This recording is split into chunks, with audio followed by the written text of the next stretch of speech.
Stobaeus's Anthologium rests on a much purer textual tradition. Because of this, material offensive to Christian and Greek taste might be allowed to drop out in the course of transmission. The texts have no claim to preservation on literary grounds. However, the discourses preserved in the Vienna fragments discuss philosophical themes such as divine energies and the difference between man and animals. The passage from CHX1 does not occur elsewhere in the Syriac prophecies. Furthermore, all holy reverence for the gods will become ineffective and be deprived of its fruit. Mahe's Decedent contradicts the theme of the return of the gods. This specific contradiction highlights the internal complexities within these divergent theological traditions. In many of these writings, the influence of typically Christian ideas is only superficial or even completely absent. This stands in contrast to earlier observations because non-Gnostic Christians mounted significant resistance against distinguishing between a transcendent God revealed by a savior and a lower, imperfect, or even evil biblical creator. Glenn Bowersock does not carry his argument very far into the Christian world. This is because the patristic canon has been invidious in its effect, and the official ecclesiastical canon has marginalized much other Christian philosophy. The aretalogy should not be isolated from the theological and philosophical speculations of the more educated. Instead, constant contact with divine knowledge and inspiration serves to make one a stranger to greed. The priests kept away from the profane who had nothing to do with the cult of the gods, because they cared nothing for reward. These figures had freed themselves from luxury, as their absence of desire attests to their profound self-control. The demise of belief in and worship of the gods is ultimately a function of social despair. Religion itself may degenerate into a parody because it becomes overly otherworldly, losing all meaningful contact with the here and now. Van Rensveld reports that his assertion regarding the Askell passage overlooks both usages of demons. This oversight occurs as Hermes describes a future where men will cease to think the world worthy of reverent wonder or worship. Hermes further claims that darkness will be preferred over light, and death will eventually be thought more profitable than life. In this era of decay, the madman will be perceived as brave while the wickedest among men are regarded as good. The sumptuous majesty of the night was adorned with a clear light, though one less than that of the sun. The priests were wary of the wantonness of foreign habits, as they sought to maintain their spiritual integrity. Within this cultural landscape, the instruction of Ammonemope contains the exhortation that wrong belongs to the god, suggesting a complex moral geography where daemons may be either good or bad. While these entities can be categorized as good or bad, they are understood fundamentally as emanations. This means they possess neither body nor soul in the traditional sense. In many religious contexts of this era, the display of piety was normally a quid pro quo arrangement. This transactional nature meant that gods were worshipped while effective and discarded when they no longer provided results. The Greek version of the prayer in P. Louvre 2391 is notable because it lacks a narrative framework entirely. Furthermore, the text Magister Omnium Physicorum may have been borrowed from elsewhere rather than being an original composition by the author of the Perfect Discourse. Or P7 from 1904 do not aim to exhaust the subject. Similarly, those specific remarks, alongside Festugia 3169-74, are not intended to be exhaustive. The authors of CHVI and SH assert that earthly good is merely an absence of excessive evil. They characterize human beings as tragic comic figures who fail to comprehend the true nature of divine goodness and beauty. They rejected prayer and sacrifice to the gods because they viewed the idea of improving one's lot in the afterlife through such means as a mere vanity. This perspective aligns with certain views on destiny, where the exposition states that an astrologer's ability to foretell the future does not grant him any power to influence its course. Even if a practitioner paid lip service to the doctrine of fate and believed in an astrologer's predictions, they still felt it unwise to neglect the more conventional cult of the gods. In contrast, the Paris immortalization text refers exclusively to necessity rather than fate when discussing immortality. Pure philosophy, grounded in piety toward God, requires minimal engagement with other sciences. The exposition argues that such a path should pay no more attention to those outside disciplines than is strictly required. It seems improbable that they can all have perished.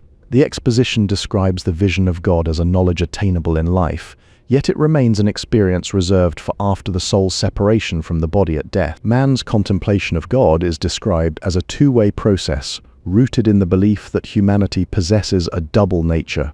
This perspective suggests that the difference between the divine and human spheres is actually less substantial than it often appears to be. The concept of purification is built upon the presupposition that a divine nature exists but is only temporarily obscured. Within this framework, no one is considered unhappier than the man who dies childless. Despite this underlying connection, very few men have any inkling of their own divinity. To bridge this gap, the intending initiate must lead a life defined by piety, obedience, and purity, which necessitates an abstinence from the pleasures of the physical world. Zosimus further clarifies this spiritual standing by explaining that a priest would not be found as a man of copper. This emphasizes the internal transformation required over mere external appearance. Ch1xg states that God is not without sensation or understanding, as some might imagine out of excessive reverence into blasphemy. Similar disparities in these theological views can be found in the historical figure of Emperor Julian. While many parallels in these texts are suggested by ideas undeniably current in Christian Gnosticism, they are not exclusive to that tradition. Rudolf discusses this distinction in Gnosis 59-63. For many people in this world, there is no conception of anything other than the material. All they know is fate. The exposition states that just as processions dissolve into crowds without achieving anything themselves yet obstructing others, so these men move through the world in a similarly unproductive manner. Most men, Iamblichus asserts, are subject to nature and fate, applying their practical reason exclusively to natural phenomena. Only within the sage's soul does immunity from bewitchment exist, specifically within his reasoning faculty. The theme of unnatural dispositions centers on the division of mankind into those who pursue God and those who disregard him, rather than seeking to subvert or transcend by magic the divine powers inherent in the universe. These individuals remain bound by a different reality. Fate governs only the physical body, leaving the divine component within humanity untouched. Because of this distinction, any attempt to describe religious experience by classifying its external manifestations will be simplistic, as noted by the sources. There exist no straightforward correlations between an individual's motives and the means they employ to act upon them. Consequently, physical purity, particularly abstention from sexual contact or interaction with the dead, was regarded as a prerequisite for all forms of communication with the gods. Iamblichus argues that to satisfy bodily needs, the man of the spirit must turn to gods or good demons responsible for corporeal matters. He further clarifies that these entities are by definition of inferior rank. The two alchemical papyri lack any stains or signs of wear that would be expected if they had ever been inside an actual alchemist's laboratory. Instead, what was important was the prestige of the name to which these works were attached. The educated individuals who were debarred from a life of action and public service eventually renounced the world.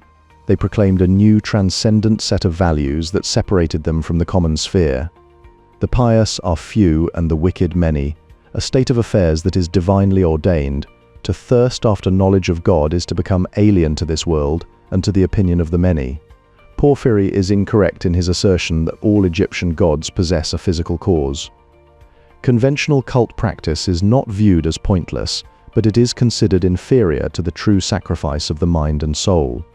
While it remains difficult to see why the concept of sacrifice was used at all in this context, these texts describe an ideal prescription for a perfected initiate's solitary intercourse with God. Because the ultimate destination of prayer is God, rather than the lesser gods, offering material sacrifices like incense becomes inappropriate.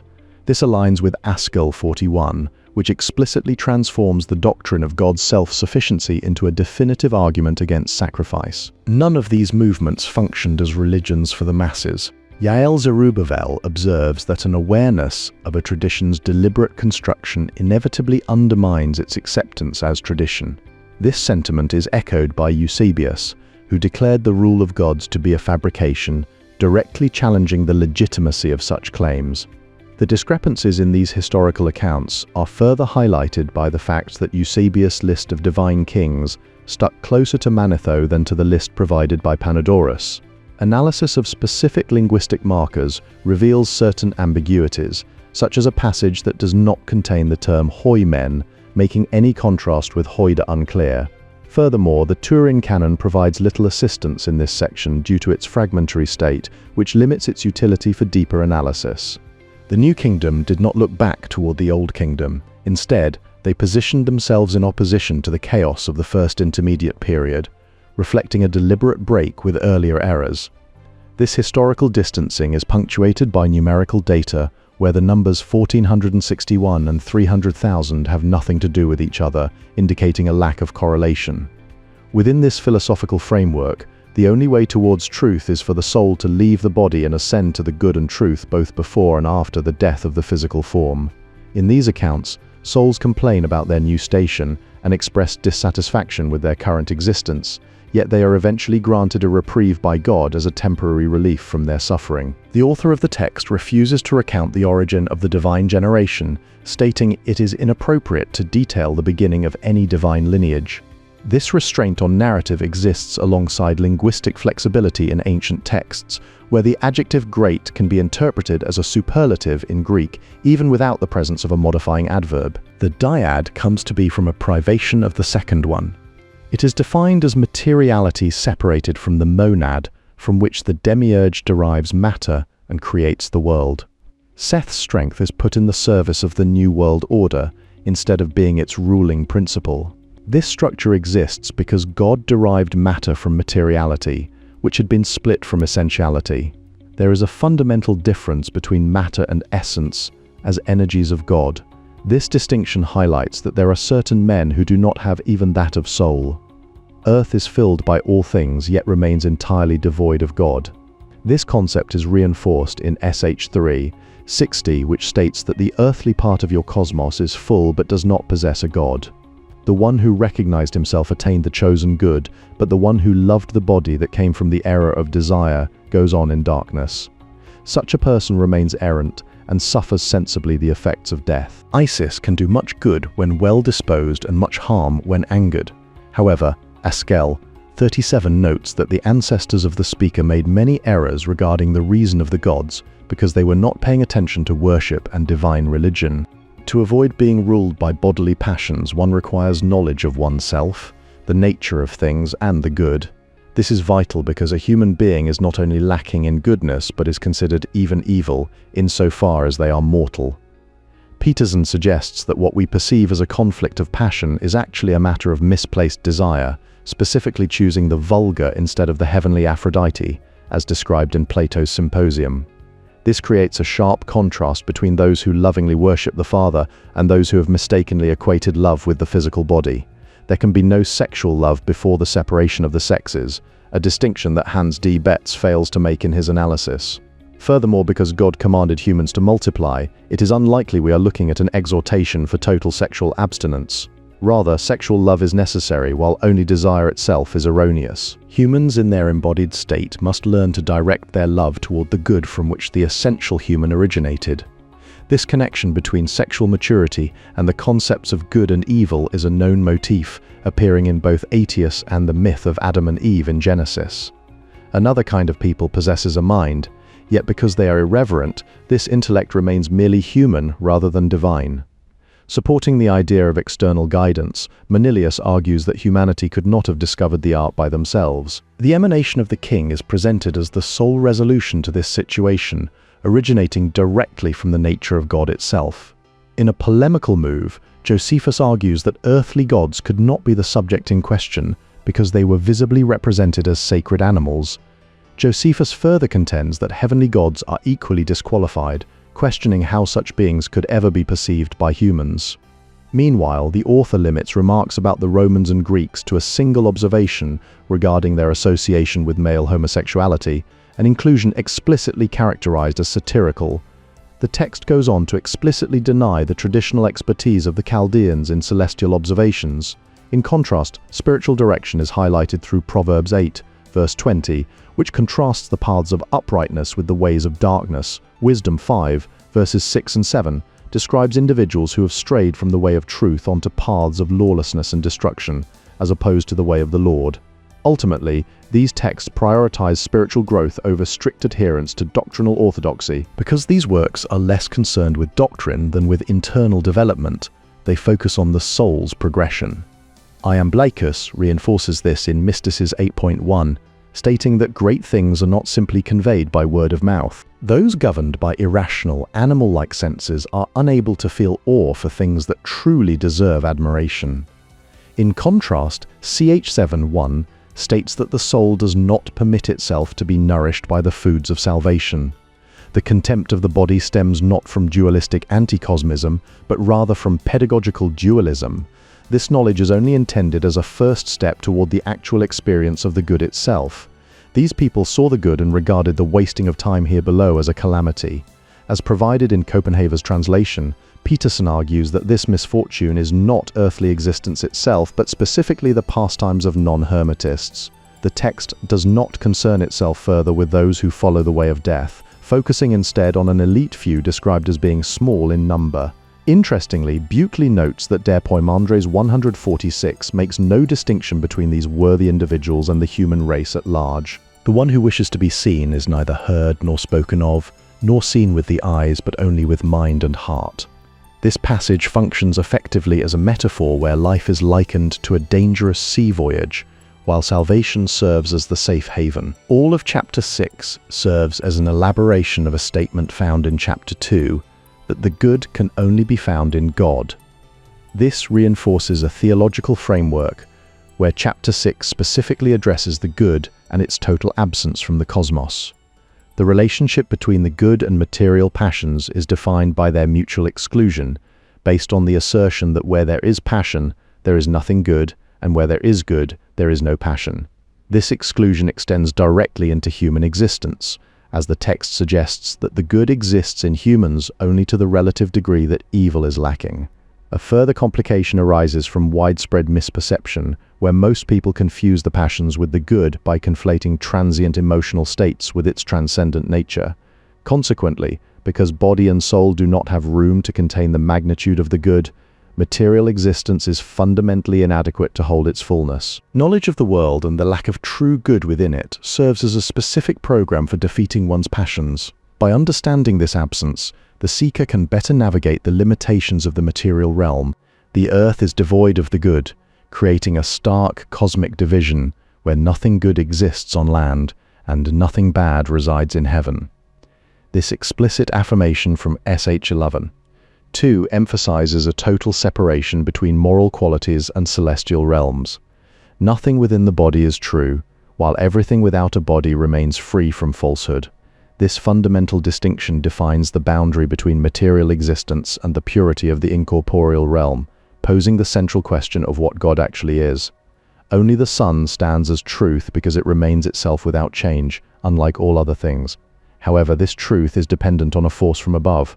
Without divine emanations, reality remains false. This creates a dichotomy between images that contain spiritual outpourings and those that do not. Yet the text remains unclear on whether these spiritually infused impressions are distinct from ordinary sense perceptions, or if they simply participate in truth. 3 distinct domains govern our reality. Reason follows providence, while the irrational is governed by necessity. Meanwhile, the attributes that qualify the physical body are subject to fate. In the absence of this inherent good, law, and justice, serve as provisional safeguards to keep mankind from falling into the worst excesses of evil. This distinction is further refined by the idea that while doing good is a voluntary act of moral agency, experiencing the bad is an involuntary state of passive suffering. Tat poses a direct challenge to these metaphysical implications by asking what one should do in order to lead a good life if there is nothing true down here. This question frames the central dilemma of navigating a world defined by such spiritual separation. God is understood as immutably good. By contrast, a human being's existence is defined by the fact that the good exists only in God, whose activity is to will everything into existence. Those who love their bodies will never see the vision of the beautiful and good. This is because the truly beautiful possesses neither shape, nor color, nor body. Copenhagen translated the passage as stating that the vision of the good probes more sharply, but does no harm. According to Walter Scott, the participles being aorist precludes any notion of a temporary ecstasy or trance. There are no known examples of individuals who died from contemplating the divine. This suggests that while the vision is sharp, it does not result in physical destruction. Some measure of jealousy is apparently required to guard divinity from the curiosity of the impure crowd. Similarly, if a soul goes out of the body without having gained perfection, it remains imperfect and lacks a body. One can only be deified outside the body, a principle that underscores the necessity of transcending material existence for spiritual elevation. This profound truth is accompanied by the assertion that good is neither uttered nor heard, suggesting it exists beyond the reach of human speech or perception. The progression from monism to dualism cannot be supported by these sources.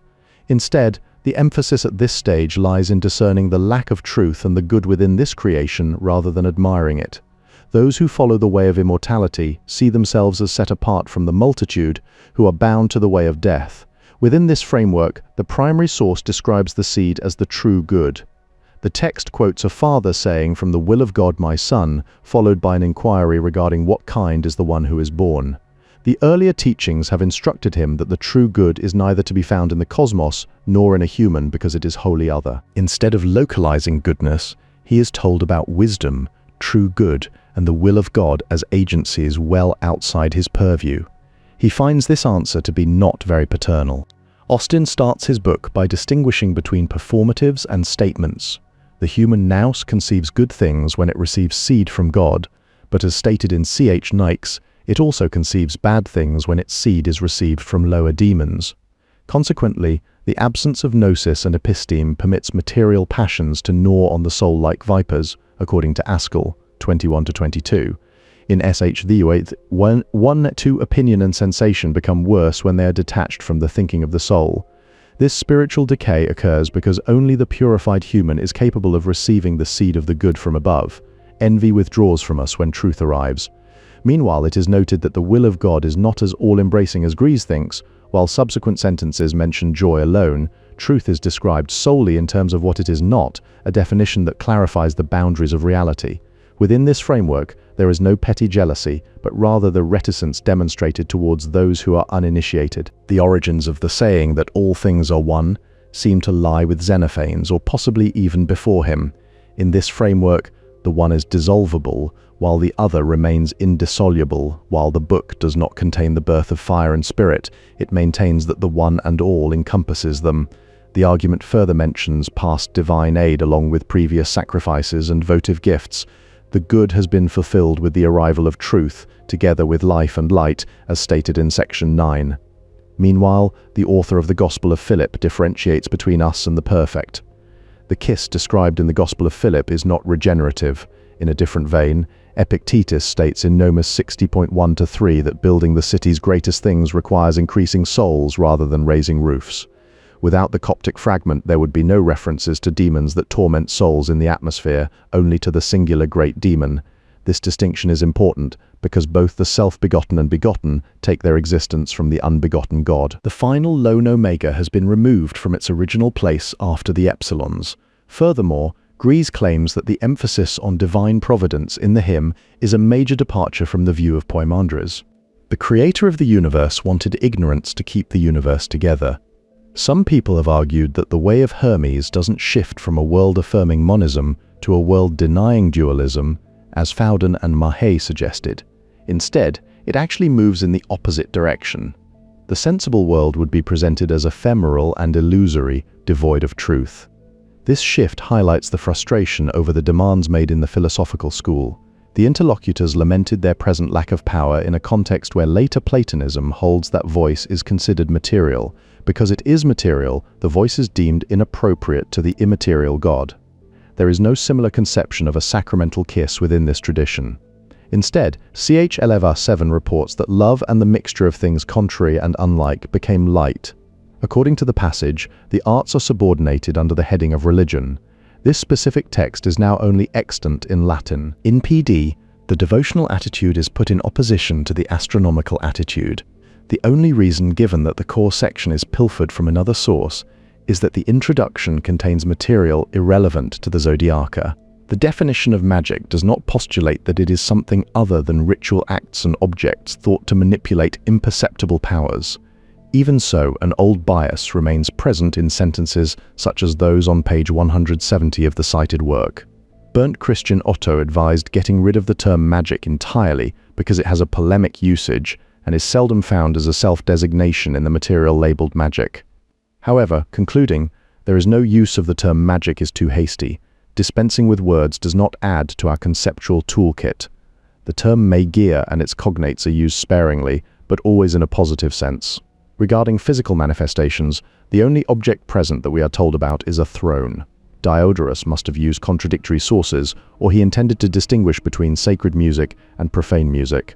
This distinction echoes within the perfect discourse, which separates arts in harmony with celestial principles from those considered frivolous pastimes. The unbegotten, self-begotten, and begotten gods are three, but are not referred to as a triad elsewhere. Zosimus describes the divine Son as causing the holy souls to be separated from the realm of fate, though the protective oath is not considered to oppose the works of fate. A specific typology exists to differentiate between high and admirable divine encounters and low, despicable sorcery. However, Gordon rightly emphasizes that there was no strict division maintained between these two forms. The god's arrival is generally described as a solitary event where the deity has his right hand raised in greeting and holds a flail in his left. To stop such a god from disappearing, one should step on his toe after offering a salutary greeting. In the text of Thessalos, there is no claim that anyone is inhabited by the god because the medium is present. Analysis shows no finite verb in the first sentence of this passage, which necessitates postulating a lacuna. No divinatory instrument is expressly mentioned in the ML. While one specific sentence remains obscure, it probably does not refer to a moral standard of fairness or even the golden rule as Betts suggests. The text is also unlikely to address whether any magical power saves a person from illness, contrary to Harlan's interpretation in Journeys in Pursuit of Divine Wisdom. Furthermore, the priest was asked to leave here with no discernible reason why he should be upset at such a commonplace request. As with holy men cross-culturally, there can be a gulf between the ideal and reality. Divine people are few in number compared to the crowd of blasphemers and atheists. Johnston relies on the ML to reconstruct the rite of ascent in CO, yet this approach reveals that no preserved rite of ascent actually exists in CO. When the visionary draws deep breaths, the ascent occurs not to the ethereal realms of planetary gods, but specifically to mid-air. The god is otherwise far removed in heaven or the netherworld. This interpretation fits poorly in the context which deals with the cult of statues are made of material ingredients in sympathetic relation to divine nature. However, the divine powers residing in statues are in fact demons. The first option, demonic people being the lower priesthoods, is the better one. The expression Sancta Animalia should be translated as ensouled sacred images, not sacred animals. Furthermore, A.S. Ferguson suspected that religio mentis was simply the piety of the soul. In SH 3 through XVA, the great beauty of the higher world does not inspire love and admiration but fear, reflecting a distinct theological perspective. In CH2, only the generative source of all that is referred to as God can really be considered good, a claim echoed in another source stating that only God can be considered good. In a long series of writings collected under the title Moralia, he analyzed the psychological mechanisms behind good and bad behavior. The problem lay in the unnecessary and harmful passions that caused a corruption or perversion of the soul, a distinction Plutarch explicitly highlighted. We end up living our lives in a state of deep confusion and spiritual ignorance, thinking we're in control when we're actually enslaved by harmful passions. A particularly sneaky version of this trap is the naive idea that you can fix prejudice just by letting sources speak for themselves and sticking strictly to the facts, basically by trying to avoid interpretation altogether. Lucian's satire would have had little effect if it were not rooted in reality, as evidenced by the plausibility that Neo-Pythagorean philosophers sought Egyptian wisdom and magic. However, such direct precursors simply did not exist, leaving a gap in the historical record that complicates tracing influences. All those who fail to pursue that path remain in a deplorable state of ignorance and imperfection. This is because negative passions are bound to pervert their souls, potentially ending up destroying them altogether. Envy stands out as one of the major destructive passions born only here below, in the souls of human beings who do not have nous. Consequently, people dominated by passion and anger possess no awe for things worthy of admiration. Many people are evil, wicked, full of envy, greedy, murderous, and without any awe or respect. They exist as slaves of their own insatiable passions, serving as helpless victims of their fears and desires. The souls of people are poisoned and thoroughly corrupted by destructive passions. This hostile garment drags the soul down, preventing it from seeing the beauty of truth and goodness. The soul's spiritual perception organs are made insensitive by matter and lusts. However, the efficient cause of this sickness is not the body itself, but rather the destructive passions active within it. The distinction between the physical body and the destructive passions within it remains subtle. This nuance may not have been fully evident even to some Hermetic authors, though the passage may betray an alarmist sense of high urgency typical of recent converts. It's worth noting that this account doesn't mention anything about evil, wrongdoing, or sin at all. Plus, Festugière points out that the text doesn't condemn the human's desire to create. Chapter 1 doesn't say that wanting to create is a bad thing. Julia Ustinova observes that a disconnection from consensus reality creates an illusion of authenticity for the alternative reality constructed internally. However, removing elements from certain contexts introduces subtle dualistic implications. The inner world becomes burdened with trivial and insignificant distractions, becoming cluttered with meaningless junk or trash. This accumulation of clutter leads to an obscured perception of reality, causing us to lose sight of the beauty and goodness of a true reality that is actually worthy of our desire. The multitude's condition is marked by being fed with useless desires that keep feeding their passions. This cycle compels them to run ceaselessly after goals and ambitions that are completely empty of true meaning. Human behavior is further characterized by being driven blindly by irrational forces such as greed, craving, lust, anger, fear, and grief. Specifically, our constant craving for pleasure results in suffering rather than fulfillment. Despite these challenges, if destructive passions function as daimonic energies within the body, their removal and the purification of the vessel should be achievable. This is a vital consideration because all human beings, without exception, suffer from the afflictions of this sickness of the soul. Poimandres describes staying away from those without nous who are bad, envious, greedy, murderous, and lacking in reverence. In turn, nous will stay away from those who behave badly, but will move toward those who practice virtue. Those who refuse to strive for goodness simply do not deserve to be enlightened, effectively making it impossible for themselves to receive the gift of nous. The text condemns bad behavior rather than the mere lack of nous.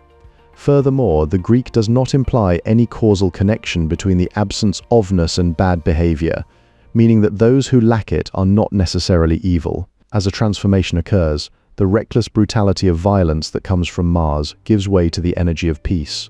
Festugière argues that while the desire to create is a type of original sin, it doesn't mean the body itself is inherently bad. The problem isn't procreation or having a body, rather, it's about the bodily passions and their negative effects. The real mistake lies in failing to resist the passionate desires that come along with these physical states. Virtue is its own reward, meaning that even in a purely mortal world, one can still choose to be a good person and resist the seductions of vice. Those who choose to remain ignorant of what is immortal see only that which is mortal. It remains up to us not to squander such a great gift, but to grab the opportunity and make it happen. The multitudes think the true lover of wisdom is out of his mind because they do not realize he is full of divinity. This perception persists even though it remains doubtful whether anybody has ever had a direct experience of truth or goodness as such. It is also doubtful whether anybody has ever been able to put experiences of beauty into words, which explains why Diotima does not put her experience of beauty into words. Bodily desire leads the soul away from the source of beauty in a pursuit of limited and deceptive images. Seeing the beautiful itself would make one no longer seduced by gold, clothes, or handsome boys or youths. This direct vision provides a liberation from those deceptive images that currently lead the soul astray. There is no rejection of the body here. Instead, the efficient causes of ignorance are not found in matter itself. Rather, it is the harmful passions to which the soul is vulnerable that create these obstacles. As the soul leaves Jupiter's dominion, it is no longer addicted to material possessions either. These stark oppositions do not reflect any dualist worldview because we have encountered no fall into sin, no divine spark trapped in matter, and no bad or evil demiurge. The beautiful and the good are not to be found in anything that exists in the cosmos, only what cannot be seen. Notably, the essence of the beautiful and the good is real. Consequently, the most excellent beauty is found in being itself. The teaching focuses on how one should live life under conditions of embodiment, rather than seeking salvation in an afterlife. This perspective is why the author excluded certain sections from the corpus of spiritual Hermetica, because their description of divine beauty inspires fear instead of love and admiration. Finding the source of true beauty leads to the key of happiness. This state of fulfillment consists not in escaping from the prison of the body, but rather in contributing to the work of divine creation by channeling goodness and truth into the world. Negative bodily passions resist the medicine trying to heal them, struggling violently against the good physician who must inflict the pains of burning or cutting on a body in the grip of disease. In this context, irreverence comes under the judgment of the gods, which distinguishes it from other human failings. The pure love of wisdom depends only on reverence for God. Because eusebia comes first, only those who truly deserve it can receive the gift. The eye cannot see God. Neither can it see the beautiful and the good.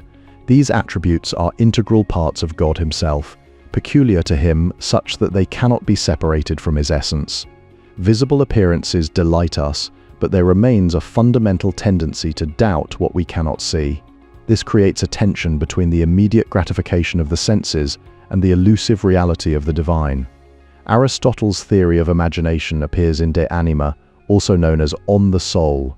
This concept explains how we may be afraid of things that are not actually present or go in pursuit of things we do not have, simply because they seem desirable in our imagination. The coupling of login and noein as proposition and reason is distilled in what the Romans call ratio. However, this transition causes the original nature of both login and noein to disappear within that framework. Since these qualities belong only to the divine, the beautiful and the good share nothing with the traits of living things.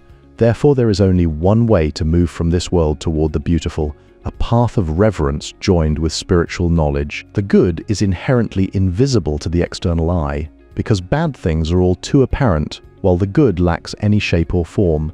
Because it is incorporeal, the good resembles only itself and remains unlike everything else in the material world, since such a nature cannot appear to the body. Normal visual imagery consists ultimately of nothing but illusions, as normal human consciousness is frequently deluded by the phantom images of the imagination. While fantasia is distinct from sense perception or discursive thinking, it is never found without some form of sense perception. To human limitation, God perceives all images simultaneously and feels no need to pursue any of them. Regarding specific texts, the Corpus Hermeticum 1722 provides no commentary on this matter, while HG 146 translates both the term fantasia and its Greek equivalent as the pure thinking of God, without providing a footnote. To see the good, you need divine silence and have to completely shut out all your senses. Those are the specific conditions required for that kind of knowledge. Crucially, it's impossible for the soul to see the beauty of the good and become divine while still being trapped in a human body. Macrobius distinguishes between the death of a living organism as an animal and the specific death of the soul or anima. While the soul possesses no inherent quality or quantity, it acquires these attributes by necessity upon birth as mere accidents of matter. The underlying suggestion is that absolutely no one except God himself is ever truly active. Yet God deifies practitioners even during their present state of embodiment, a process occurring amidst the struggle against negative daimonic energies. These internal torments are produced by negative daimonic energies that reside within us and cannot be reasoned with. To combat these, one must summon perseverance, known as Carterion, which serves as the specific power against lust. We are called to the sixth power of generous sharing, known as koinonion. This specific power stands in opposition to greed and signifies that the strength of generous sharing has arrived. The candidate receives a spiritual blessing that is neither a pure sovereign act of divine grace, nor the direct result of his own actions. This occurs because the divine source has no need for praise. It is being praised specifically for the fact that it can neither receive nor requires such recognition. The dodecad manifests itself as harmful passions. However, the opposition between the dodecad and the decad is a delusion from the non-dualistic perspective of divinity. These torments do not have true existence in God's consciousness as separate or autonomous powers. Scott considers the list of 12 torments and 10 positive energies to be lacking in good sense and taste, noting that 5 further torments include envy, treachery, anger, recklessness, and corruption. The relevant passages in CH 13:3 and 4 speak of issuing from oneself, not from the body. Both sections emphasize this internal origin using the terms immortan and sieftan to clarify that these forces do not come from physical matter. Burnt offerings such as frankincense or perfumes are not appropriate for the divine source, which is a point that does not really concern post-mortem existence. Instead, these passages emphasize the source rather than the divine nous. The good finds its fulfillment at the arrival of truth, and envy has withdrawn. Consequently, after truth followed the good together with life and light, ensuring that no torment attacks from the darkness anymore. Approaching the good requires a method that is anything but easy and more than human, for it demands an arduous effort beyond ordinary capacity. While we may perceive the good as beginning only when we first come to know it, in reality, the good has no beginning at all. The path toward this state is tortuous, necessitating a departure from what is familiar and present, to return instead to that which is ancient and primordial. This movement relies on the understanding that all things that are come into existence only from things that are, never from things that are not. Because there is no such thing as non-being, it becomes impossible to think of being as its counterpart. What is not truly real simply does not exist, not even in the sense of nothingness. Consequently, any illusion must necessarily be a manifestation of the real. The passage makes no reference to reincarnation. It focuses instead on these specific metaphysical distinctions regarding existence and the preservation of connection with the divine source. The mind can't handle direct contact with base physical desires. Instead of going through a cycle of rebirth or seeking mystical knowledge, it relies on a sense of reverence as its main way of distinguishing between good and evil. Those who fell short in Euspaea were tormenting themselves by cutting their connection with the only source of true happiness. In this context, death is not viewed as the destruction of what has been assembled, but merely as the dissolution of that union. The radicality of these terms is easily missed, particularly regarding how the Ennead and the Ogdoad are understood. Rather than being true realities existing below the one and the good, they represent different ways in which that ultimate reality manifests. Evil is strictly defined as the absence of good, whereas good exists as its own fullness. This logic implies a specific linguistic shift. If the original text had used piege instead of agape, the whole thing would make perfect sense. There is an odd paradox where a message is claimed to be sent while simultaneously pointing out that it cannot be found anywhere on the page. This mirrors how the disappearance of truth as presence serves as the very precondition for any manifestation of truth. Derrida argues that non-truth is actually truth and non-presence is presence. He uses the term difference to specifically describe the disappearance of original presence, flipping the logic by claiming that writing exists independently of what it represents, rather than just being a reflection of some ultimate good. The very word difference makes us think of two different levels of truth and knowledge. It sets up a framework where these separate layers are defined by the way presence is either hidden or shown. The image of existential alienation at the core of Jonas's work found its way into popular culture and remains a potent theme to the present day. He depicted the descent from positive world affirmation into Gnostic pessimism and world denial as being all of a piece with the decline of rationalism and the rise of Oriental cults. One manifestation of this Gnostic pessimism was seen in the Hermetica.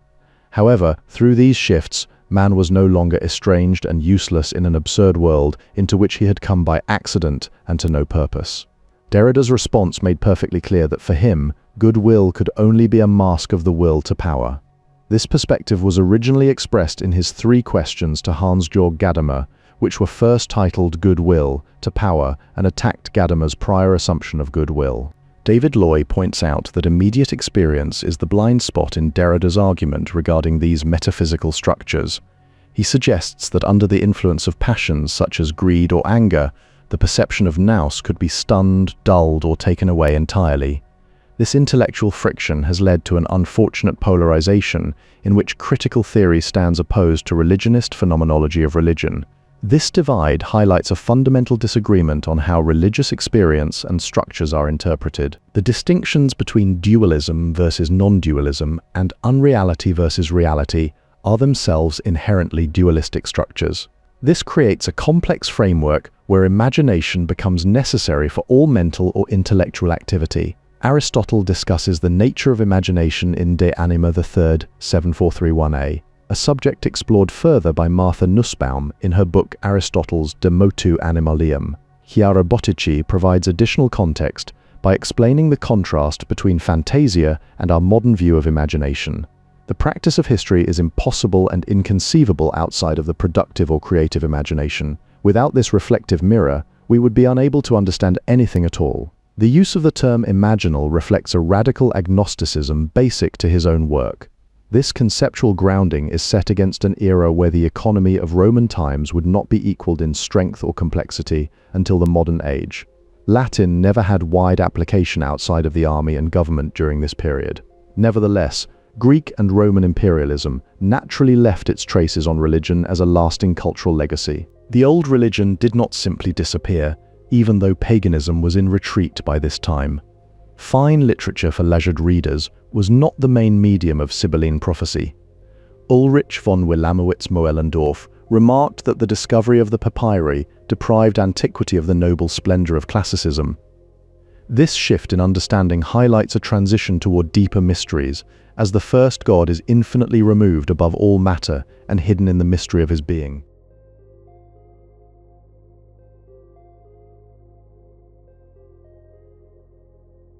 At its core, this worldview posits that the human mind or rational soul became entangled in the evil world of matter. This perspective prompted Plotinus to criticize some Gnostics for holding such a negative view of the material realm. The principle of antipathy between chains has obvious applications in the sphere of medicine. In spiritual practice, extracting oracles from the gods required intimate contact with and an understanding of the divine world. Once a magician had secured a god's favor, they could work toward a specific, clearly defined goal. In astrological literature, the idea of controlling fate like this is the exception rather than the rule, although Müller does support the notion that gods might override the decrees of destiny in Jasis Aretologian 79-85. The most noteworthy reflection of these concerns is located in the Gospel of John, though these specific works did not become accessible until the second half of the 19th century. Scholars note that the original versions of these texts are very difficult to navigate. These frameworks suggest that rebirth can be brought about only by divine action. The authors of CH, Vi, and SH argue that the material world is the fullness of evil, whereas God represents the fullness of goodness. This distinction is reinforced in CHV 1.4, which clearly states that the world is the fullness of evil. The Poimandres suggests that you can only encounter God after you die, which basically means the physical world acts as a barrier to direct communication with the divine. Because of this limit on spiritual freedom, some texts describe the divine man having to accept that he's essentially trapped in his body for a set amount of time. Terrestrial gods may be moved by anger and can even do harm, revealing their susceptibility to human emotions. Furthermore, any prohibition on the resort to magic occurred only in reference to a sage's attempt to pass beyond the realm of fate, underscoring the inherent limits of human agency in transcending material constraints. In his dealings with the gods, an individual human must take account of the needs of the body as well as those of the soul to manage their interdependence. For instance, Iamblichus states in Mysterium v.14.218 that material sacrifices are very suitable for all material gods because they align offerings with the nature of the deities. An alternative title for the mixing bowl is on natural dispositions, which suggests a specific focus on inherent human tendencies. Iamblichus notes that those existing between the extremes of naturalism and intellectualism lead lives at varying levels of spiritual purity, indicating a broad spectrum of engagement with both the material and the divine. The essential man fell victim to the blandishments of the material realm. To counter this, in the earliest stage of the way of immortality, teachers taught that the material world was good as a means to ease the disciple into a more spiritual life. These movements were indisposed to accept the world as it was or at all. Within later paganism, this sentiment evolved into a current that regarded man as so alien to this world that salvation could be gained only by union with the One. The piety of the few will not save the world from the destruction that is bound to overwhelm it. Marcellus adduced a passage from the Perfect Discourse regarding how the material world serves as a second god, described as an offspring of the one god. Zielinski argued that the worldviews of higher Hermetism and the magical papyri were fundamentally different, being dualistic versus something else. Consequently, scholarly attention is focused on whether these treatises held an optimistic monistic worldview or a pessimistic dualistic one. The historical testimonia reflect a general bias towards telling us about the technical milieu. Only a few of these can be connected, and then only speculatively, with a monastic milieu. The market for turning education into a fortune was oversubscribed. This economic reality underscores the practical motivations behind these spiritual and intellectual pursuits. At the end of the Age of Silver, the bond that tied all things together was loosened by the counsel of God. This event resulted in everything alive being divided into two sexes, Shes, FC 7. One mentions a great demon placed in the middle of everything, which restricts all things happening on earth by humans. Furthermore, SH7, 2-3 states that punishment is assigned to those who sin on earth, especially for those who do not possess divine power. The text SHIB 5 states that this path is the only way to truth, asserting that our ancestors followed it and found good things. This stands in contrast to the reality of necessity curtailing the existence of mortal humans. Jan C. Heasterman describes the conflict between a projected temporal order and the changing conditions of the real world as the inner conflict of tradition. Within this context, it is just possible that the number 300,000 is actually a corruption of 365,525. The cosmic elements complain about human malfeasance in the KK. Meanwhile, a corrupt passage of On the Common Mind at ch 12:22 may elucidate the relationship between matter and materiality if it is interpreted correctly. At the stage of spiritual maturity, disciples would be instructed to despise the body and the material world, focusing exclusively on their spiritual existence. This shift towards a purely non-material focus is often prompted by present concerns, which can compel innovations, though these changes tend to be short-lived. The ideal Hermetic community is a complete opposite of the masses who are lost in material darkness. Lur points out that by combining the Platonic idea of God as the good with a command to worship him, the author clearly blends philosophical and religious traditions. The allegorical interpretation suggests that the discovery or invention of heaven's nature can only be found through toil, a process mirrored in the political structure where an earthly king holds power merely as a satrap of the heavenly king. Within this framework, Chapter 7 states that the greatest evil among men is ignorance of God, and it underlines that only a few will ever be able to convert from such ignorance. The text in Shell 11:2 provides a specific formula for these cosmic laws. It states that great order is order, the law divine time is law, human time is luxury of the world and corruption of man. In Chapter 11, verse 20, it is stated that one cannot know God unless they are made equal to God. This profound requirement stands against the reality of fate and necessity which control everything material, including humans. The text establishes a strict lineage where only the father can beget children, while the son can only get brothers. Furthermore, true judgment can only be attained when the spirit is aligned with the dianoia. The argument following the first petition states that they have already reached the hebdomad on the way of God. This progress is marked by physical constraints, as there was little room for the alpha and etas on the top corners due to the 7 omegas. In the Timaeus, the world soul is composed of 3 parts known as being the same and the different. Each part consists of a mixture of the divisible and the indivisible elements. It is hard to reconcile life, light, and the good with these categories of being the same and the different. To bridge this gap, the nous of iron is interposed between the world and God. The name of God cannot be fully captured by a single term. For those seeking to describe a god's arrival, PDM SIC 150 through 231 can be used. The art of producing gods entails first fabricating a material statue. This physical object must be constructed from specific ingredients that possess an inherent natural power of divinity. The prayer states that being mortal makes it impossible to ascend with the golden radiances of the immortal brilliance. Instead, those who remain in the physical realm find that the earthly benefits provided by material gods are limited primarily to divination and healing. The soul enters a poisonous environment where it cannot help but get infected by overpowering destructive passions. This infection occurs because the spirit is caught in a landscape that actively undermines its purity. Benedict Rockhurler believes the apocalypse happened because new religions, like Christianity, pushed out traditional Egyptian beliefs. On the other hand, Ian Moyer describes the visionary experience mentioned by Thessalos as a type of commodification.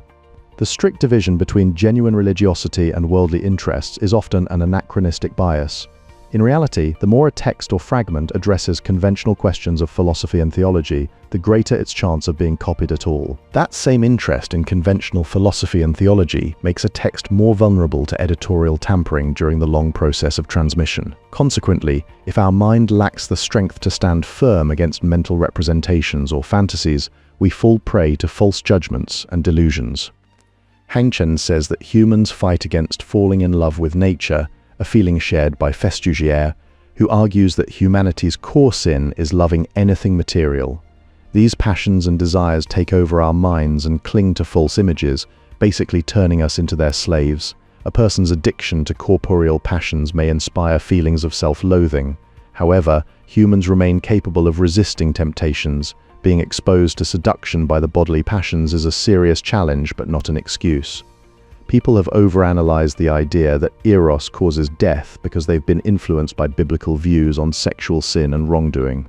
From a biological perspective, however, what happens in a mother's mind during pregnancy, how she perceives external realities, actually gets passed down to her children. Only one ultimate reality is said to truly exist. The frequent and explicit references in apocalyptic literature to visionary and dream experiences, auditions, possessions, and their attendant altered states have been a source of acute embarrassment for countless scholars. Literary conventions are not irrelevant in these texts. However, descriptions of divine revelations are not necessarily to be taken literally or treated as direct first-hand reports. The author of C.H. Zix works to ensure readers do not mistake physical objects for possessing any inherent principle of goodness or beauty, independent of a divine source. Because the presence of ultimate reality cannot be perceived directly by our senses, anything captured by visual sight consists entirely of phantom images and illusions. Some Hermetic treatises advocate for a radical dualistic perspective that denies the existence of beauty within our material world. Yet ineffability characterizes both the noetic realm of divinity and the physical world alike. Therefore, when we experience beauty, we are actually feeling the impact of ultimate reality upon our bodies and souls. Within these texts, a person can only give birth to true virtue by perceiving the beautiful in its proper way. This requires showing reverence to the limitless source of beauty and goodness, as only through such devotion can one receive noetic illumination. The soul's struggle against an addiction to harmful passions is detailed in SHIIB 6-7 and SH3. The gods are described as generous, capable of forgiving human weakness because they understand the difficulty of remaining on the path while under the continuous influence of bodily passions. Life on earth is not the permanent or final destiny for human beings. This perspective reinforces the idea that our current existence serves as a temporary state, rather than an enduring destination. The dualistic illusion of alterity required for interaction with God needs to be overcome. Jonas's perspective reflects the dark existentialism that came to dominate the worldview of intellectuals between World War I and II. Macrobius argues that embodiment made it difficult for the soul to stay focused on true reality due to exposure to powerful, harmful passions. Consequently, many human souls fall short of fulfilling their task because the body overwhelms the soul with its passions. The conditions of space and time pertain strictly to the seven-leveled cosmos, not to hypercosmic reality. The universal spirit is not the ultimate reality. Furthermore, the fiery robe could not be worn during incarnation, because even a tiny spark of it would have destroyed the physical body. True reality can be known only by a person who is capable of understanding the generation in God. In this framework, the dodecad is opposed to a triad of three supreme powers. The ultimate truth cannot be communicated, and whatever can be communicated is not ultimately true. This limitation persists because imagination remains enclosed in an individual's own consciousness. The book, The Gnostic Religion, resonated with a dark existentialist mood, appearing in 1958 during a period of post-war disillusionment. For further analysis on these historical and philosophical dimensions, Lazier's God Interrupted provides an additional discussion of Gnosticism. Within the corpus, one doctrine asserts that the world is essentially evil and not the work of God or the first God. Because these two doctrines cannot lead to the same mode of action, they result in two antagonistic moralities with divergent ethical implications. The experiential world we inhabit is not ultimately real because sensory experience remains fundamentally transient. From a Gnostic perspective, this physical realm functions as a foul tomb and a jail where the higher human soul must seek escape. According to Fowden's interpretation of spiritual progression, a negative treatment of the world as evil and unworthy of thought might be more appropriate for a farther station in the spirit's journey. Aristotle and Kant both agree that imagination is not limited to producing imaginary deceptions. The author argues that all forms of scholarly practice in the humanities depend on this capacity for imagination to represent reality.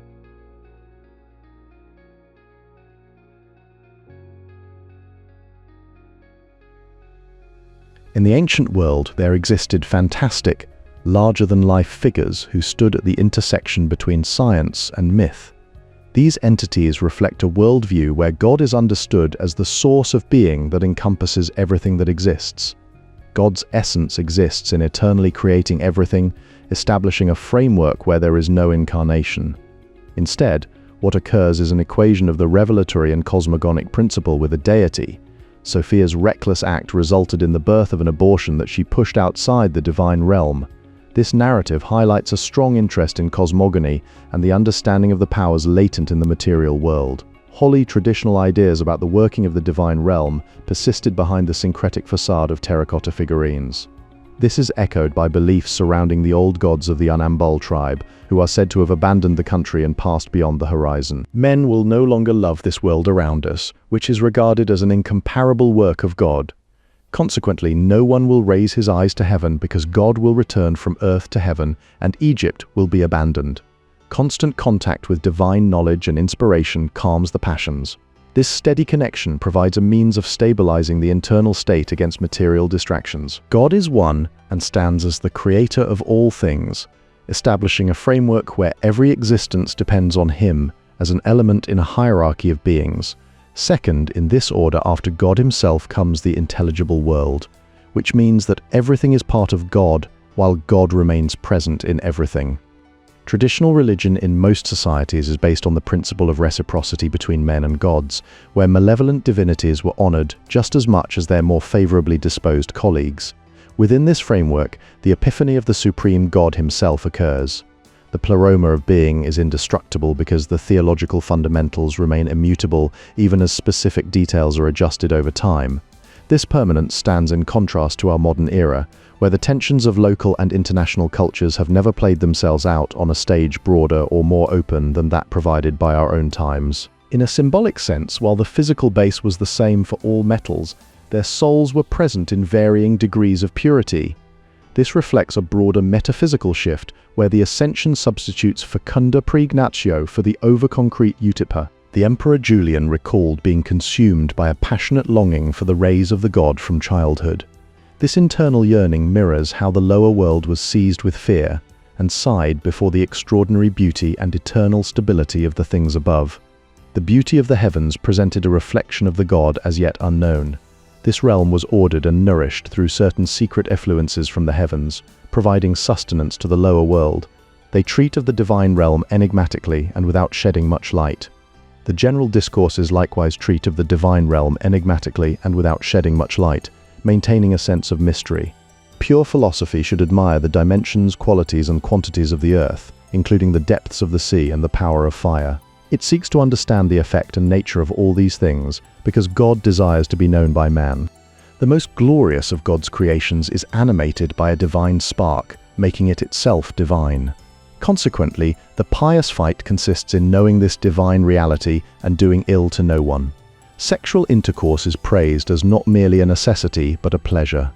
It serves as an image of God's own creative act, linking human experience to the divine. The idea that gods might abrogate the decrees of destiny is well expressed by Hesiod.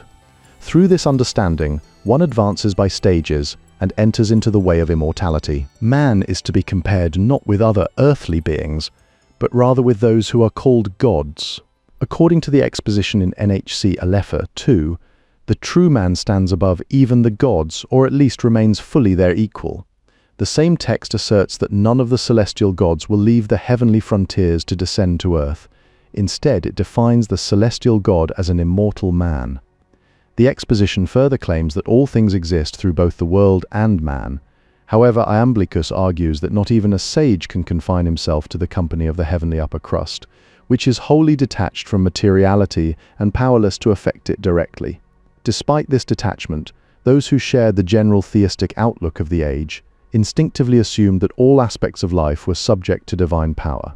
This perspective meant religion was expected to accommodate and express every infinitely diverse aspiration of its devotees. Religious experience functions as a continuum where no single part or phase is comprehensible in isolation from the rest.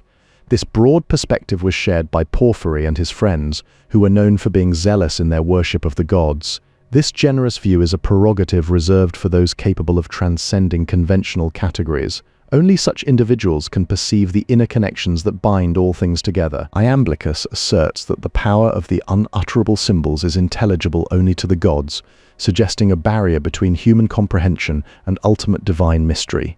Within this context, Porphyry made a sharp distinction between the unclean magician known as Ions and the true divine man. The spiritual journey begins with seeing many gods and no clear objective. This lack of direction persists until one recognizes the need to know the precise manner of the composition of terrestrial gods, a necessity that arises from the requirement to render correct cult to them. These terrestrial gods are made of herbs, stones, and spices containing occult divine power.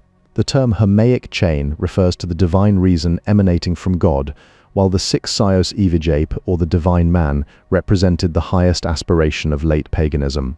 Thessalus kept on stretching out his hands to heaven, beseeching the gods to grant him some favor. Meanwhile, the director of the museum, H.D. Schneider, kindly communicated its contents to me for further study. Scholars have claimed to find an attempt to assert an alternative, superior scale of values in the Gnostic worldview. This perspective looks toward a future where God will eventually purify the world of its wickedness and restore its original perfection. In every nativity, it is necessary to consider the four lots: fortune, demon, necessity, and love. According to the Greek version, these elements dictate that the seasons will forever follow precise proportions based on the present disposition of the cosmos. The Creator speaks to the heavenly gods about ruling over an unacknowledged dominion. In this dialogue, the Creator urges them to wipe off a neglected compact and instructs future generations to regard chaos as an untrustworthy myth. The great year is nowhere else attested to consist of 300,000 years. Within this framework, God and the heavenly gods separate creation and remove chaos so that heaven appears clearly to earth. The last and utmost part serves as the boundary to the upper heavens above, which are of a fiery nature. The place of God lies above those places where the rest of the souls come from. In this realm, the emanation of God in the KK acts as an implacable judge of both the living and the dead. The souls transgress the order they were put in by God. Consequently, the demon of KK punishes those underground, while that of PD punishes the souls situated between earth and heaven. At the pinnacle of this order, the one exists beyond all being and intellection. Conversely, matter was itself immortal because it possessed eternal materiality. Matter functions as an energy or effect of God that partakes in materiality. From this source, the Logos of God leapt up from the elements that weigh downwards to join with the demiurgical nous and form the pure craftwork of nature. God takes some of this matter to fashion the eternal celestial spheres, which are inhabited by heavenly gods made of the purest substance. This is echoed in a Coptic fragment of the perfect Discourse, which contrasts these divine beings with earthly bodies composed of lowest matter. The fourth region spans 32 in extent and contains the finest and purest air, which remains transparent enough to distinguish the upper heavens. Within this celestial space, Shisi 7 mentions standing upon the beautiful base of the ether. A complex hierarchy exists within these realms, featuring many kingships that govern souls, bodies, arts, learning, and various other domains. This structure includes the teaching of emanations where royal souls flow from different god-kings residing in heaven. Marcus Messala describes the Roman god Janus as the creator and guide of all things. While most scholars analyzing this passage have debated whether God's counsel has a distinct substance, Festugière points out a specific distinction concerning where it resides in the heavens. The enveloping divine spirit is the area between heaven and earth. While royal souls are not categorically different from other souls, they are far more elevated in their standing. Only advanced souls dwell above the region of the air. These are those who were already elevated and have been invited to the land of gods, moving into places and holy demons close to the stars. Everything in the sensible world remained like this until the end of a time cycle and the beginnings of generations. Within this framework, the chain of births and deaths is providential rather than a curse. The love that connects the heavenly human with the body was not considered a problem until God separated the sexes and ordained sexual procreation. However, procreation is viewed as an eternal invention and gift from the Lord of all nature. Divine love, joy, mirth, desire, and divine affection are innate to this act of procreation. Conversely, those who are irreverent are denied entry into heaven and instead undergo a foul migration into foreign bodies. Sexuality is praised as an image of God in the perfect discourse solely because of the procreative exchange of power between male and female. Furthermore, humans in the Holy Land possess other faculties no worse than those of everyone else. The god called Good and Father is identified with the demiurgic nous. However, the true good can only be found in the realm above, even the incorporeal noetic beings, for everything else than God consists of body and soul. In sh3 through those actors 5, it is stated that such souls the providence above will attend to. The more righteous among you can expect to transition towards the divine, because they have done good upon earth while thinking they would reach God after death. The candidate is filled with 10 divine powers that become his new immaterial and immortal body. As a result of this transformation, they will eventually be saved from the vicissitudes of fate and the demons who enforce fate. God can't be blamed for the evil people do because he gave them the choice to act according to either their mortal or their immortal nature. As for the interpretations of earthly gods, Milieu goes too far by finding euhemeristic tendencies in that statement. Truth can only exist within the unchangeable realm above the cosmos, according to claims found in Shastra A. In Chapter 2, both good and truth were defined as emanations of the total mind.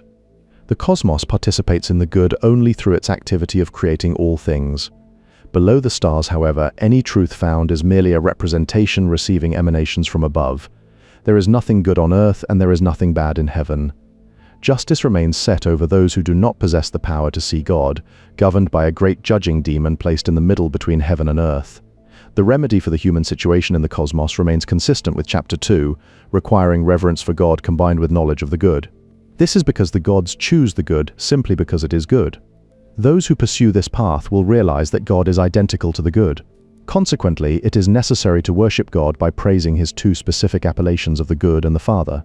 The way to attain this power of divine vision becomes clearer in the second part of the text, Shastra 2b.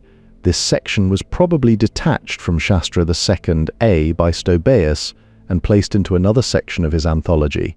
The hierarchy of existence establishes a clear vertical order where God occupies the first position, followed by the world in second, and humanity in third.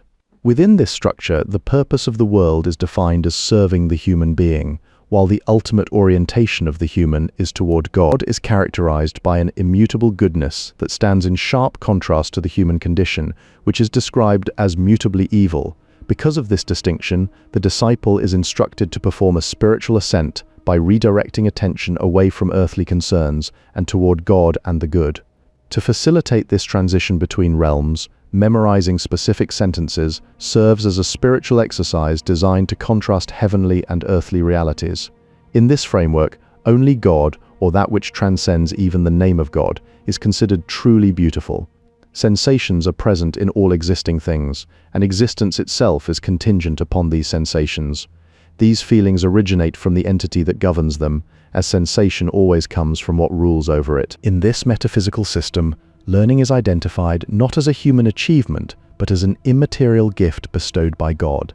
This underscores the divine source of all true knowledge and understanding. The inscription on a statue base describes him who by his divine nature remains ever the same in the same things, without beginning, middle, or end, and free from change. This universal craftsman of the eternal divine nature exists beyond the reach of fate and necessity, because such forces do not control a being who is above matter. The reborn remains in the cosmos, even though his true self is no longer of the cosmos. This distinction holds because the creator of the cosmos cannot be omniform like the cosmos. If he were to be omniform, he would become just like the cosmos itself. Once this vision has illuminated all his mind, it makes his whole soul shine and draws it upward through the body. This good is received as a seminal outpouring from God in the womb, arriving together with life and light after truth. Life, light, and the good clearly constitute a triad that stands apart from the lower 7 powers. When an individual experiences the vision of the good, it changes the soul entirely into essence. The opening passage of Chapter 13 identifies the seed of rebirth as the true good. This concept is linked to the term immortal produce, which refers to the 10 divine powers expressed metonymically through the individual powers of the good and truth. The metaphor here is mixed because it uses terms that apply to both botany and obstetrics, specifically concerning the receiving of seeds. Additionally, the phrase "through the Logos" is closely related to an expression in section 18, where God is asked to receive the all through the Logos as a logikethesia. It remains unclear whether eulogia refers to a blessing from above or to the hymn of praise. Meanwhile, the saying that all things are one is attributed to Agathodaimon and appears in chapter 12, section 8. The material cosmos and the astral powers that rule over it are not considered evil per se. Instead, the symbolism of water serves as a privileged tool for bridging the gulf between humans and the divine realm, because it is essential for both the living and the dead. The argument concludes by listing several specific reasons why divine favor should be granted to those seeking this transition. These justifications provide a framework for the spiritual ascent toward the unchangeable realm. When the craftsman of the universe decided to reveal himself, he inspired love into these gods. This light and love of God is fundamentally connected with the acts of searching and finding. The desire to search for and find God was first instilled into the hearts of the primordial gods. They were moved through a progression, first inspired with the will to search, then by a deep desire to find him, and finally granted the ability to accomplish this pursuit. Truth exists only within the supernal realms, far beyond the reach of the material world. Within this framework, a second petition seeks to behold the image of truth so that God might receive the mark of fullness. This God divides the universe by means of his spirit, a divine partition that defines all existence. In this spiritual context, the kiss described in the Gospel of Philip serves as an exchange of grace between initiates. The present consensus holds that systematic observation of the heavenly bodies originated in Mesopotamia. This devotional observation is commensurate with the general proposition that God can be perceived through his creation. Precise measurements of the heavens, land, sea, and fire are to be performed solely for the purpose of admiration. These calculations rely on both arithmetic and geometry to honor the scale of creation. The magical gem shown in Figure 2 is identified as Umich 26148. The text identifies three specific entities: God, the Father, and the Good. From these elements emerged two triads: God, Father Good, and God Cosmos Human. According to Asclepius 9, the Muses were sent down to prevent the world from appearing uncultivated. They were also tasked with ensuring that the sweetness of heavenly harmony would not be absent on earth. The divine guides souls toward a blissful realm where they existed before their physical form. In this transition, neither the facial features nor the beauty of the surrounding cosmos can be clearly explained by human logos. In a final interaction with the divine, the medium himself asks the god the questions. Only the first triad of God, Father, and Good can be said to be unnameable. This is reinforced by a lengthy passage in the Perfect Discourse, which discusses the impossibility of naming God. The distribution of passions among the zodiacal signs is outlined in chapter 13, section 7. This specific mapping exists within a broader context where religious tradition is never static, but instead changes in tune with its surroundings. ASAL 37 is quoted as stating that among all wonderful things, it wins admiration how man was able to find divine nature and affect it. Humans can make earthly gods because they are made in God's image and possess the ability to emulate his creative activity. Heaven itself seems not too high in this cosmology, because he is everything and everywhere. The ontological range of humans actually exceeds that of the heavenly gods, making humans superior to them in certain ways. The next event in the visionary experience is described as seeing the outpouring of the vision, where one sees the gods staring and rushing toward them.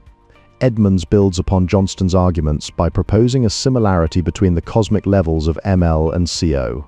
In Soul of Man, chapters 23 through 27, the emphasis shifts toward God's despotic power and the profound fear his creatures feel toward him. Conversely, chapter 14 of Christiana Hermetica states that the whole of creation was made by a God who is wholly good. Theological discussions revolve around the nature of God, the good, the cosmos, reincarnation, and the punishment of the soul.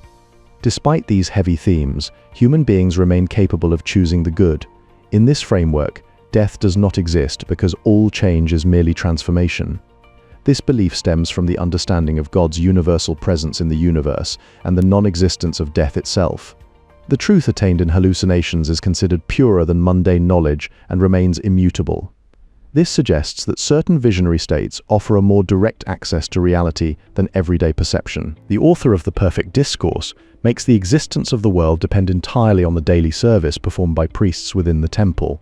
Because this divinely ordained cosmos was preserved by Egyptian temples, he views a complete reboot of reality as the only viable option for its restitution.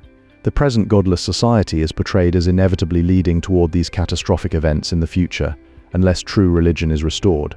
This urgency mirrors Asclepius 37, which states that the only thing keeping the gods on earth is constant worship through hymns and sacrifice. Zielinski had already spoken of the 7 mortal sins in relation to our physical existence. All material bodies are mortal composites born from sexual desire, and because they are products of this impulse, such a person does not cease longing after insatiable appetites. These bodies remain bound by their origins in sexual desire, leaving the individual struggling in the darkness without ever reaching satisfaction. This condition persists until one encounters a supreme essence that is beyond verbal expression and can be named only in silence. The universe wasn't created by the sexual union of 2 pre-existing gendered realities. Since the noetic light world isn't technically a cosmos, it makes sense for Nock and Festetigier to translate ton kalon kosmon as the beautiful archetypal world. Diotima makes a straightforward observation about being moved by something beautiful, acknowledging that countless people have had direct experiences of beauty throughout their lives. Within this framework, beauty is granted a unique metaphysical status as the only direct experience of ultimate reality. If we resist distractions, the good horse will lead us upwards to the unlimited primal reality of beauty.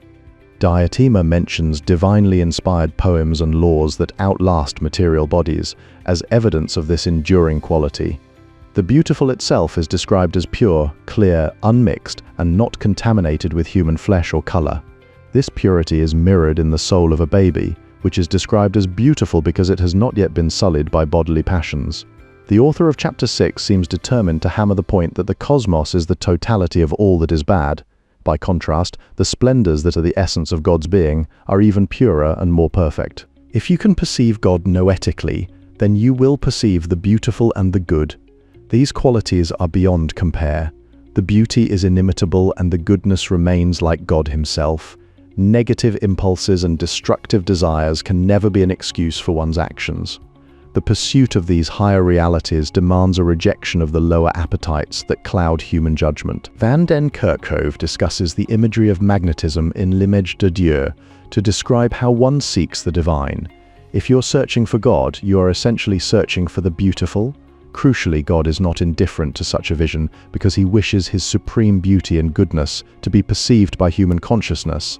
The divine radiance stands superior to any physical light known to man. This beauty of the good illuminates the entire soul and draws it up from the body, transforming the complete human being in its wake. The timeless noetic reality of what really is stands against our perceptual space-time reality defined by impermanence and multiplicity, sense perception, and mere opinion. Within this framework, the vision of the undivided, ineffable image of the monas serves as a limited view from somewhere. The 5 levels of reality are defined as God, Ion, Cosmos, Time, and Becoming. In this hierarchy, God is the ultimate source for all things. From God comes the Ion, and from the Ion comes the Cosmos. Subsequently, from the Cosmos comes Time, and from Time comes Becoming. The cosmos itself is filled with divine light and love as it flows from its origin. The whole cosmos is forever held together by the universal goodness of God alone. This generative source operates with a boundless generosity, never stopping its continuous giving birth to all that exists. In this framework, life, beauty, goodness, and God are equated as one.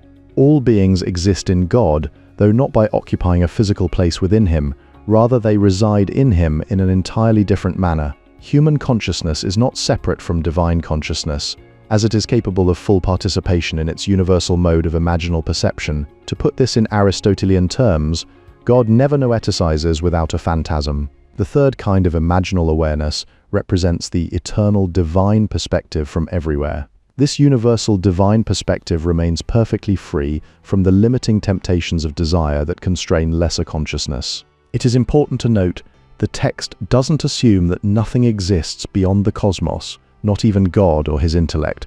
Rather, it recognizes that Aeon transcends the limits of both time and space.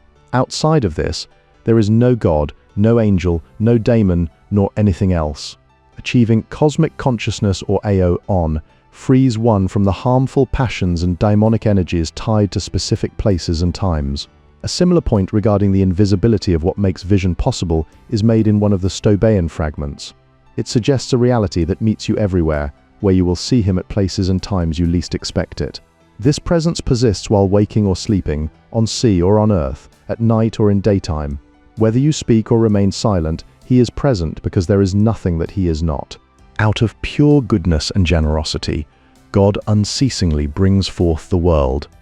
This deity is perfectly just, wholly generous, and utterly truthful, providing a realm where there is no place for anything that is not good.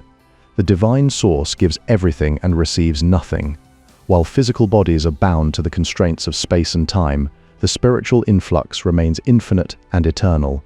Based on the exposition in NHC LXI 2, God holds everything within his incorporeal imagination, which is called the Aeon, or the third kind. This text highlights that everything that comes into existence is first imagined by God. True salvational knowledge has to mean something more and different. Specifically, it needs to be more permanent.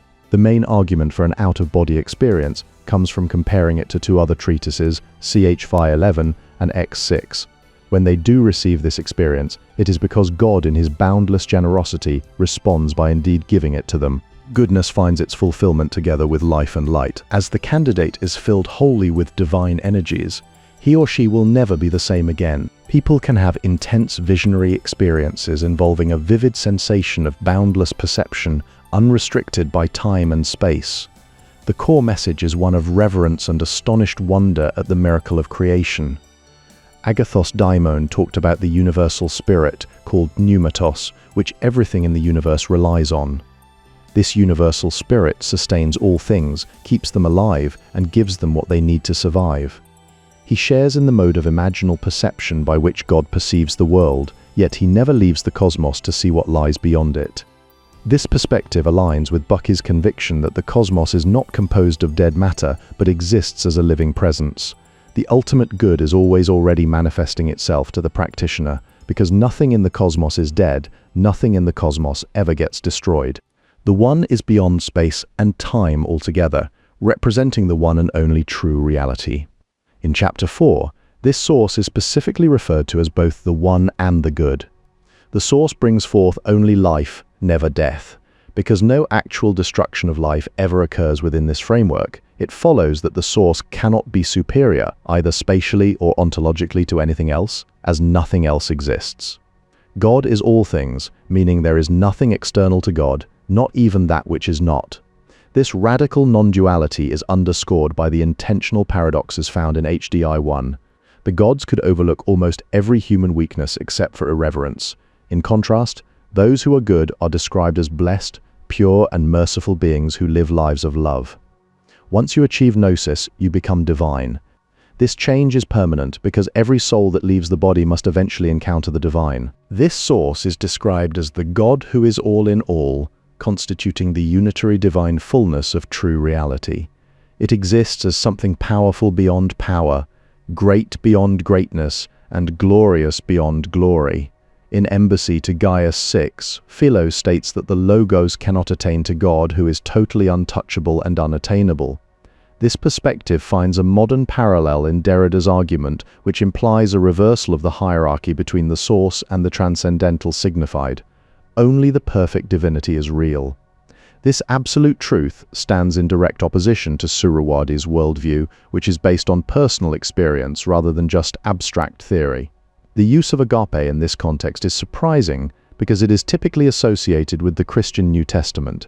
Meanwhile, the general idea of preserving a sacred book remains an extremely widespread and much discussed literary commonplace. The language of Western metaphysics has dominated the historical imagination more powerfully than any other factor. For that reason, traditional frameworks inspired by modernist visions of the human condition have remained dominant in how we perceive our existence.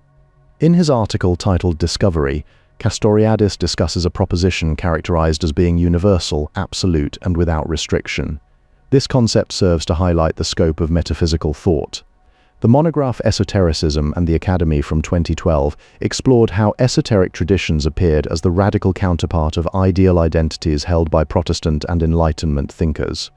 Meanwhile, these claims were often made by co-religionists who operated without being restrained by strong central institutions.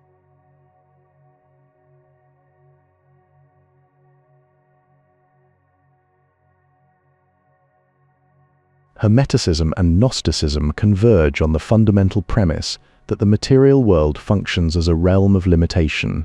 Because both traditions identify this physical existence as a boundary to be transcended, they share a common goal of seeking spiritual liberation beyond the reach of matter, to achieve true enlightenment within these systems. Both paths emphasize the necessity of minimizing bodily passions. This internal discipline is paired with a shared metaphysical belief that the soul possesses an inherent divine spark. In each tradition, this same divine spark is perceived as being trapped within the physical body. Consequently, both schools of thought treat the human condition as one of confinement, where the spiritual essence must be liberated from its corporeal cage. A significant divergence appears in how these two paths perceive the origin and nature of reality. Hermeticism views both the material world and its creator in a positive light, whereas Gnosticism characterizes the material realm as inherently evil. This distinction extends to their descriptions of the divine architect.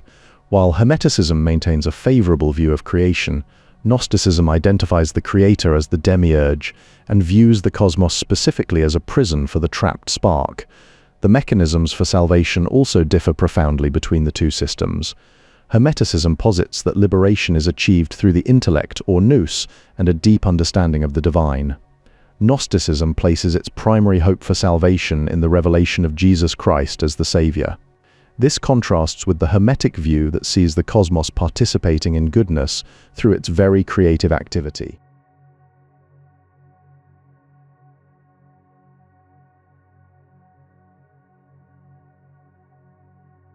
Beliefs regarding the role of stars in fate and cosmic sympathy were characteristic of both Hellenistic and Roman periods. This reflects a broader cultural trend where the fundamental presupposition of astrology emerged following Alexander's conquests, establishing a calculable link between planetary motions and human affairs. Knowledge of the recurrence of the two stars, the sun and the moon, highlights a perceived control over their predictable movements. This systematic approach to celestial phenomena is echoed in Neugebauer's writings on ancient mathematical astronomy. Thoth governed the phases of the moon, a role that linked him directly to the cosmic order and even prompted some to associate his influence with the creative functions of the demiurge. As ruler of the stars, the moon serves to distinguish seasons, months, and years, underscoring its centrality in celestial cycles. Celestial bodies act as conduits for divine energies that derive from the sun, the planets, and the stars. These powers reinforce an interconnected influence where demons depend on a hierarchical structure of cosmic forces involving the spheres of fixed stars, the planets, and the Earth. The texts of CHI and NHCV 6 describe a visionary ascent through the 7 spheres of heaven toward the 8th and 9th spheres. This process is distinct from other initiatory traditions because it culminates in CHI 25 to 26, where the soul enters the 9th sphere to merge with God. Following these shifts in understanding, no more were the traditional stelae erected in public to mark the beginning of each 20-year cycle. The doctrine of astrology emerged from a fusion of Greek with Egyptian and Babylonian ideas, effected principally by the Stoics. The Hermetist states that other mysteries moved severally amidst the heavens, according to fixed movements and periods of time. This teaching spread quickly because it was linked to astrology and the desire to escape its influence. The term Hermicus is most commonly used in astrology to describe the movements and effects of the planet, Mercury. Dorotheus says to calculate from the moon to Mercury and add the equal number from the ascendant at day or night to find the lot of any sympathy. Hephaestus may have mistaken Mercury for the sun. Some astrologers were consequently predisposed towards the belief that man's highest aspiration in this life, if he happens to be endowed with a kingly soul, is to contemplate the stars and commune with them, separated for a time from his bodily envelope. Pure philosophy should admire how the return of the stars to their first position, their predetermined stations, and the course of their revolutions obey mathematical laws. Man ascends even into the heavens and measures them. Porphyry is quoted as saying that most Egyptians regard our free will as dependent on the movement of the stars. Aulus, an astrologer, failed to die at the hour he had himself predicted and hanged himself. Ritzenstein observes that with the 4th century, the community becomes less visible. Joachim F. Quack has shown that the origin of the Thema Mundi is actually an Egyptian start of the year during the heliacal rise of Sothis in Cancer, a concept borrowed from the Babylonian zodiac. A decree issued in Uergetes' 9th year noted that the rising of Sothis coincided with the first day of the month, Paini.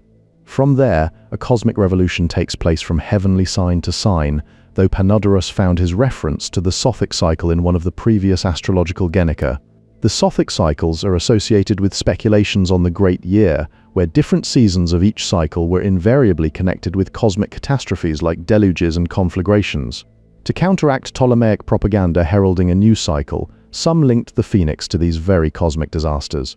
Buck and Unger think the great year in the ancient chronicle begins at the vernal equinox when the sun is in Cancer.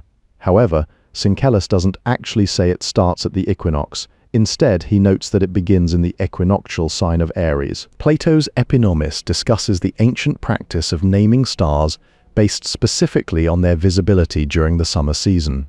Beyond individual names, Albertus Klein points out that Berossus provides a prophecy of Bel regarding a great flood occurring when the planets converge in Capricorn. The distance between the sun and the moon added to the ascendant determines both the lot of demon and fortune. All other lots are based on this same calculation involving that specific celestial distance. Manilius's Astronomica was composed by an astronomical writer during the reign of Augustus or Tiberius, providing a historical anchor for these celestial beliefs and insight into early celestial thought. This work underscores how early Roman thought integrated planetary influence with human destiny and cosmic order. Notably, Pliny mentions one Manilius Antiochus as the originator of Roman astrology, though this remark must be interpreted as sarcasm. The stars dwell within the ether, a realm where specific inhabitants and rulers are assigned to distinct layers of reality. The heavens, ether, air, and earth are populated respectively by gods, stars, demons, and humans. The sun holds a position of greater power than the moon, which follows it in both order and strength.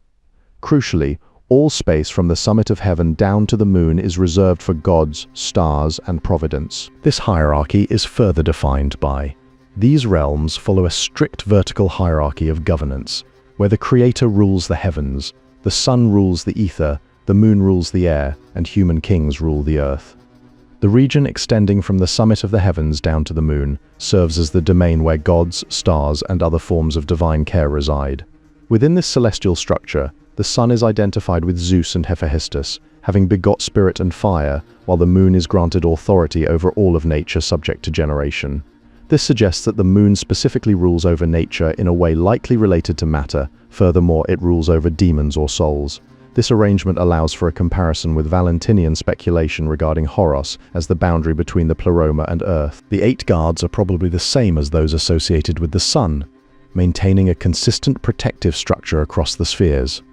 Regarding individual planetary influences, Maternus affirms that Mercury in favorable positions creates philosophers, teachers of the art of letters or geometers.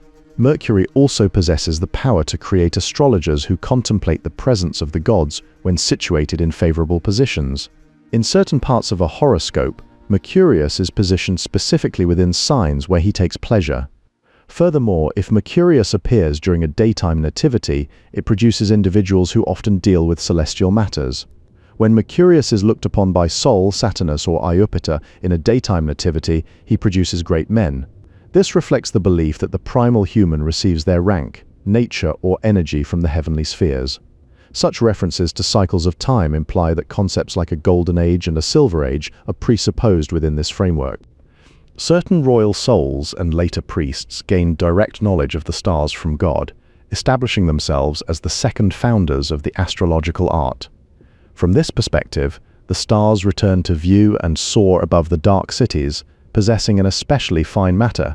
Posterity likely linked the historical king Nechepsos to astrology due to a lunar eclipse that occurred just before his accession to the throne.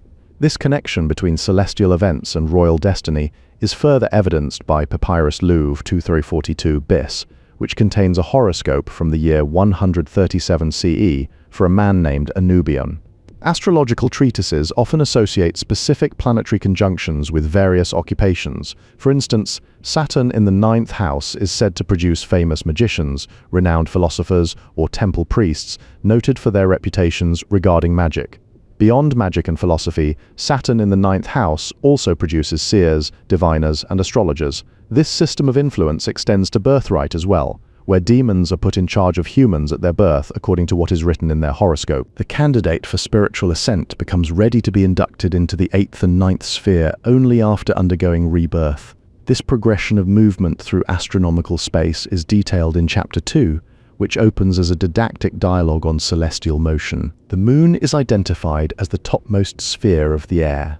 It holds a central position in astrology where it governs the principle for the birth, growth, and decline of bodies. In ritual texts for the afterlife, Graf and Johnston report a figure declaring that they are a child of earth and starry sky, asserting that their race is heavenly. This celestial identity links to the year god Ion, who is completed by the planetary circuits as noted in Ch. Egov. 7. Macrobius describes a process where the soul descends from the intersection of the zodiac and the Milky Way into a cone.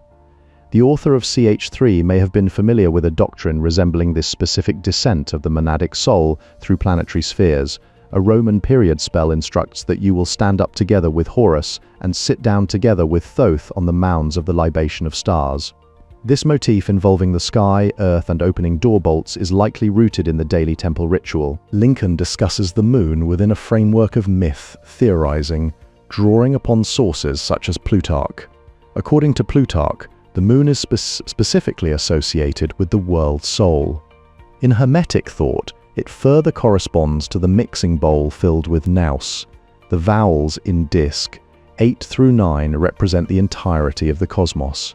This encompasses everything from Earth to the outer layer of stars where one finds the 36 decans.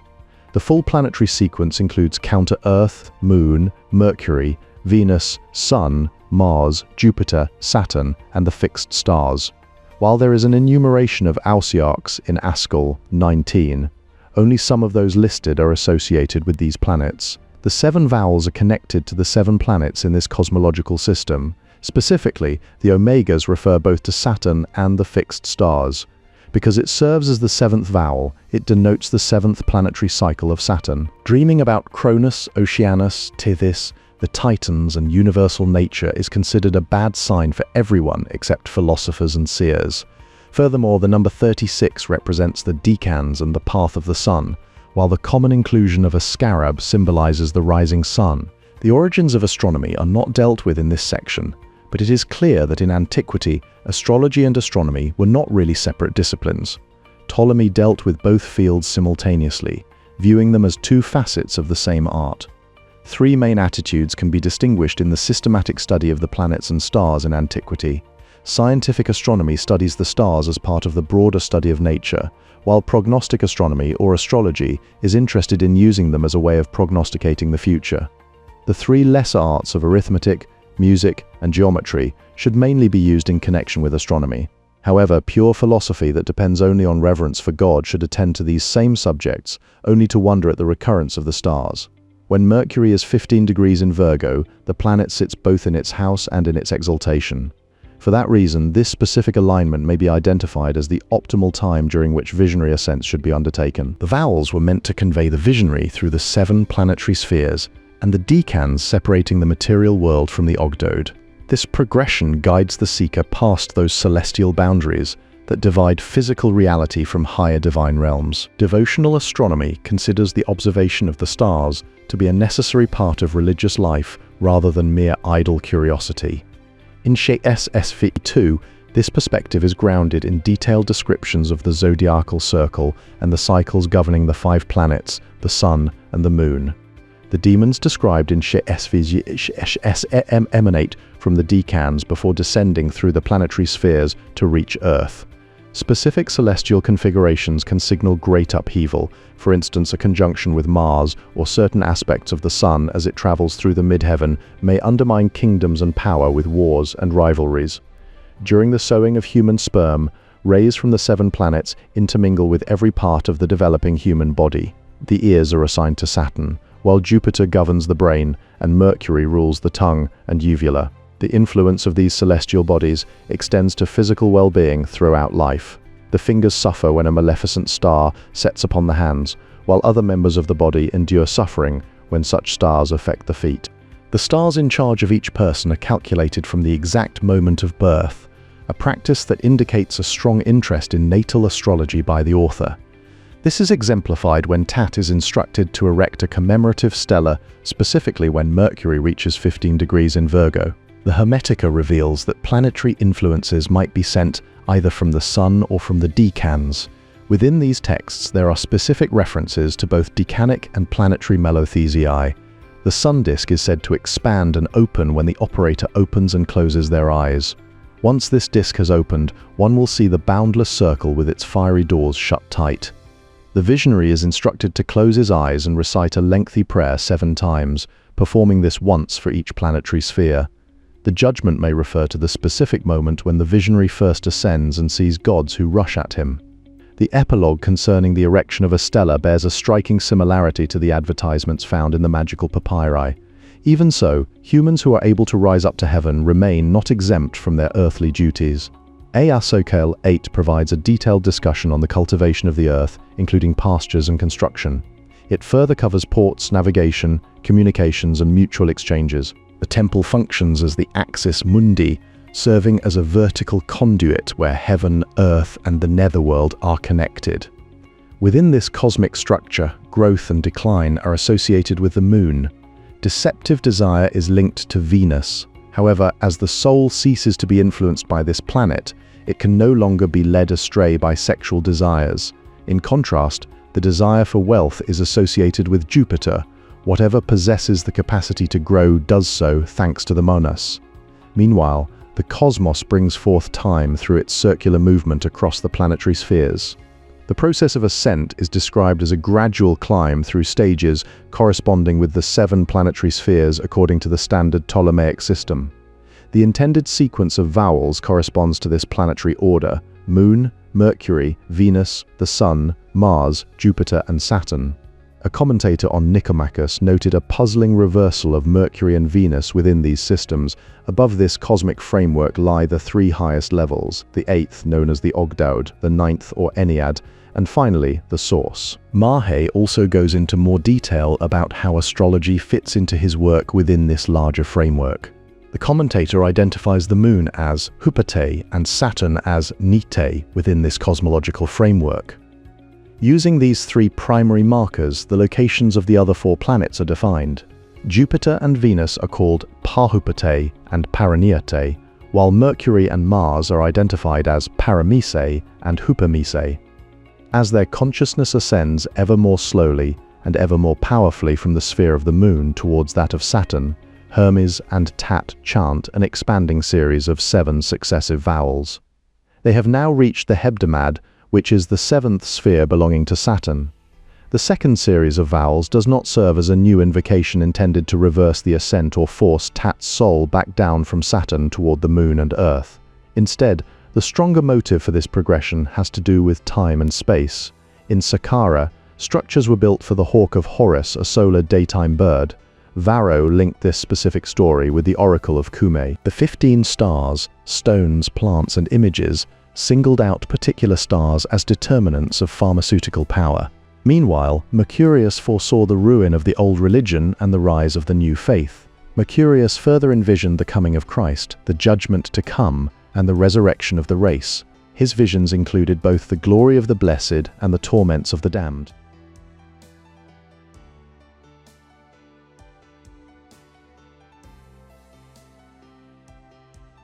The 7 rulers of fate are identified as the archons governing the 7 planetary spheres described in Plato's Timaeus.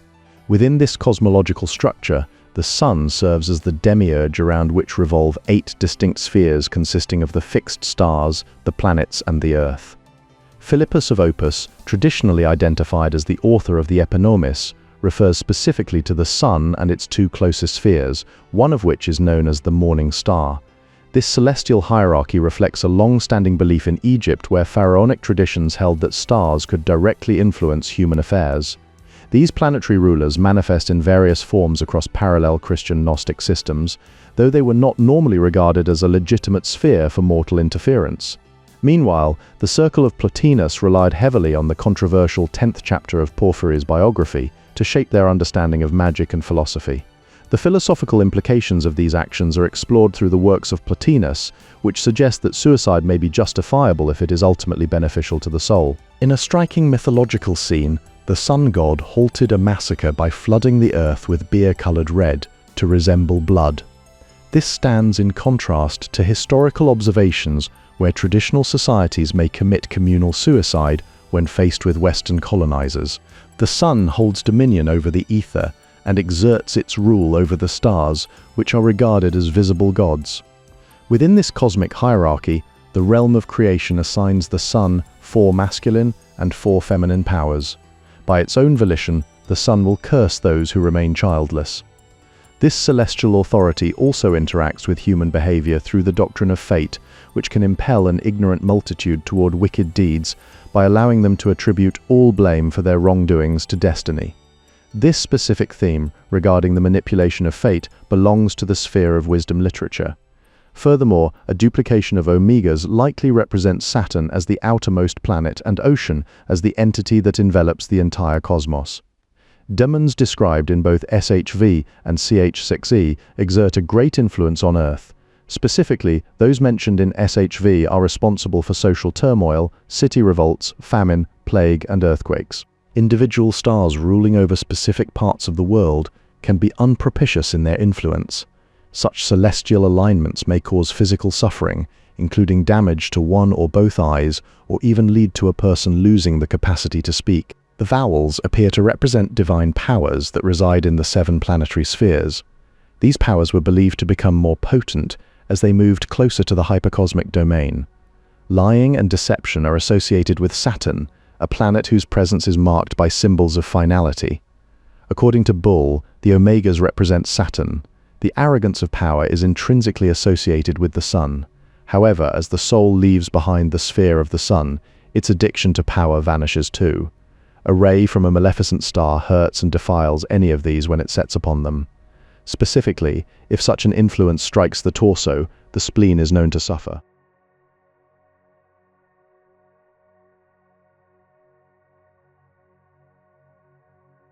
In Christian Gnostic systems, the planetary rulers are usually depicted as evil guardians bent on controlling human lives. This celestial hierarchy is bounded by the 8th and 9th spheres, which constitute the divine realm situated above the 7 planetary spheres. The doctrine of fate remains a crucial element in late antique consciousness.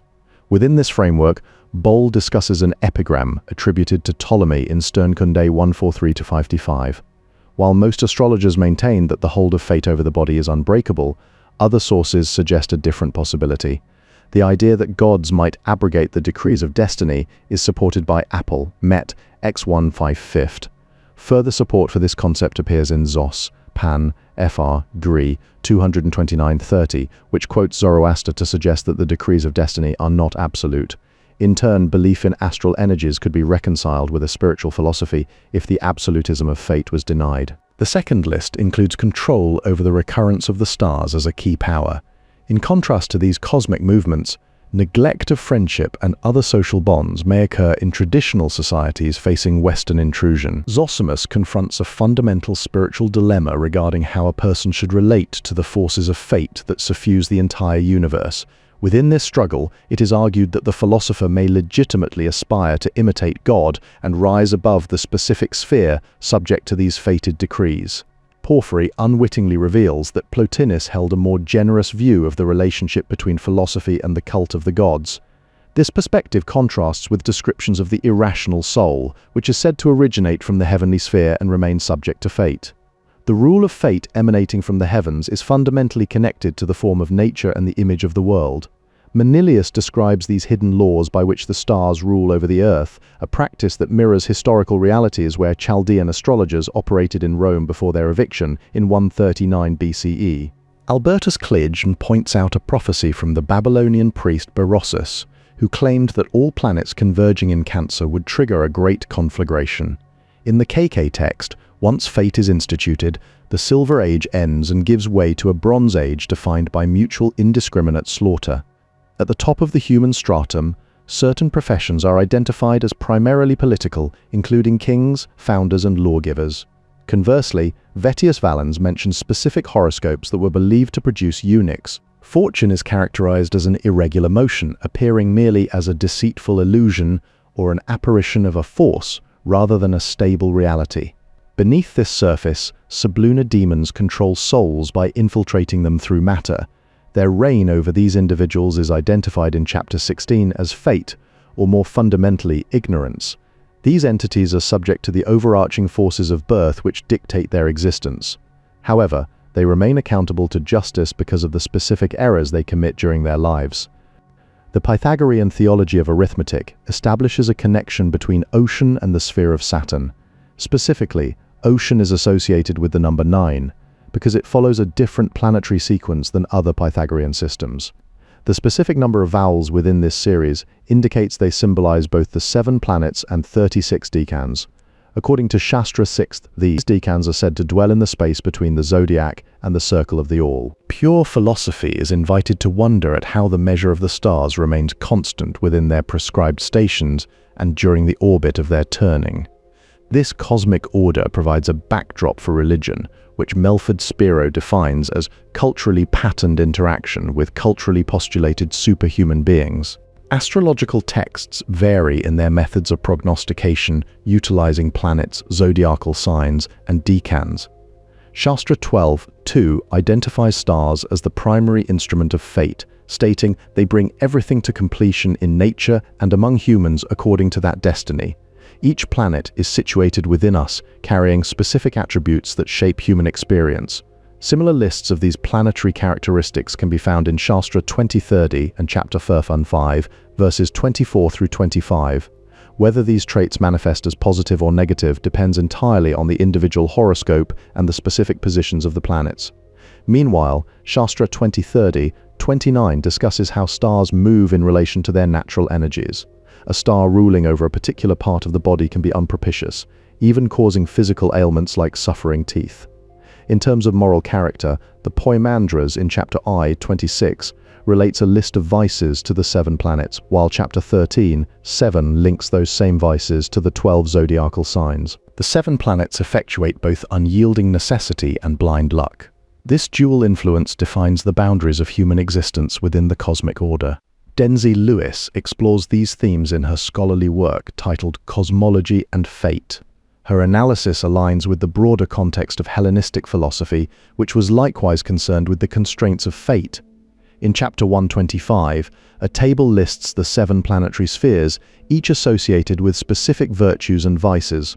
Notably, Mars is specifically linked to brutal and reckless presumption within this pairing of moral qualities. The constellation of the crater of Bacchus is located between Cancer and Leo. This positioning marks a specific point within the celestial map described in these traditions. Festugière sees the movement through the planetary spheres as a clear sign of the fall of man, and he considers this conclusion to be obvious.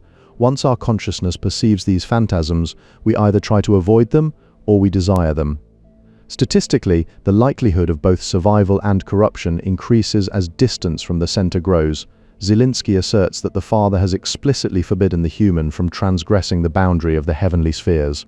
Denzi Lewis examines cosmology and fate in her work, drawing upon Plutarch's On Tranquility of Mind to contextualize these ancient perspectives. Within this framework, the cosmos is defined by the 7 planetary spheres. Life itself was associated with this cosmic domain of the 7 planetary spheres. Furthermore, these 7 planets and vowels could be linked to the 7 tones found in existing musical scales. In a treatise titled Periseismon, earthquakes were specifically related to astrological signs. Ultimately, how we read such encounters depends on our personal assumptions and prior opinions, which are the patterns of prejudice that define our horizon of interpretation.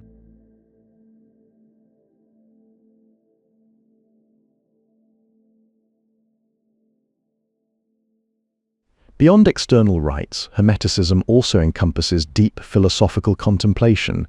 In this framework, Hermes is viewed as a mediator between the divine and human realms, serving as a primary figure associated with knowledge, speech, and the logos. Interpretations also vary regarding Hermes' specific role in invocation. Some sources place heavy stress on his authority over speech and divine communication as the primary mode of interaction with the sacred. Other traditions shift this focus, viewing Hermes instead as a patron of practical magic and ritual. This highlights the ongoing debate over whether his primary function is one of linguistic mediation or active magical mastery. Across various texts, there is a shared recognition of ritual and invocation as fundamental components of Hermetic practice. These expressions manifest in diverse ways, ranging from formal temple worship to the casting of magical spells.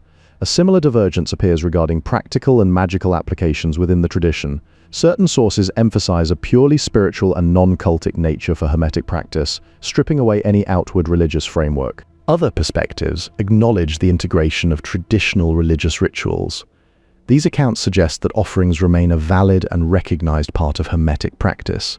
While there is broad agreement on these core elements, sources differ significantly in their emphasis between the philosophical and esoteric aspects of Hermetism. Some traditions prioritize internal wisdom over outward practice.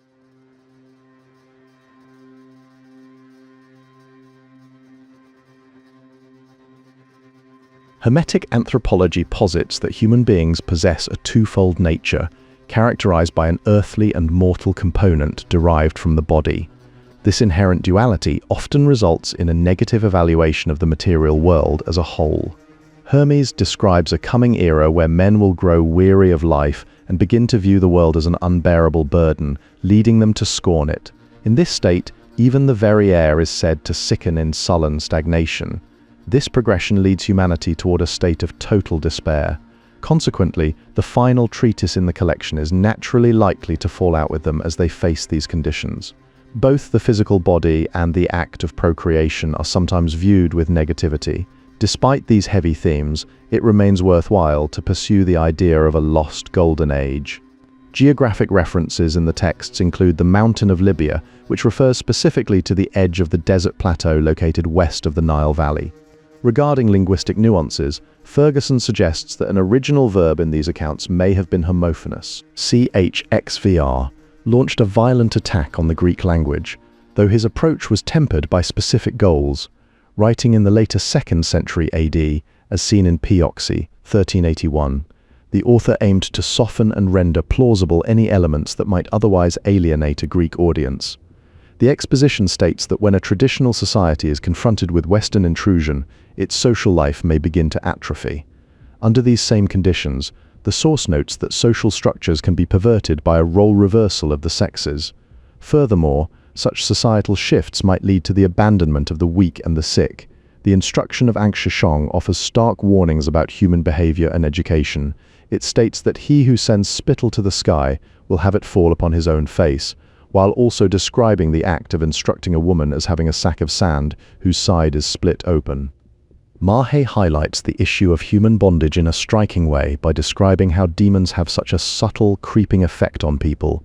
These entities don't just influence from the outside, they get deep inside the body, trying to bring the entire person under their control. In this state of spiritual captivity, the soul is compared to a man who is imprisoned and in bondage. However, there is a moment of release when the body is at rest on its bed, the soul is reposing in its own place within the air.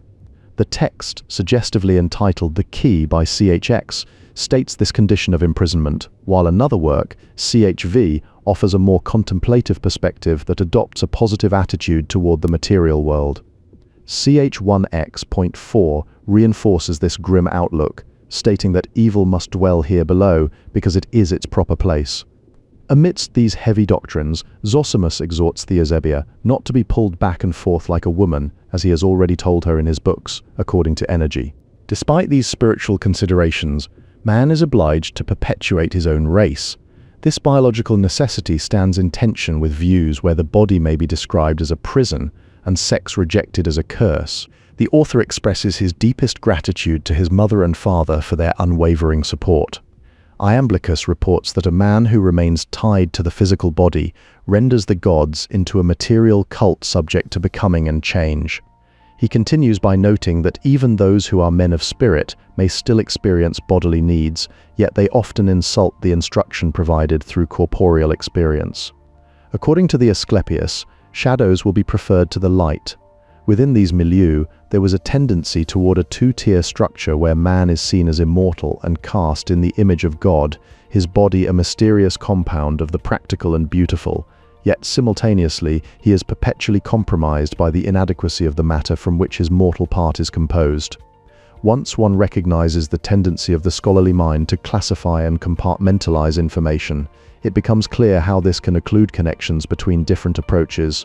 Within these specific ritual practices, facing towards the south is required when one wishes to pray to God at sunset. What cannot be transmitted in person to the next link in a succession must at all costs be preserved by being written down. However, the many will react in the best case by turning one to scorn, and in the worst by bloody persecution. This group identity is further reinforced by a marked tendency towards bilingualism. In the text reads, "When I am in the Virgin," which serves as an astrological notation for when Mercury is in Virgo. In a similar celestial framework, SHCF describes the great demon revolving in the middle of the universe and overlooking everything done on Earth by humans. SH362 further characterizes this person as an unswerving judge of the living and a terrifying and punishing tyrant of those beneath the earth. While other passages remain ambiguous, such as the unclear meaning of wipe-off in SH350, there is a broader observation that the decline of religion inevitably led to the breakdown of ordered society. Ultimately, these texts acknowledge that even the living king was obviously mortal. Ritner views the epithet as highly fluid, though it is noted that the last sentence of the fragment presents a problematic grammatical structure. Within specific visionary experiences, those able to drink somewhat more deeply of the vision often fall asleep, moving out of the body toward a sight most fair. According to Eco, the model reader functions as a textual strategy that actually constitutes the meaning of the text itself. This relates to how tradition is treated as non-textual, or at least paratextual, while collective memory must be reconstructed continuously and remains subject to the whims and interests of whichever society performs that reconstruction. The 60 zones constitute only the two bottom parts of SHX+IV. These specific regions extend from the realm of the demons located below the moon, reaching all the way down to Earth. These two lower parts are subdivided into 4 sections consisting of 60 zones each. Within this framework, the descending darkness is identified as moist nature. The word descends into matter and separates the elements during this process. In turn, the dyad is called the descending hemisphere because it is characterized as female and harmful. The demiurge remains in the demiurgic sphere of the ogdoad. Regarding hierarchy, the king of bodies is defined as the chief of each of the races. Poremanres serves as an aspect of Anchoes. Furthermore, Haketon is also referred to in these traditions as the One.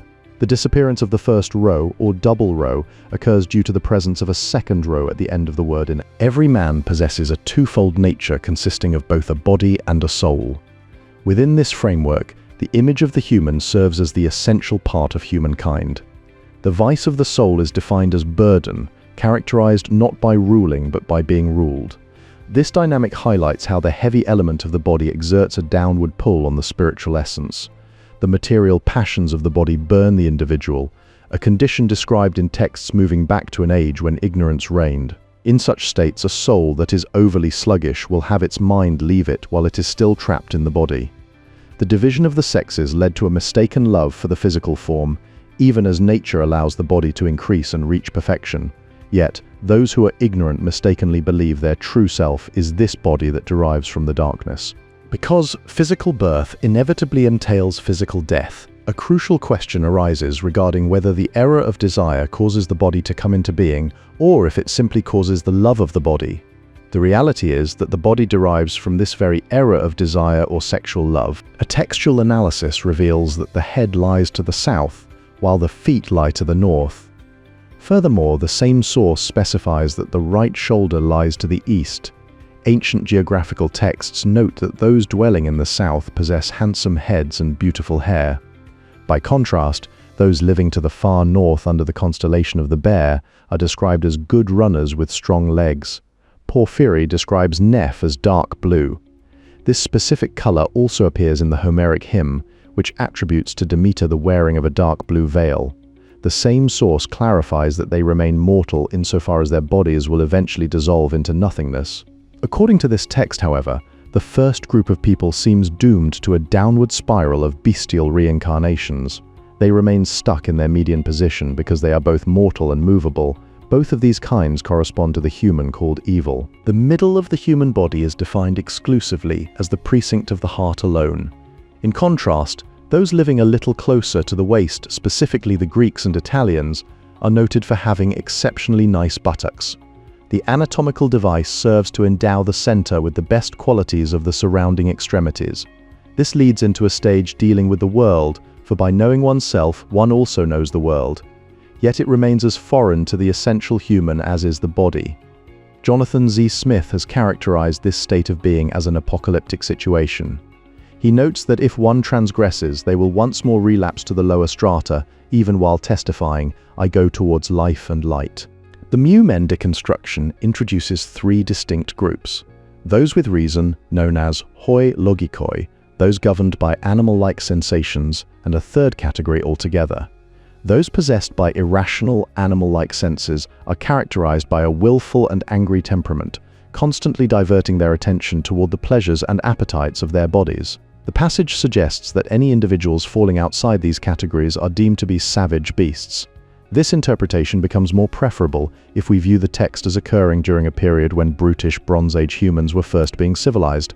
The spiritual candidate is meant to dissociate from his body and alienate himself from the world entirely.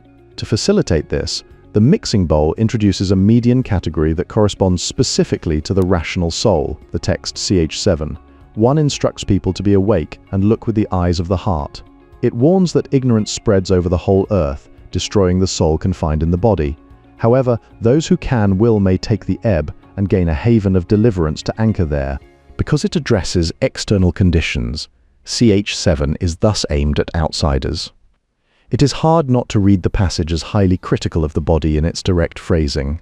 However, Tage Peterson argues that these words are not a series of invectives against the physical form itself, but rather a sharp critique directed at ignorance and getting rid of it, rather than the mortification of the body. Hermes offers a more severe requirement, stating that unless a person first hates their body, they cannot truly love themselves. While Peterson tends to downplay the severity of this specific command to hate the flesh, other sections like ch 21 identify loving the body as an explicit obstacle for knowledge. In this view, the body only presents a problem for as long as ignorance reigns over the individual. Once an initiate has successfully gained self-knowledge, the physical form will progressively cease to be an obstacle. Those who choose wrongly find themselves chained to mortality. Conversely, whoever manages the body well is seen as managing himself well. At a later stage of development, the body takes on a more nuanced light, serving as a necessary tool to fulfill one's duties as a human within the cosmos. The vision of the image possesses a special property that takes hold of those who have experienced it, drawing them upward. This same mechanism is found in the key, where an image serves to draw the soul upwards as described in ch 6. Chapter 2 aims to deny the Stoic tenet that everything which exists is corporeal. Spiritual exercise is characterized as a battle against oneself. One part of the soul tends upwards, while the other pulls downwards, mirroring the chariot allegory found in Plato's Phaedrus. One must practice leaving the body even before death. By doing so, when the final quittance occurs, the individual will already know the way upward. The soul of a childless person will receive a body that is neither male nor female and remains accursed by the sun. This occurs because the sun takes an active interest in ensuring that humans beget children. A body possessing neither female nor male genitalia is defined as a eunuch. The mention of rebirth into such a form as a curse seems to correspond best with the lizard, although it may also refer specifically to a eunuch. Even these forms possess some kind of falsehood because they are subject to change. The latter types are described as having eyes without seeing and ears without hearing, with the variant reading in manuscript L being alethos. Ch warns that identifying with the body subjects humans to necessity and fate, leading to the claim in multiple sources that humans are evil insofar as they are mortal. This is because the immortal has no part in the mortal. Even though the mortal possesses some part of the immortal, it is necessary for a person down here to exercise his own soul as a means of liberation. In SHV, love for the body is identified as the main hindrance for achieving a beatific vision, and the remedy for this obstacle is to actively exercise one's soul. While philosophy is widely recognized as a practice for death, it is explicitly stated here that the soul must leave the body through an ecstatic ascent. This preparation ensures that the spirit will be able to ascend once again after physical death. Skodel notes that a persistent ambiguity remains in S.H. Fieg's regarding whether leaving the body refers specifically to the moment of dying or an ecstatic experience.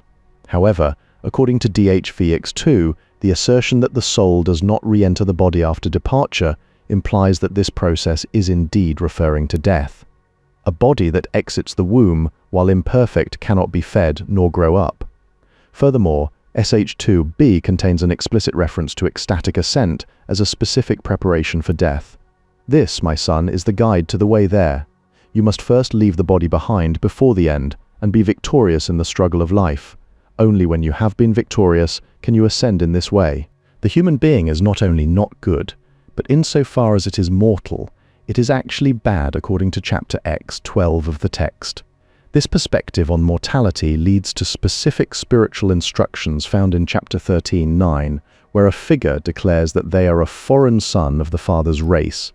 Liberation involves using as an instrument the mind itself to transcend physical limitations. A more likely explanation for certain experiences, however, is that the physical senses of the one who has attained the vision are transformed. To manage this existence, certain dietary regulations are recommended to minimize material desire. This is complemented by linguistic nuances where the verb sevazomai or sebom usually functions transitively in both active and passive forms, with the object of worship appearing in either the accusative or dative cases. The text provides a fragmented reading of Eifri, which may translate to upon the mountain. However, it is noted that a little something is still missing in this passage. To ascend to the one who sent down the mixing bowl, an individual must first descend into it. This movement is sought by a speaker who wants to understand these complex dynamics. Hermes corrects his son by denying that the body is the same as it was before. He argues that because it is a material object, it is constantly changing and therefore inherently false in its nature. Vanquished, they have flown away with a hiss as we observe three main types of illocutionary force at play. Rather than mere speech, it must be seen as declaring that a superhuman being is now present. Searle points out that most declarations depend on an institution to provide the proper context and endow the speaker with necessary authority. In a related linguistic detail, the imperative form of ch-30 is identified as a hapax. Through a practice known as vessel divination, a boy is able to see the gods simply by looking down into a container. Within the Hermetic melothesia, this physical structure of the body is viewed even more darkly, perceived instead as the tent created by demonic forces. In chapter 13, it is specifically the zodiac that operates within the body. Other texts expand on these celestial influences, noting that either the 7 planets or the 36 decans assume the primary role of governing bodily existence. The monad is calculated to reach a count of 361, an intentional move to approximate the number of days in a solar year. It is at this point that the spirit makes its first appearance in the text. The sensible body belonging to nature remains far removed from the essential birth of true being. To address this, the author suggests a movement to spread out abroad and prepare. For the translation of NHC 52, 25 and 26, Camplaine's emendation is followed. Other translations interpret this passage as referring to the power that is in me, because the direct object in verses 26 through 27 can only refer to that power. Kaiser follows Krause by leaving the object out of the translation. In a separate instruction, chapter 13:11 states that we must practice reverence towards the Almighty to be watered by Him. That same passage in chapter 13:11 further specifies that in return for this reverence, He will water every shoot. This establishes a reciprocal relationship between the practice of devotion and divine sustenance. The wicked are left to the punishing demon as a consequence of their state. While no specific ascent is mentioned per se within this particular text, it does clearly delineate the sequence of the rite of ascent. The new human becomes immune to the physical changes that affect his body. When it comes to these transitions, Mahay refers to Askell, 40 in HHE 189-90, while I follow the edition of HHE 164-87. In the Book of the Dead of Nefer Uben F, a narrative unfolds where the deceased passes by the Great Ones, arm to shoulder, even as they pass by the Great God. Within this same text, The individual moves past the aged one of the shoulder while being described as sailing over the sky and identifying with re. Alberto Camplani proposes a different interpretation for a specific verb in these records, suggesting its meaning is to emanate. Furthermore, the term unborn appears with a reflexive letter, while round omega serves as the bipartite letter belonging to the seventh planetary zone in terms of corporeal language. In the final line of this text, Joachim F. Quack suggests a specific translation, "O hot one, you are under control." This stands in contrast to Egyptian traditions. Plutarch records that it is the daimon which ascends to the moon after death and remains there on the lunar surface. The author mostly follows Mahe's previous way of organizing the sentences. In this case, the second sentence points toward a more detailed explanation in sentences 3 and 4. The text specifies that the 3 etas located in the top right corner are to be treated as 4 iotas. Additionally, the fourth gem contains our palindrome on its reverse side. A third possibility exists regarding the pronoun them, which may refer to something else entirely since there is no immediate referent provided in the text. The 2 serpentine legs of Abrasax often take on the shape of a minuscule omega. In this context, the treatise distinguishes between corporeal and essential movement, defining the former as coercive while the latter is autonomous. The soul finds itself drawn to the dianoia of the armature of the spheres. This occurs because the spirit is actually a lower material soul that requires harmonization with the cosmos. After facing the cardinal points, the ritualist must bend down toward the earth and move counterclockwise in a direction toward the south. During this movement, specific instructions dictate that the iota should be spoken while facing south. This science is ordered to be called a handmaiden of nature. While schools could be formal or informal, practicing philosophy in this treatise entails waging battle with oneself and leaving one's body behind in preparation for death. The human body is divided into 4 general parts: the head, torso, hands and feet. Each of these specific sections is weakened according to the time of conception or birth. If an evil influence happens to dominate either the conception or the birth, then a certain kind of disability befalls the limb associated with it. The blood vessels have to do with the aspect, while the lungs suffer when a maleficent star sets upon the torso. The decans are influential whenever something ails the human form. The number 36 is meant to denote the totality of these 36 decans, who together make up the year. Noetic essence is separated from dianoia. Both of these are fundamentally separated from the physical body. Scholarly endeavors are inherently reductionist, because they present only a limited portion of the phenomena submitted to analysis. Hold a pebble numbered 3663 against your chest. This specific stone represents the numerical value of the name Bain Chook. The operator is also responsible for preparing the medium, who enters a state described as a trance or cataptosis, a term that is notably also used to describe epileptic seizures. The formulas used during these proceedings consist mostly of nomina barbara. The medium for this process is most often a young boy, who must be seated on unbaked bricks. During the rite, the operator instructs him to raise his hands up towards the rays of the sun. Within the demotic vessel divination tradition, a specific prayer determines the quality of a subject based on his ears. If both ears speak, he is deemed very good. However, if only one speaks, the right ear indicates a good status while the left signifies bad. A figure in these traditions is said to have been placed in the happier place of middle status, reflecting a specific hierarchical positioning. This relates to a broader principle where the essential part of a being can take on the qualities of those beings it connects itself to through transformative association. The pipe used in some rituals emits wind towards the west and east to direct energy in specific cardinal directions. This functional use of tools complements a broader view where the body itself is described as an instrument necessary for tending the cosmos. During certain rituals, the medium experiences a physical sensation of being lifted up into mid-air as part of the process. This mirrors the visionary experience in Discourse 8-9, which begins with a release from the body where the individual perceives himself suspended in the air. In the ML, the operator provides specific instructions for opening and closing the eyes in a deliberate sequence of actions. Furthermore, the operator directs the subject to stare into the middle of the sun, a practice noted even though there is no evidence that this caused widespread blindness among practitioners. Burkett defines a sect as a minority protest group that adopts and maintains an alternative lifestyle.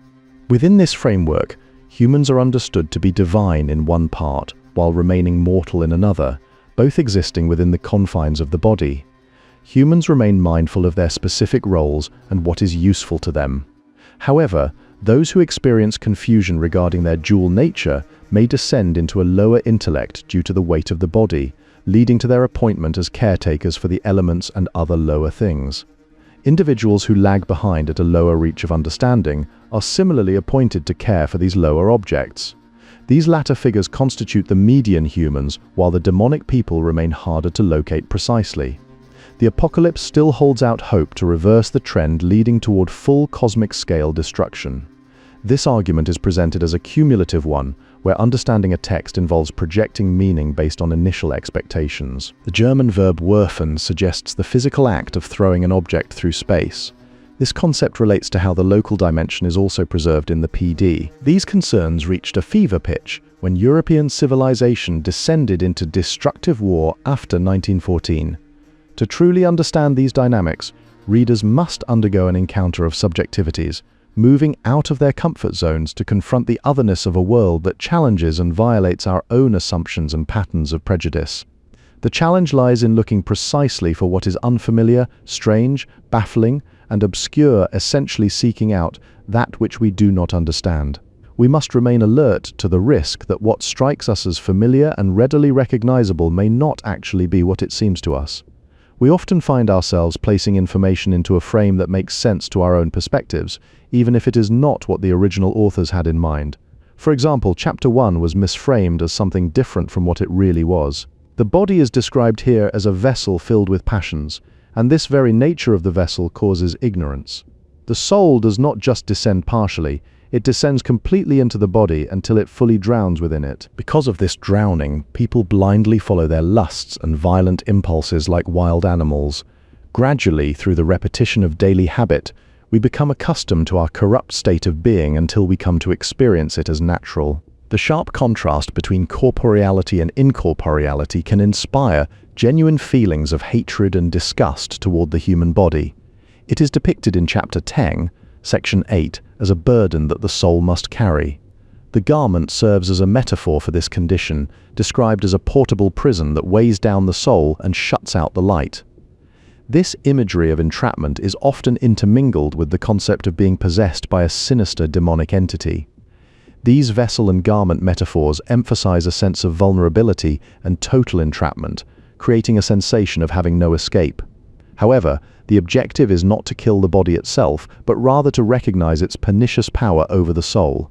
The goal is to find the motivation to begin resisting and ultimately breaking that bodily power, a process which requires persistent practice. Such efforts can lead to alterations of consciousness known as ecstasy, resulting from a drastic reduction of sensory stimulation combined with heightened mental concentration. These experiences have the potential to fundamentally change a person's attitude towards life. During these states, a darkness may appear as a frightening and depressing presence that twists and twirls like a snake. The dark substance makes an unspeakable mournful sound as Hermes sees and hears how the pneumatic logos is passing over it, keeping the matter in motion. This movement reveals that air is not restricted only to the heavens above, but exists down below as well. The human is technically androgynous, yet he presents himself as gendered male while remaining afflicted with the fatal flaw of erotic desire. Dodd suggests that nature reflects this image back to him in her own body, specifically to catch his attention. When looking at nature, the human perceives a shape like his own. Van den Broek clearly states that it is her specific shape that resembles his own. The human exists as twofold, being mortal through the body but immortal through essential humanity. This means the human is immortal and holds authority over all things, yet he suffers the fate of mortals. Human bodies born in this manner are not immortal and remain subject to temporal cycles of growth and decline. If humans lose their balance by becoming obsessed with embodiment, they will wander in darkness and be subject to death. God commanded humans to give birth to new mortal bodies, creating a state where embodiment is considered a good thing, but remains very risky. The body functions as a dark vessel, seething with a chaos of poisonous passions that seek to corrupt the soul. The term energomata refers to those hidden emotional urges and feelings that haunt a person. These energermata affect how someone acts and feels by disrupting their inner peace and mental clarity. Death is nourished by the dark and depressing substance, a heavy element that requires constant management from those who inhabit it. Human beings are tasked with taming and bringing order to this darkly chaotic nature of the dark and moist matter. That is not an easy thing to do, as it demands a rigorous mastery over internal forces. Those who receive nous despise their senses before finally giving up the body to death. There is no reference in these texts to bodily garments or envelopes, focusing instead on the direct transition of energy and form. This distinction clarifies that the struggle is with the substance itself rather than a mere external covering. Humans lose their physical shapes as their bodily senses return to the sources from which their energies had come. Most translators see this movement of the human being or man as ascending upwards. In the Phaedrus, Socrates explains that the soul is easily led astray by the bad horse of bodily desire. This metaphor illustrates how physical cravings can hijack spiritual direction. Hyland further discusses a progressive movement from one body to many or all bodies, and from there towards souls. When the body has grown large, it drags the soul down into heaviness. In this state, thinking now appears as what is rational, but that explanation no longer illuminates and instead obfuscates. It is necessary to begin with turning towards beautiful bodies. However, aspeia or irreverence serves as its own punishment because it causes the soul to be tormented by bodily passions. This torment leads the spirit along a downward spiral, ultimately toward murder, outrage, blasphemy, and all the kinds of violence through which human beings do wrong. Those who drink more deeply of this vision often lose their waking consciousness. They move out of their body towards a beautiful vision, while those able to drink somewhat more deeply of this vision move toward a most beautiful vision. Diotima speaks from the vantage point of the destination of the path that must be traveled. In contrast to those still struggling through the journey, her perspective is rooted in where one eventually arrives. Contemporary specialists interpret occasional expressions of hostility toward the physical form as evidence for a merely pedagogical dualism, which they see as limited to an early stage of the way of Hermes. This perspective stands against a broader framework where there is a hierarchy of 5 levels, each one serving as the source for the level below it. Those who drink more deeply of this vision often lose their waking consciousness, an expression the author uses specifically to distinguish these experiences from normal sleep. During this process, the soul is drawn out of the body as if pulled by the force of a powerful magnet.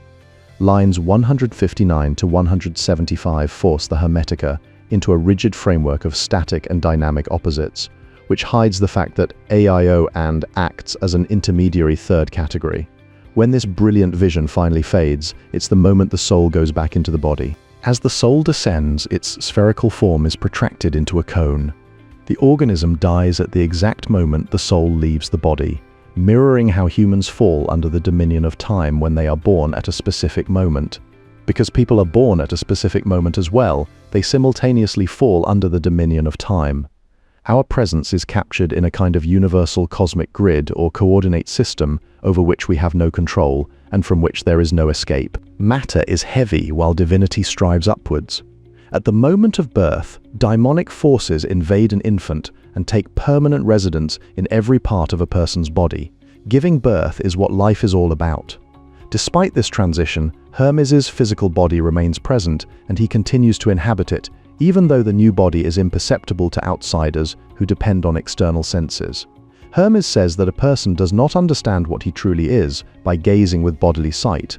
While most commentators think this means he is blinded to his own physical appearance, that interpretation would make little sense.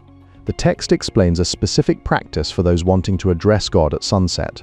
They should turn their gaze in that direction. According to HDVI 3, if a soul departs from the body without first attaining perfection, it remains imperfect and finds itself lacking a physical form. This is because the natural body perceptible to our senses is fundamentally mortal. As it grows old and wears out through continuous use, it eventually loses its ability to sustain life. When the body finally falls apart, its elements are recycled by nature. The author avoids using the common term death, choosing instead to describe this process as the movement of perishable bodies, even though some other writers slip into everyday parlance when discussing mortality. From a dualistic perspective regarding human consciousness, the dodecad and the decad appear as opposites. This occurs because the negative counterpart of the septenary is expanded into a dodecad through the addition of 5 further torments. It is essential to understand that the physical body is not left behind during rebirth. Rather, it is normal bodily perception that undergoes expansion and transformation. The source moves in sovereign stillness, and this stillness moves within it, whether one considers it as God or eternity, or both. Being born in the body means becoming aware of the world of the senses, while simultaneously forgetting the greater life of the soul. One might as well say that the nous is in the body, enveloped by these layers, as that the body is enveloped by them. Those who leave the body experience forgetfulness, because the sensory world sinks into oblivion. In this context, being born means becoming aware of that sensory world, while what we call death represents a total forgetfulness of it, allowing one's life to be dominated by the destructive passions that work through the body means falling under the sway of death. This condition of living in darkness was an almost inevitable side effect of embodiment. Most people keep wandering in darkness, deluded by the senses and subject to death because they fail to live life as it should be lived.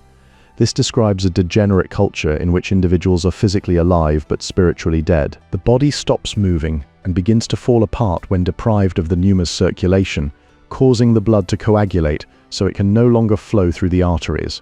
As this happens, the soul gives birth to forgetfulness, as it is dragged down by the heaviness of the physical form. The phrase, "I am your mother," functions as a factual statement, yet its specific meaning depends entirely on the context. Again, the few words that follow this declaration have been destroyed almost completely regarding certain textual interpretations, viewing the embrace as prolonged remains speculative. This is complicated by the fact that the few words following that passage have been destroyed almost completely. The sun is in the middle position, called Mese. In a related fragment, the letter theta has the numerical value of 9 and represents Thanatos, which means death. Chapter 7 of 2 refers to the body as this living death, while chapter 10 of 24 describes the sluggish soul that is held down by the body. Although these passages convey a similar sentiment regarding bodily weight and spiritual inertia, they are expressed in very different styles. The final section of NHVX6 stands in distinct contrast to what preceded it, as the author concludes the treatise by offering specific instructions to his readers. Precision is required here because these commands hinge on a fundamental ontological distinction between different modes of expression. Writing is characterized as something that is not transient but permanent, and notably, it is considered dead rather than living. In this framework, speech belongs exclusively to the living, whereas what is dead possesses a quality of permanence where it may never die. This logic aligns with Derrida's argument regarding a programmatic reversal that replaces the living logos with its dead supplement. This underscores a core limitation where what is corporeal cannot signify what is incorporeal. The problematic condition of the soul was historically viewed as a direct result of its descent into the seething cauldron of the body. This imagery reinforces the idea of the physical form as a site of profound spiritual entrapment. The Kitab fi Zagra and Nafs puts a lot of weight on the nature of sin, viewing physical death as a kind of salvation while giving stern warnings against alcohol and women. To really understand these views, you have to take their internal perspective seriously while also looking at them from an outside viewpoint that doesn't oversimplify things. True understanding in this context requires an established horizon of temporality, specifically the reality of human mortality. This perspective remained dominant for some decades after the end of World War II, before the cultural mood began to shift. Embodiment was not considered a mistake or catastrophe that must be corrected by returning to a disembodied state. Instead, there is an insistence on moving beyond traditional grand narratives of Western culture towards new, entirely different and far more complex ones. These new frameworks must fully include and integrate what used to be marginalized or excluded as rejected knowledge. At the same time, historical records show that hundreds of villages were much smaller than previously assumed. The inhabitants of these settlements seem to have had something profounder in mind than nomenclature. This depth is contrasted by the historical reality of forced conversion, which intensified significantly during the early 9th century.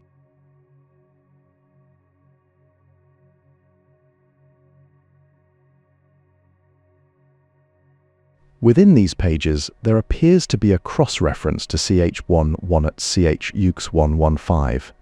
While examining the linguistic framework of the text, it is noted that the term acculturation is not generally agreed upon.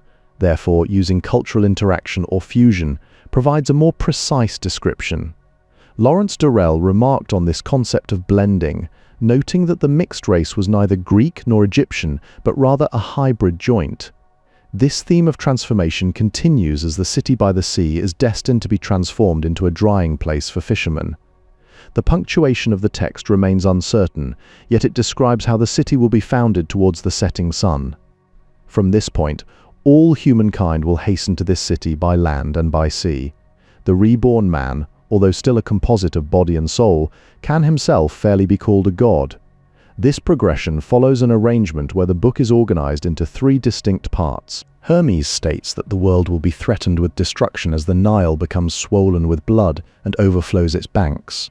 This catastrophe leaves the whole country a desert, where the earth no longer stands unshaken and the sea is no more navigable. The fruits of the earth will rot as the soil turns barren. This environmental collapse follows a conquest marked by demographic catastrophe, involving not only the death of countless natives from war, oppression, and diseases to which they had no immunity, but also a significant decline in the birth rate. The elements of one chain are mutually sympathetic. This interconnectedness ensures that every component of the physical and spiritual world resonates in harmony with its corresponding celestial counterpart. A reference to Stra, Exvu, or 146 appears in the text, as these energies cause growth, decay, and sensation. Within this system, each animal, plant, mineral, or part of the human or animal body corresponds to a particular planet or god. Regarding the physical space of these records, Dirtchain argues that the room described in Papyrus Salt 825, 57-61 was too small to be the principal library. In a tragic personal account, Naneferkaptah recounts sailing from Coptus towards Memphis, where first his son, then his wife, and finally he himself fell overboard and drowned. Zosimus of Panopolis observed something unsettling in the water, claiming he saw many people who were burnt but living. Meanwhile, Pliny the Elder notes that magic holds men's emotions in a threefold bond. Albertus F.J. Klin attributes to Josephus the claim that the earth will first be raked by fire and then by water. Scott suggests this as a more plausible translation of the text. Mani absorbed elements of other systems into his own religious framework. He describes a coming day when the land, which is more reverent than all other lands, will be irreverent. This divine status allows him to establish himself on high without even leaving the earth. Even as he exists in this state, we consider the reborn man, who remains a composite of body and soul. The soul mixture is divided into 60 layers, which decline in purity as they get closer to earth. This descent occurs after God commands the earth to be bountiful, and the elements complain to him, leading God to agree to send an emanation down. The great fire, icy water, and furrows of flame are placed in mid-heaven at the bottom of the sphere. It is within this earthly realm that humans and other living beings dwell. In this cosmological framework, dryness and moisture are identified respectively as Mother and Oceanus. This method of recalculating years into months or seasons serves to prefigure the later methods used by Panodorus. The Masoretic Numbers passage describes Seir and the sons of Seth being crushed by Israel. Regarding the duration of these events, one calculation specifies a total of 150 plus 6 months, while another identifies it as 20 plus 4 months. The Demiurge distinguished 4 elements, specifically air, fire, water, and earth. He arranged 2 of these elements for the upper hemisphere, fire and air. The bottom part of the world's soul near the earth consists of 4 zones, which are probably associated with those same 4 elements. In SHXV 8, there is a passage describing a bull in the abyss and a turtle in the air. SHXV 11 describes 4 things that rise from the earth. These earthly bodies are made of the lowest matter because matter is formed as bodies, since it also partakes of corporality. The sun rules over 4 masculine and 4 feminine powers residing in the elements below the demiurge. Layers 1 through 4 are identified as the elements where bodies, demons, and stars reside within earth, air, and ether. The disappearance of the first row or double row is plausibly explained as a case of loss of a liquid due to dissimilation. This specific linguistic shift would result in the diphthong. Marcus Messala identifies Janus as the figure who unites water and earth with fire and air, highlighting their interconnectedness in cosmic formation. In this symbolic structure, the earth is represented as a man lying on his back, gazing upward at heaven toward his paternal counterpart. The dyad was assigned the two grosser elements among the four, specifically earth and water, as part of this dual principle. Nature performs all its work through these four elements, where the watery nature originates from a hateful darkness to form the basis of the physical body within the sensible world.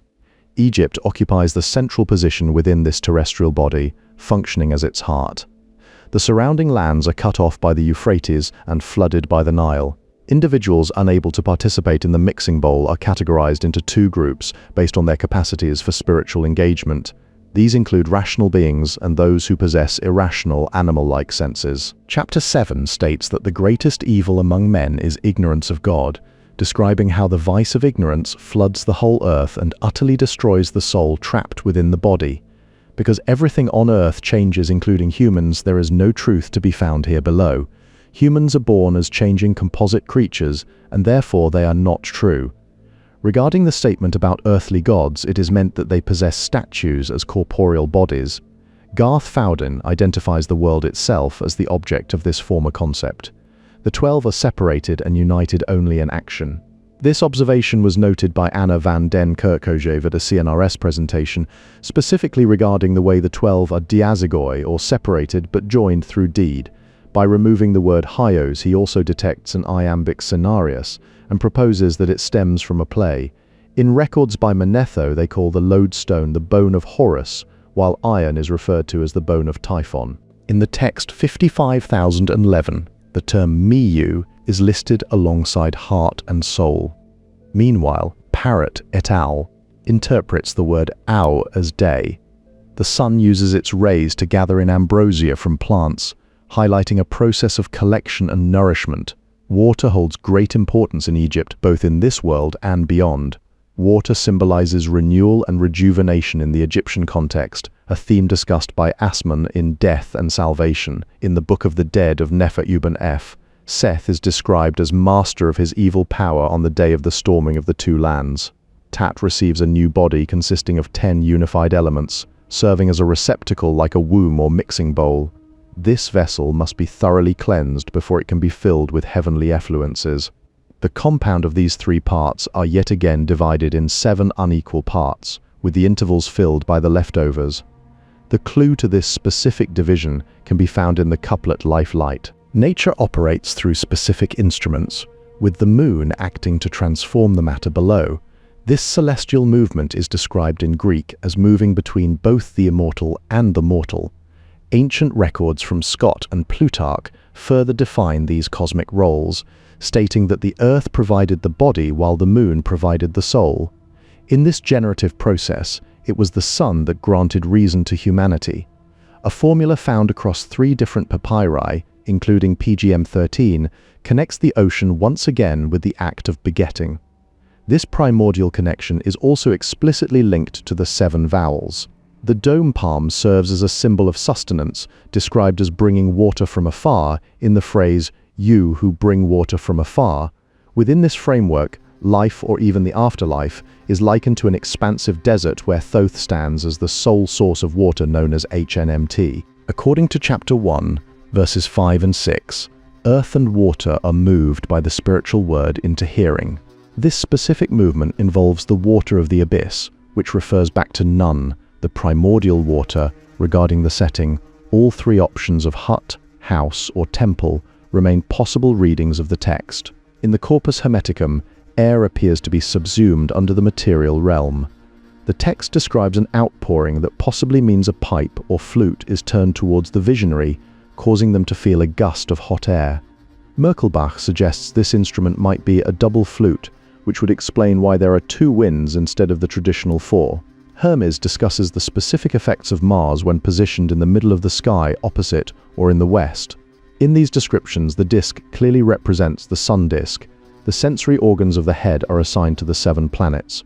Furthermore, Asclepius mentions that arithmetic, music, and geometry are disciplines into which this science is mixed, making it necessary for application to nature. The elevated status of mankind is ultimately due to the mixed nature of humankind. This duality defines the human condition within this cosmological framework. The material body is given to humankind specifically so that it may take care of the earth.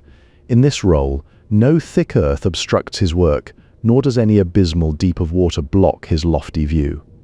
He swiftly mixes into the elements, plumbing the depths of the sea with a keenness of mind. He measures these distances in clever thinking as if they were nearby. The arts pertaining to the lower elements of earth and water, such as agriculture, trade, and shipping, create the strongest bonds between humans. Consequently, people are expected to practice these specific trades connected to those lower elements. Humans know themselves and they know the world, while some may be affiliated with the muses and the higher arts. This division of the earthly god into body, statue, and soul, with a nous in heaven, resonates with the tripartite theology emerging in the Ramesside era. The vessel of the body contains an unhealthy mixture of pain and pleasure. The downward moving elements are water and earth, which creates a distinct separation between air and fire above and earth and water below. From these primary divisions, the elements begin to produce unreasoning animals. They first emerge from the air and water before appearing on land once the earth is separated from its watery source. The moist darkness of nature represents a phenomenon rather than the underlying noumenon. Within this framework, the human shape is described as divinely beautiful and endowed with all the powerful energies of the planetary spheres. The likeness of the human is reflected in nature's waters, while his shadow is seen upon her earth. Upon seeing him, nature smiles with love and expresses happiness at his arrival. Without a moment of hesitation, the human and nature join in a deep embrace to begin making love. This process is described such that the mother's body contains all material necessary for offspring, while the father's semen provides the spark required to put the motion into effect. An alternative scenario suggests that the human falls in love with nature herself. Conversely, older scholars imagined a different dynamic, where the human was captured and drawn down into dark waters by seductive charms. The dark and moist substance cannot be evil or bad, for it was born from eternal light and life, just like everything else.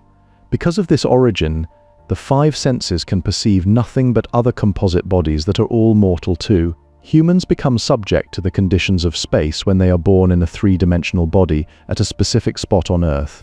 This physical limitation defines their existence within the material realm. After being split into male and female, humans began to experience sexual desire for other mortal bodies.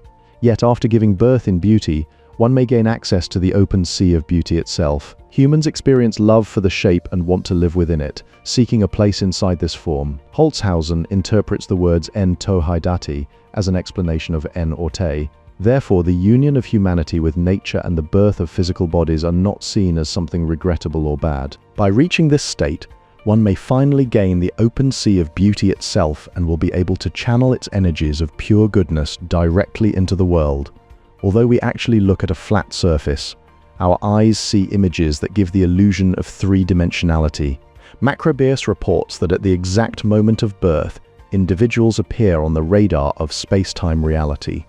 However, being born on Earth comes at a heavy price because it forces an individual to accept the limitations of time and space. The point that we carry harmful energies from birth is confirmed in SH3-7, IV8 and 7-3. More specifically, a long discussion in SH5E6 through 16 describes energies that dwell in bodies and work through them, noting how the newborn gets invaded by powerful daimonic energies. Humans were generated with the understanding that they were to take care of that sphere called Earth, which you see in the middle of the temple. Normal sense perception gives us access to this world of the elements. The dodecad is expelled by the overwhelming force of two clusters of healing energies. This allows Tat's material body to contain the good energetic body of spiritual life and light. The author began writing this book about 10 years ago. During this process, staff at the University of California, Riverside were helpful in providing support.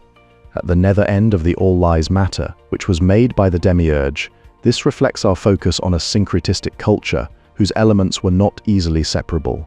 In this passage, the letter zeta has a numerical value of 7 and represents zoe, life. The echo of this word of praise descends to Earth, becoming the shaper and creator of all things on Earth. Without decay, there can be no birth, as every birth is followed by decay, so that new beings may be born.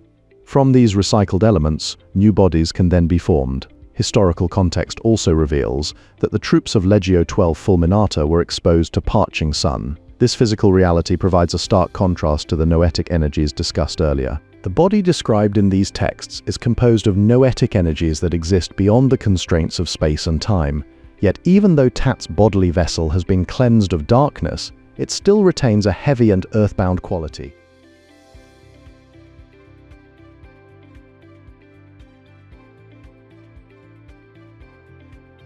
Fraser says that this particular formula comes from Fraser 1.246. The text also mentions the collapse of the Inca old regime.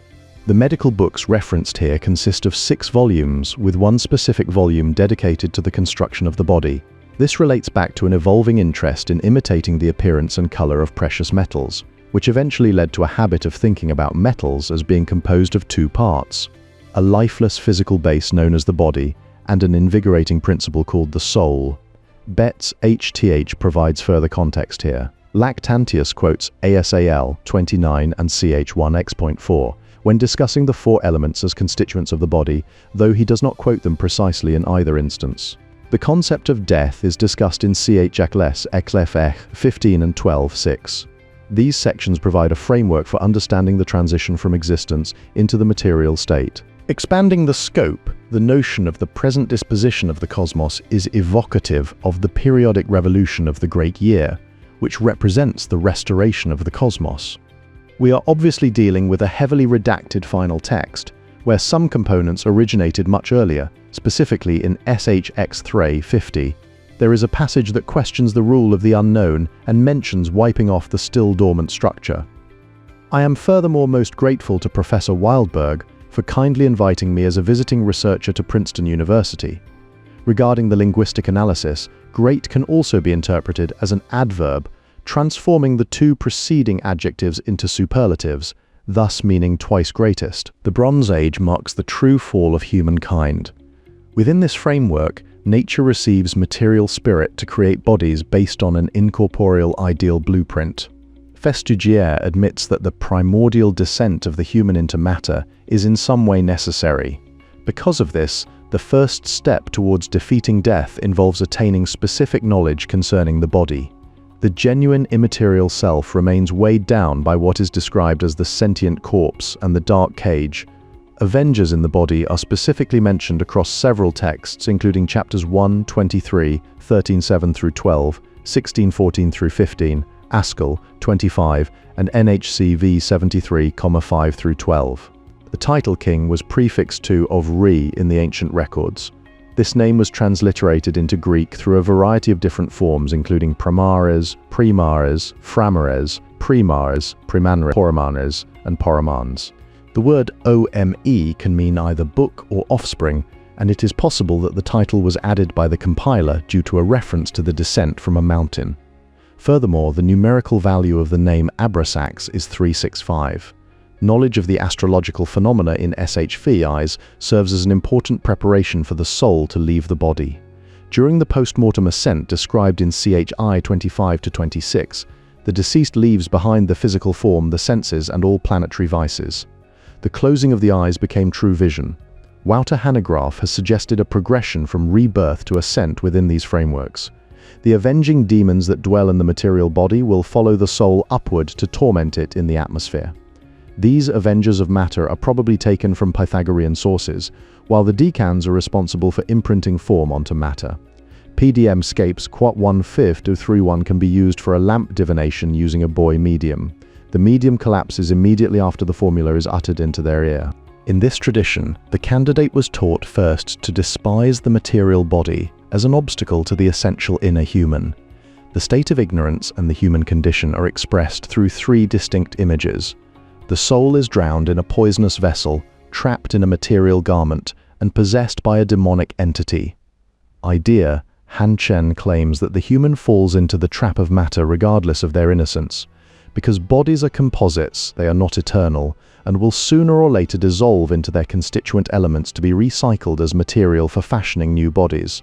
This dissolution is not death, but simply the falling apart of a mixture where living beings are dissolved rather than destroyed, intended only to be remade through a natural process of bodily dissolution followed by transformation. A central point in the discussion of material form is the assertion that life is not destroyed, but becomes invisible to conscious awareness when the body dissolves. A process finding its explicit textual foundation in Chapter X. A major characteristic of these states is the suppression of an objective relativistic framework that allows an experience to be evaluated as real or unreal. This polarization happens not on the primary level of essential being, but only on the secondary level of phenomenal manifestation.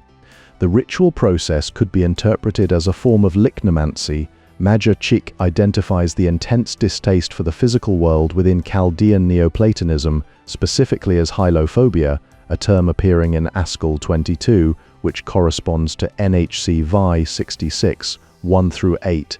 The dark and moist substance is defined as a finite phenomenal reality, strictly subject to the limitations of space and time. Within this framework, the soul's descent culminating in physical birth is described through progressively more serious states of drunkenness or intoxication, known as ebrietas. Physical manifestation becomes possible only when the monas transitions into a dyad. This shift creates the dimensionality required for form, even though the natural body perceptible to the senses remains subject to eventual dissolution. After the appearance of phantasmata and hallucinatory images, the imagination begins running like crazy. However, the actual vision involves a properly ecstatic out-of-body experience, triggered by tormentors that enter our body at birth and leave only when we are reborn. Perspectives in deconstruction emphasize themes of discontinuity, rupture, gaps, and lacunae, which align with the concept of dissolution as a process of unmaking.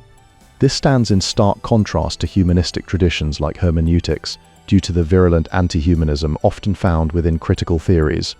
During this transition, the life-giving spirit known as pneuma withdraws from the body into the soul. Simultaneously, the blood coagulates, marking a distinct shift in the relationship between physical and spiritual dimensions.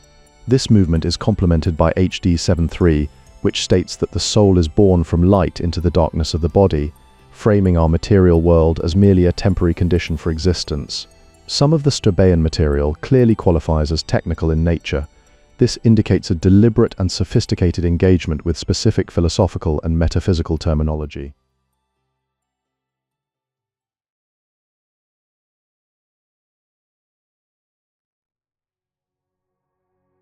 While there is a consensus that Hermeticism draws on diverse philosophical and religious traditions, including Judaism, Platonism, and Egyptian spirituality, the specific focus of these influences varies.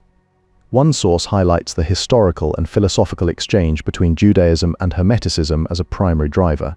Another perspective prioritizes the metaphysical and theological implications of Hermetic cosmology over historical influences. This source pays significantly less attention to external origins in favor of internal doctrine. The interpretation of the Hermetic triad further illustrates these differing viewpoints. One source sees it specifically as a reflection of Egyptian and Neo-Pythagorean thought, while another interprets the triad as a broader synthesis of multiple philosophical and religious traditions. The symbolic and ritual significance of silence is universally recognized across the sources. This practice holds particular weight in the sacred contexts of initiation and rebirth. Divergences also appear regarding the nature of silence itself, with one perspective viewing it as a passive and receptive state.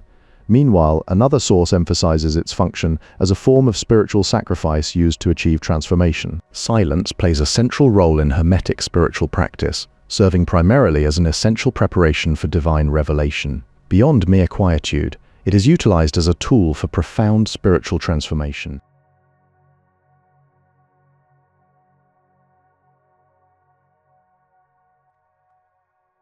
Alexander the Great conquered Egypt in the fall of 332 BCE, leading to his founding of Alexandria during that same year. This new city became a melting pot where a hybrid Greco-Egyptian culture developed rapidly.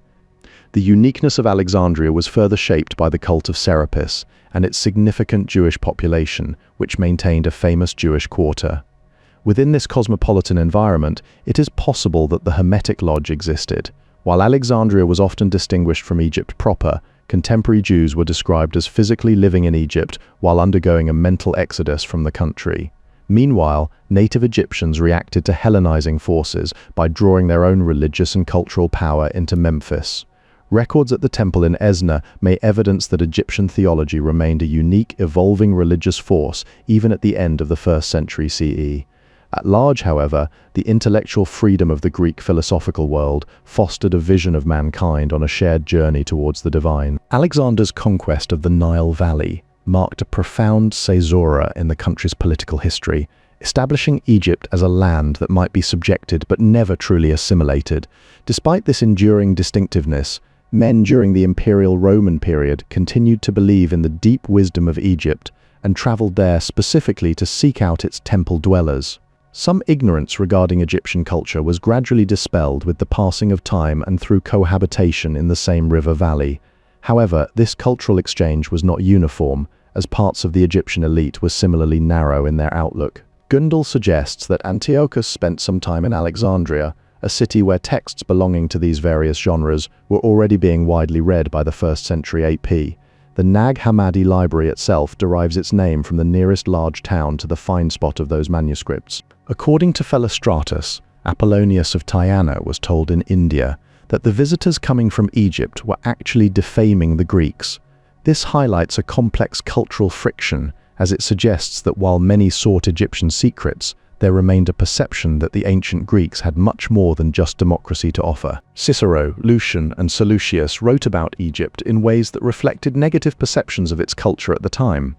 Polybius observed that Alexandrians came from Greek stock and had not forgotten their Greek ways, yet Livy thought the Macedonian colonists of Alexandria had degenerated into Egyptians. Any Egyptian who wanted to rise socially was bound to absorb the language, culture, and manners of the politically dominant Greeks. This shift occurred because the Greeks needed to acclimatize in a foreign land where the Olympians seemed out of place on the banks of the Nile. Various Egyptian objects were seen adorning the Serapeum in Alexandria, including statues of Spentes, a 3rd century priest of Memphite Ptah. In contrast to this urban development, Agathos Daimon will abandon the city that is being built and will emigrate to god-bearing Memphis. Passers-by will say this was once the all-nurturing city that was inhabited by all races of men. Ptolemaic and Roman Egypt hosted important and numerous foreign communities. To the ancient Egyptian eye, the only mountains were those formed by the abrupt edge of the desert plateau rising on either side of the Nile. These people were not primitive, but were instead heirs to a highly developed civilization that had been exposed to Babylonian influences during the era of Persian supremacy. Julian recorded in Epistle 59 that the inhabitants of Alexandria were willing to swap an obelisk covered in Egyptian inscriptions for a colossal bronze statue of himself. This passage may also refer to the Lake of Abusir, located north of the necropolis, which has since been drained. Evidence of this sophisticated heritage survives today in several literary genres enumerated by both the Edfu catalogue and Clement. Furthermore, observations presumably supplied the material for the astronomical Thoth literature attested by these same two sources. Inquiries into the natural world included questions posed to Calisiris regarding the specific sources and behavior of the Nile River. By AD 298, a hieroglyphic text at Philae marked the southern frontier of Roman Egypt, though this remote site is also notable as the place where demotic script and hieroglyphs are attested later than anywhere else. The cult at Philae remained a destination for pilgrims well into the late 5th century. During this time, Olympiodorus searched out hieroglyphic inscriptions in abandoned temples beside the Nile and within quarries along the edge of the western desert. Egypt became exposed to the Greek world as a direct result of Alexander's conquest. In the aftermath, the Greeks discovered the Chaldeans, leading Babylon and Egypt to stand jointly as representatives for the wisdom of the East. Egypt serves as a primary focus for sympathetic forces because it is undeniable that certain ancient Egyptians entertained theological conceptions we might regard as more elevated. This desire to emphasize these Oriental connections even gave the oracles their epithet Chaldean. Diodorus, Siculus, and Pseudo-Eupolus maintain a distinction in priority, citing the Egyptians and the Chaldeans respectively. For any investigation of the milieu of Hermetism, whether within or without Egypt, 1st century Alexandria is the natural point of departure. While some individuals were over-literal in this alchemization of the spiritual life, the broader cultural landscape was shifting. Egypt eventually became the height of fashion within the expanding Roman Empire. Astrologers from Egypt, stood as among the most potent cultural exports of the region during this era. This dynamic was reflected in works like De Virtutibus Herbarum, which provides a window into the upwardly mobile urban world of the Greco-Roman East. During the 1st century, there was no shortage of young Greeks attempting to turn their education into a fortune. One such figure is Pancrates, who became Hellenized and metamorphosed into a hierogrammateus of Memphis. Young men in this same Greco-Roman East traveled restlessly, driven by a persistent search for education. Among these seekers was Thessalus, who made his way to Alexandria but eventually abandoned both the city and any immediate intention of returning home. Thebes, also known as Diospolis Magna or Luxor, served as the site where Thessalus finally found the direct revelation he was seeking. While some view this excursion to Thebes as a bit of imaginative scenery, it remains an entirely plausible historical possibility. Lucian describes encountering Pancrates on a boat sailing up the Nile toward Thebes. This geographic focus is reinforced by archaeological finds, as 2 collections of papyri were discovered at Thebes and near Nag Hammadi. Dawson concedes that the scholar Anastasi may have visited these specific localities from time to time, further linking these sites to the intellectual movements of the period. The Nag Hammadi library emerged as a product of Upper Egyptian milieu related to those found in the Hermetica, though it remains linguistically more native than its counterparts. Within this sphere, figures like Theophanes likely originated from Hermopolis rather than Alexandria.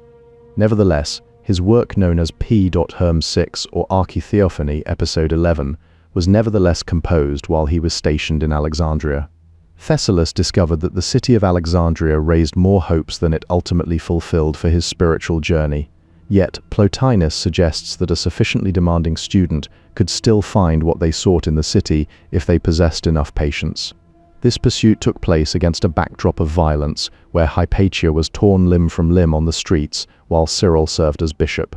Following these events, Antoninus moved to Canopus on the coast east of Alexandria. Meanwhile, the pagan poet Claudian departed for Rome, but continued to display specialized knowledge of Egyptian religion throughout his literary works. Despite these shifts, most pagans in Alexandria remained behind to worship the old gods and cultivate their intellectual traditions. The Asclepius provides a vision of this landscape, describing how the most holy land will be filled with sepulchres and the dead. During these dangerous times for paganism in Alexandria, Epiphanius worked alongside Euprepius to preserve many ancient traditions. Their efforts ensured that the cultural and religious heritage of the era survived despite the prevailing pressures. Historical assumptions also suggest that great Greek thinkers like Pythagoras and Plato traveled to the east. These movements highlight a long history of cross-cultural seeking between the Mediterranean world and the mysteries of the Orient. Educated Africans frequently demonstrated linguistic proficiency in both Greek and Latin. This cultural exchange was fueled by Greeks who were drawn to the numinousness of Oriental religions and their ancient cultures, just as Orientals were attracted by the clear-headedness of Greek philosophy. Bureaucrats and officials from various walks of life also figured prominently in these diverse intellectual milieu. To fully grasp the Hermes of the Christians, one must look beyond a narrow perspective focused solely on the Nile Valley. The spread of these ideas was expansive. The sages forced out of Athens by Justinian did not retreat into the mountains but traveled towards Stygia Siphon, while followers of Valentinus reached as far as the southern towns of Gaul, maintaining a nearly ubiquitous presence. Studies on Manichaeism in Africa are documented in works like Decrets l'Afrique Manichéenne. This movement shared common ground with other groups, as multiple sources indicate that Gnostic and Manichaean elites often came from similar backgrounds. Egypt's contribution to the late pagan thought world was deeply individual, emerging from unusually intimate cultural interactions, sparked by Greek settlement within the narrow valley of the Nile. One such location is Hermopolis Micra, situated on the canopic arm of the river. Elias Aristides states that the name of a specific god originates from Naucratis in Egypt, noting it is not few days sailing to reach Hermopolis. Geospatial data from Orbis confirms this distance as 6 days upriver to Hermopolis Magna, aligning with Aristides' description. The epithet for the deity was first attested in Hermopolis during the 2nd century BCE and was written in Egyptian transliterated into Greek characters. By the beginning of the 2nd century, This community had spread significantly and remained active as far away as Rome. Over time, the mystical and Egyptian elements within the community's teachings grew more pronounced, with prophetism becoming increasingly prominent during the 2nd century. This evolution of belief mirrors how Halbwachs explored crusaders identifying Holy Land locations with biblical sites. Pierre Nora identified that while Paris, Versailles, and the Eiffel Tower are physical sites of memory, so too are figures like Joan of Arc, symbols like the French flag or the Marseillaise, and even intellectual works such as Descartes' Discourse on the method. Astrid Earle highlights this observation to show how diverse forms of memory persist. While Egypt holds a profound place in history, it is often more common to look towards the Near East for primary influences. Yet, even within these ancient narratives, specific connections remain. Cicero was told about Plato's Egyptian voyage during his time visiting Athens. The land of Seriad has been subject to many different interpretations over the centuries. The author suggests that this location most likely refers to Egypt, while Adler proposes it represents the mountain of Cyrus mentioned in the works of Malalas and Gorgias Monachus. Mount Sur is also cited in Hype. Additionally, Arch identifies it as the specific place where Noah lands his ark, according to certain texts from the Nag Hammadi library. In the 6th century work Chronography by Johannes Malalas, Tulis gained control of all the land reaching as far as the ocean. When looking at linguistic changes in these records, Jürgen Zoeger suggested that Synkelus swapped out a specific Greek term for Hellenida. Egyptian texts provide accounts of both conflagration and the overflooding of the Nile. Ian Moyer points out that within these specific Egyptian records, the flooding of the river is actually portrayed as a positive event. To understand how such movement functioned in antiquity, one can look to John Matthew's work on the journey of Theophanes. His account provides a detailed view of travel, business, and daily life across the Roman East. Further inland, people would likely travel up the Nile toward major religious centers like Sais, Memphis, Heliopolis, Hermopolis, or Thebes. During this time, everyone from individual business owners and religious groups called theosoi to large temples could profit significantly from this kind of religious propaganda. The first stop for such a journey would likely be Alexandria, providing travelers with access to a wide range of Hermetica. This city could potentially accommodate several different Hermetic groups, making it entirely possible and even likely that various religious associations existed there. A.J. Festugière suggests that images of crossing a flood to reach safety could specifically refer to traveling up the Nile. For those who were truly dedicated, this journey would mirror the path taken by Pythagoras and Plato as they went to Egypt to find the supposed origins of their wisdom. The famine stela of Elephantine mentions Khnum as the source of the Nile, establishing a geographic link that places Papyrus Leiden J 395 close to the Nag Hammadi codices, both chronologically and geographically. By at least the 2nd century CE, these texts would have been accessible to the educated elite. A consistent demand for primeval Egyptian wisdom persisted throughout the Roman Empire, where Egypt stood as a primary example in the scholarly imagination. This fascination was fueled by a perception of Egypt as the heartland situated at the very center of the world. Plutarch himself traveled to Asia Minor and Egypt, while readers in the 1st centuries CE may have been reminded of Aristotle's concept of phantasia.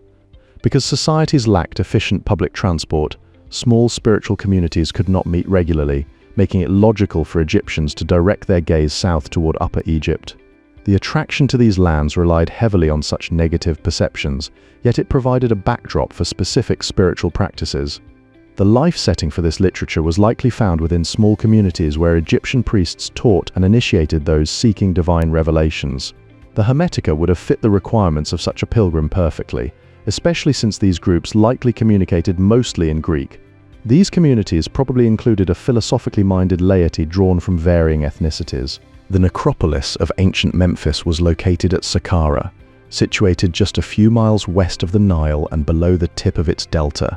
For ages, Memphis functioned as the center of Lower Egypt, maintaining this role from the era of the pharaohs through to the time of Rome's conquest. Nectanebo II, the last pharaoh of the final dynasty, had already fled from the Persian armies of Artaxerxes III by the time Alexander established his new hub of Hellenistic influence. This era provides a skeleton of data on how Egypt's dynasties passed over the millennia. The sacred ibis, that graceful black and white bird in which the god Thoth showed himself, no longer visits the Nile at Memphis. This absence marks a shift from ancient traditions as Alexander arrived in 332 to found a city west of the Canopic mouth. It seems that a Hermetic culture continued to exist in Panopolis, which is also known as Akhmim or Ikhmim. This connection is backed up by sections where Suhrawardi traces out the historical lineage of his own tradition. These traditions connect to moments when Aristotle himself appeared in a luminous vision within an inner gaze. Meanwhile, scholars suggest that any notion of mountains existing in Egypt likely reflects the assumption of literary fiction. Alexander sought guidance at Ammon's oracle located within the Libyan oasis of Siwa, situated far to the west of Memphis. Following these early movements, Egypt engaged in 5 separate wars with the Seleucids of Western Asia before the end of the 3rd century. By the reign of Ptolemy V Epiphanes, Egypt's external ambitions had contracted significantly to include only the island of Cyprus and the territory of Cyrene in North Africa. This shrinking influence was marked by a tense standoff where a Senate ambassador drew a circle around Antiochus IV Epiphanes, commanding him to leave Egyptian soil before crossing that line. The close of the 3rd century saw Rome beginning to trade with Egypt and provide political aid. During this period of political dormancy, Rome felt no necessity to exercise direct power over the land. This dynamic shifted later when Antony and Cleopatra committed suicide following the capture of Alexandria. Augustus implemented specialized administrative and military policies designed to keep Egypt on a tighter leash than any other province. Nearby, rebellious Judea saw Nero dispatch Vespasian in 67 CE, an event where the Alexandrians were the first to name him emperor. Between 115 and 117, news of a Messiah from Cyrene incited an active rebellion in Alexandria. In the following century, Hadrian brought his lover Antinous to the Nile during the years 130 to 134. Caracalla's imperial visitation in 215 stands out as the most brutal among all such visits to the region, as an atmosphere of resentment and prophecy eventually met with violent reality. Provoked by perceived Alexandrian disloyalty, Caracalla wreaked revenge upon the city, punishing it with harsh measures of massacre and exile. The Syrian rulers of Palmyra were tempted to move on Egypt because they sensed weakened Roman control over the territory. This instability continued into the late 3rd century, where rebellions in the 290s forced Diocletian to besiege Alexandria itself in 298, before he eventually returned to the city in 302. Following these periods of upheaval, Egypt's culture acquired a deeply Christian character. This shift produced the social novelties of desert monasticism, while the Patriarch of Alexandria stood at the center of Christianity in Egypt. The old enemy from Persia captured Alexandria in 618. Despite such shifts, continuities of culture and politics unify the nearly 10 centuries between Alexander's arrival and the departure of the Byzantines.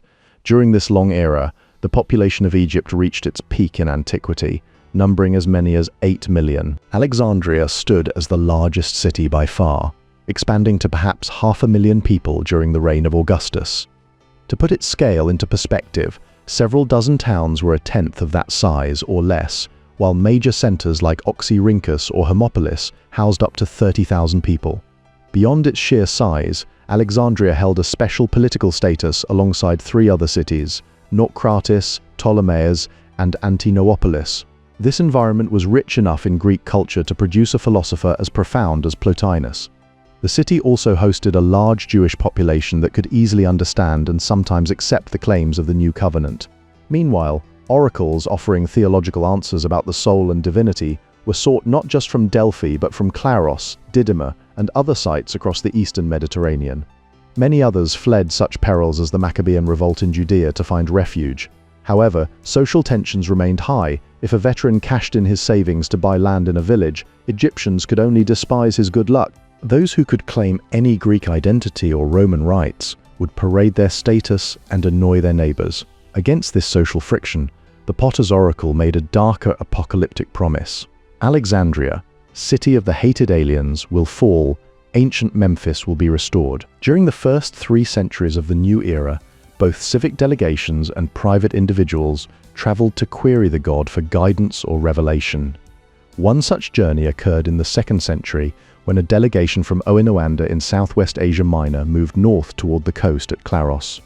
Social friction defined this era as well, particularly for the Egyptian Jews living during the early 2nd century CE. These communities were no longer happy with their pagan neighbors in Leontopolis. The Sibylline oracles contain significant cultural overlaps, with about half of their material traceable to Jewish communities located in Egypt. Specifically, the third book of these oracles may have been authored in the Egyptian city of Leontopolis.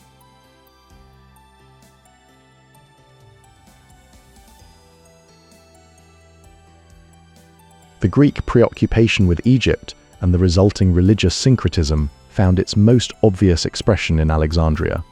It was here that Ptolemy I established his throne, a move that solidified the city's status as a primary hub of Hellenistic influence. During both the Hellenistic and Roman eras, the city was formally designated as Alexandria near Egypt. Within its walls stood Ptolemy I's great temple for Serapis, a site that enjoyed immense popularity until it was destroyed by a Christian mob in 389 CE. Various syncretistic movements flourished in this environment, with the mystical Hellenistic Judaism of Philo potentially calling Alexandria its birthplace, or at least its place of greatest triumph. In contrast to this Greek metropolis, ancient Memphis became a potent symbol in Egyptian eyes and served as an antitype to the city. The Egyptian roots of Hermetism can only be explained within the context of the cultural and religious climate in Alexandria during the centuries surrounding the beginning of our era. This unique atmosphere provided the necessary conditions for these ideas to take root and spread. Modern studies have now placed some of the most important texts within the 1st century.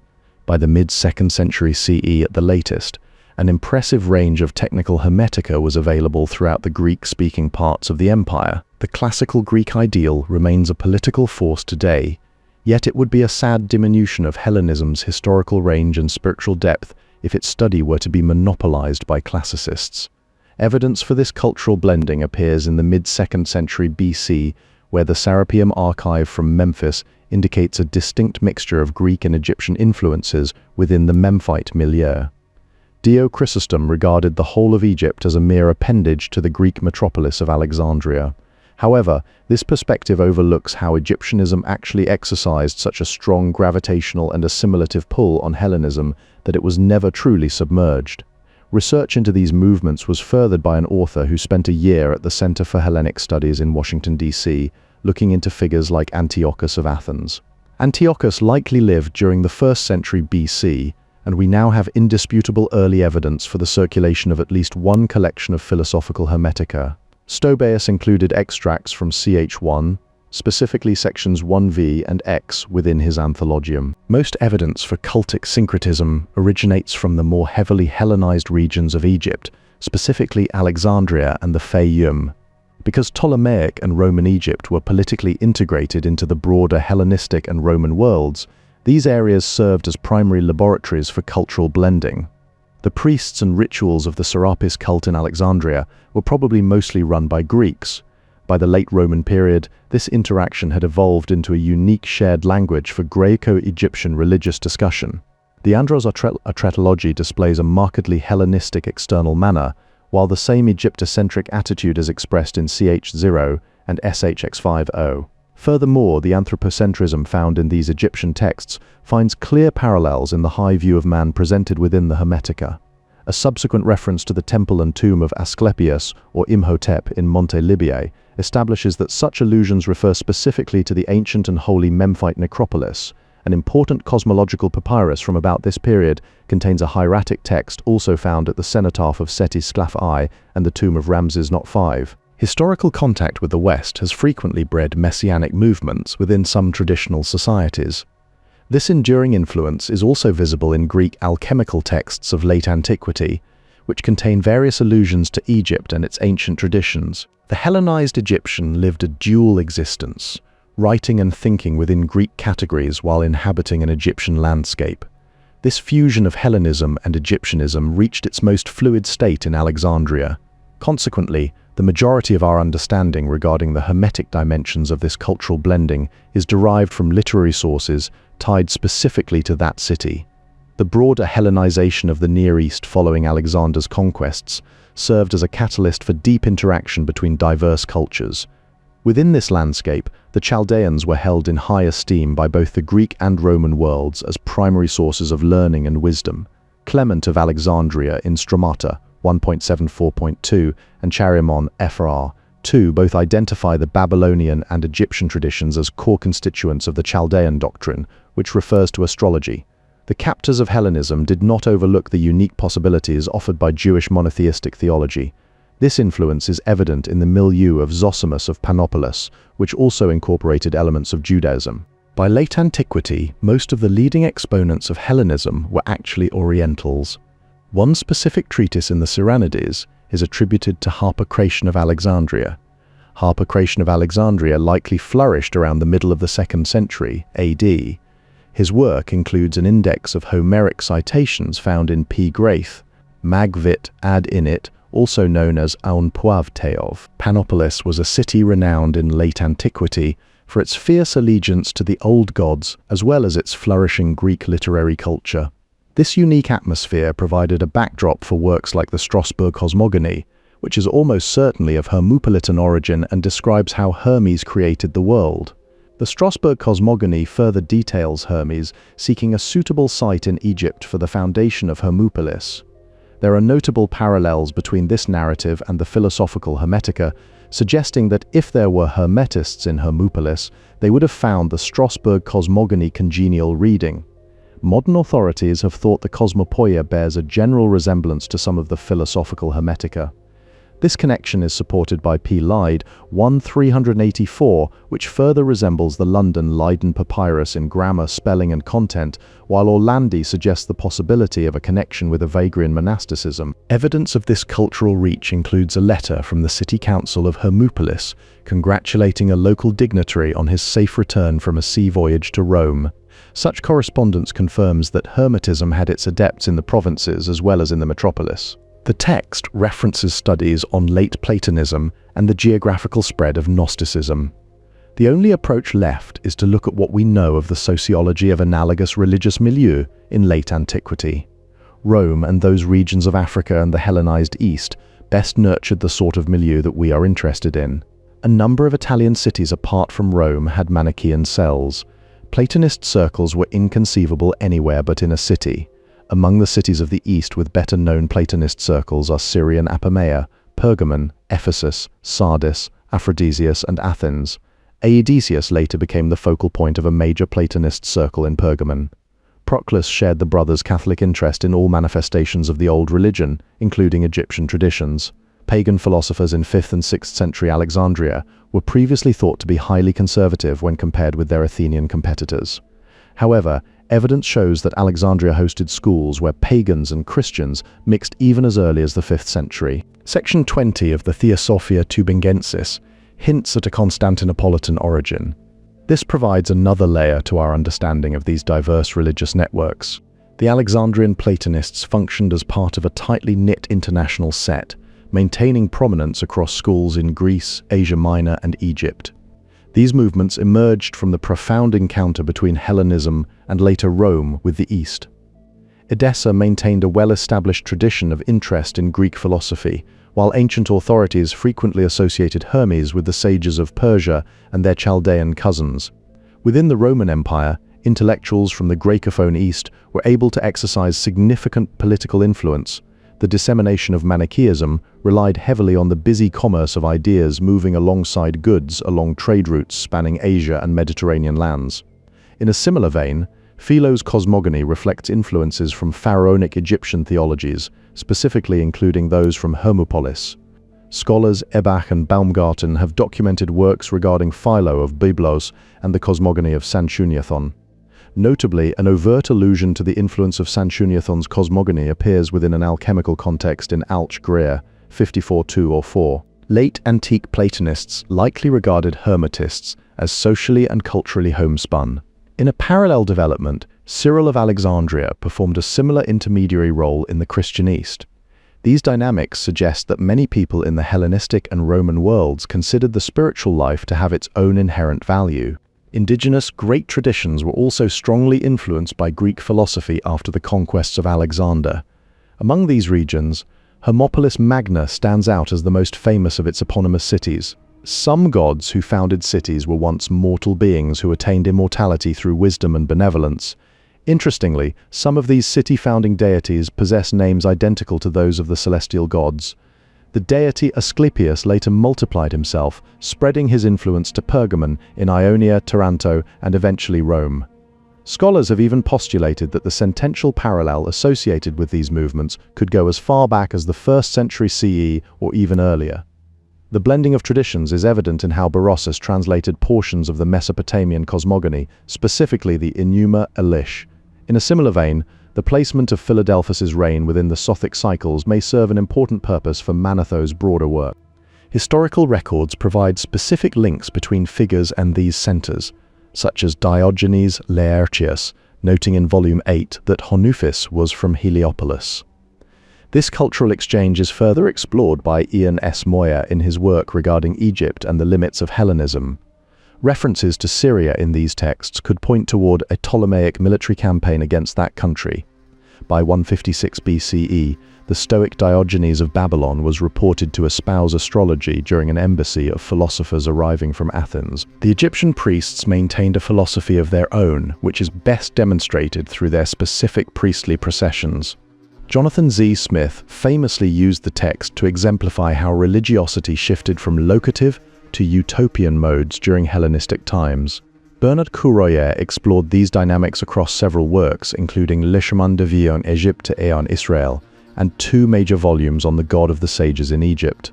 Building on this research, J.P. Mahe identified a parallel in the inscriptions of Petosiris, which describes sailing with a favorable wind to reach the port of the city of generations. Collections of sayings likely emerged from a blend of Egyptian wisdom texts and Hellenistic nomologies. Serge Soneron demonstrated that this cosmopoia is affiliated with the Roman-era cosmogony found at the temple at Esna, while Nicepsos referred to it in his discussion regarding the decans in various astrological places. A decree was issued requiring it to be displayed in every metropolis and village. This aligns with the idea of Egypt as the center of the world, specifically described in passages depicting Egypt as the heart of the body of the world. Hermopolis Magna stood as one of the largest cities in Egypt during the Roman period, trailing only behind Alexandria. During this era of intellectual movement, Plutarch studied philosophy while living as a young man in Athens. Egypt again made serious trouble for Rome only when struggles of the 1st century in the West hastened the end of the Republic. However, a personal idyll was shattered by a young man's drowning, an event that moved the emperor to found the new city of Antinopolis. The understandings of Logos were continued and developed further through multiple variations by Platonizing authors, most notably Philo of Alexandria and the Middle Platonists. These developments occurred within an intellectual framework known as Philhellenism. Philhellenism was built on a 19th century liberal humanist culture that imagined Western civilization resting on 2 pillars. These were Greek rationality and science, alongside a tradition of religious morality grounded in Jewish and Christian scripture. Theological and philosophical reflections along broadly Platonic lines enjoyed a strong advantage if they could be seen as compatible with Christian doctrine. A major implication of this focus is that Islamic civilizations, Northern Africa, and the Byzantine world are marginalized or wholly erased from what Western culture is supposedly all about. The Ptolemies constructed an administration that forced some degree of Hellenization on any Egyptian who wished to cope with the new rulers. Consequently, Hellenism became the dominant cultural mode across nearly all of Egypt, excluding only the rural countryside. Residents of these urban centers were especially proud of their Hellenic constitutions. This sense of identity was so ingrained that many members of the native population, particularly those living in cities, took great pride in their own Greek heritage. Numerous surviving papyri from the Hellenistic period and beyond suggest that both Greeks and Hellenizing Egyptians had access to the full scope of Greek literature. This cultural immersion was profound enough that by the 1st century CE, Alexandrians who identified as Greek directed their collective rage toward the Jewish population, resulting in a series of pogroms beginning in 38 CE. After Rome annihilated Alexandria's Jews between 115 and 17, the city shifted its hatred toward the center of empire. For the next century, it remained a volatile threat to Roman order by supporting enemies of the emperor, proclaiming new pharaohs and organizing public protests and riots. The Romans responded to this unrest by long forbidding the honor of a bull to the restive Alexandrians. Meanwhile, in other regions like Claros, over 300 civic inscriptions were recorded as of the early 2nd century. In terms of philosophical development, the Chaldean system resembles that of Numenius of Apamea in certain particulars, specifically regarding the notion of first and second intellects. Furthermore, by the 6th century, Greeks began hearing reports from the East about various cosmogonies they identified as Orphic. The Salmachiniaca emerged as a Greek work in the 3rd or 2nd century BCE, possibly originating in Alexandria to describe configurations of stars regarded as divinities. Psellus later remarked on this heathen cosmogony, noting that it contained words strikingly similar to those found in the biblical Genesis. Alexandria produced syncretist Orphica during the following century, reflecting a deep cultural blending within its urban milieu. This literary environment also fostered works like the Alexandra, composed by Lycophron in Alexandria during the early 3rd century BCE, which stands as perhaps the most significant piece of Greek literature demonstrating Sibylline influence. The composite 4th book of the Sibylline oracles serves as a Jewish revision from the late 1st century CE, built upon much earlier Hellenistic material. This transformation highlights how ancient Greek structures were repurposed and adapted by different religious communities over several centuries. Internal evidence from the texts themselves indicates that Hermetic collections of some kind were already circulating as early as the 2nd or 3rd centuries. By the 12th century, these influences reached a new era, when figures such as Thierry of Chartres, Bernardus Sylvestris, John of Salisbury, and Alain de Lille incorporated words or ideas from the Asclepius that do not appear in the City of God.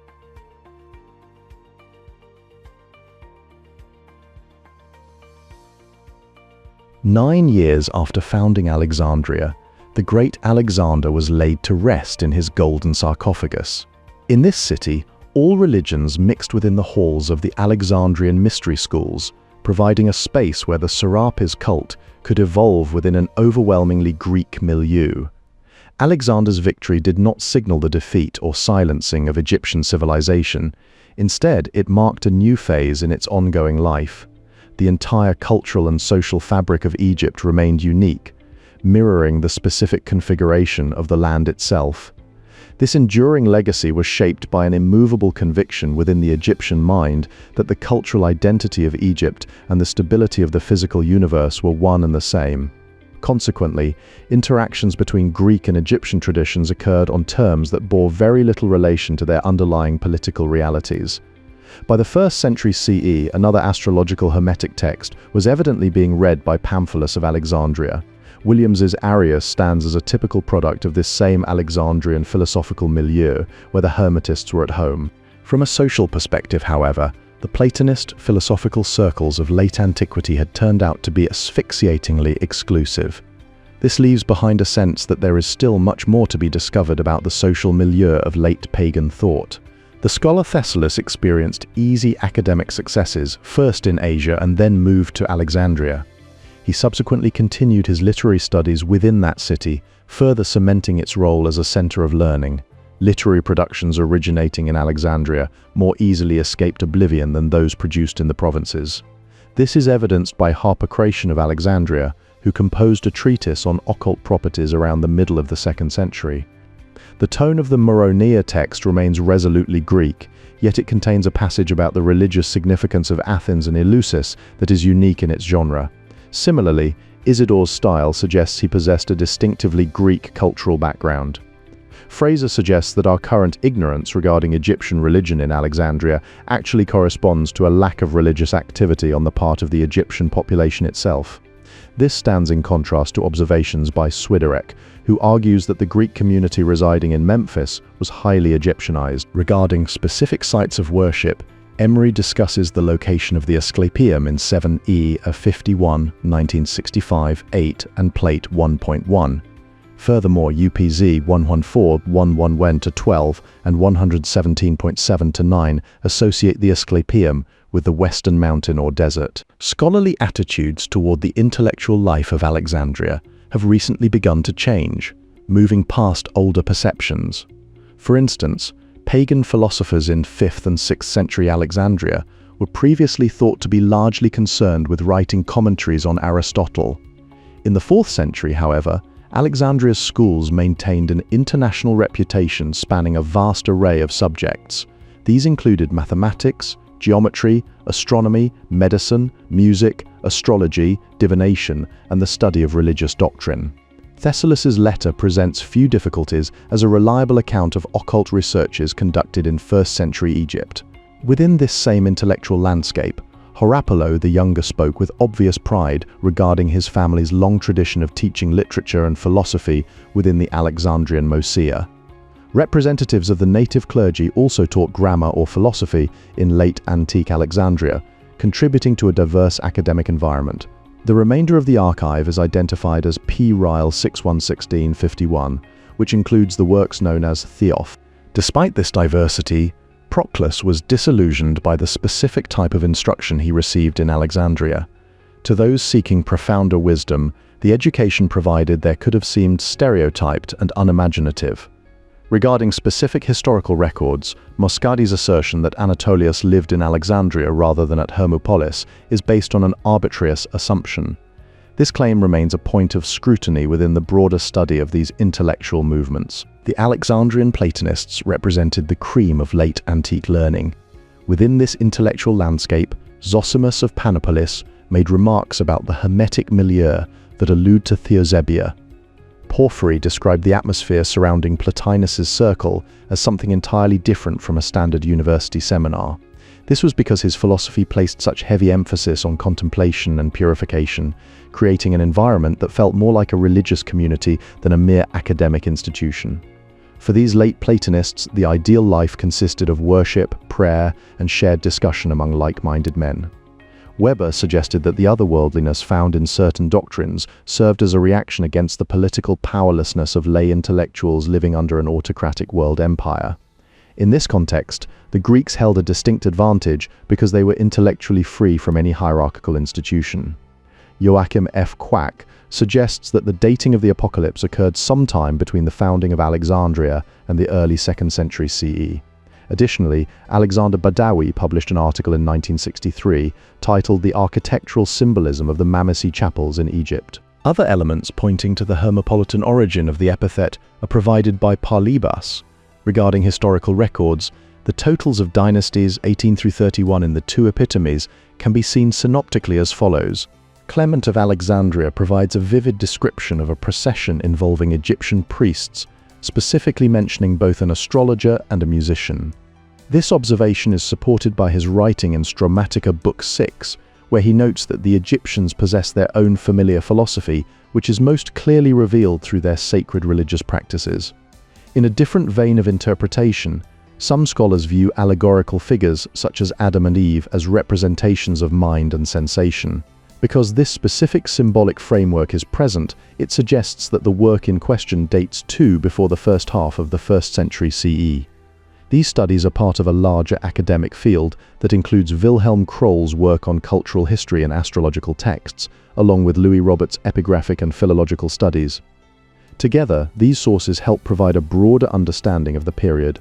Scholar Nock highlights that during the 1st century CE, the boundaries between various philosophical schools and religious associations began to become blurred. This shift is significant for understanding how diverse intellectual traditions merged. The dating of the ML to the 1st or 2nd centuries CE relies heavily on its philosophical foundations.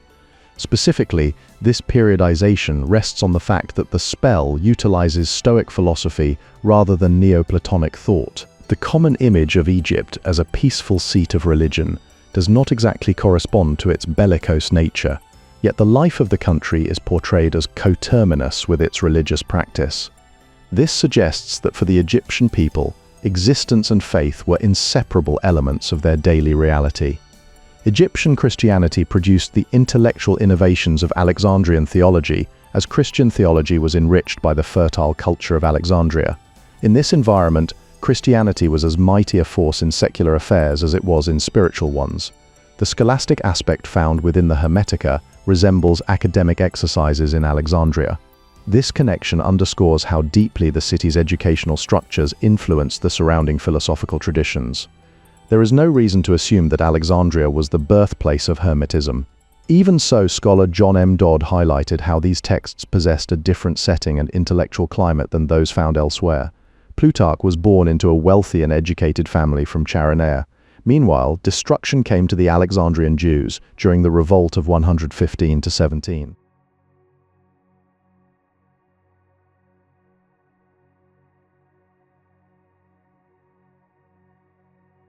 All historical records converge on a single point.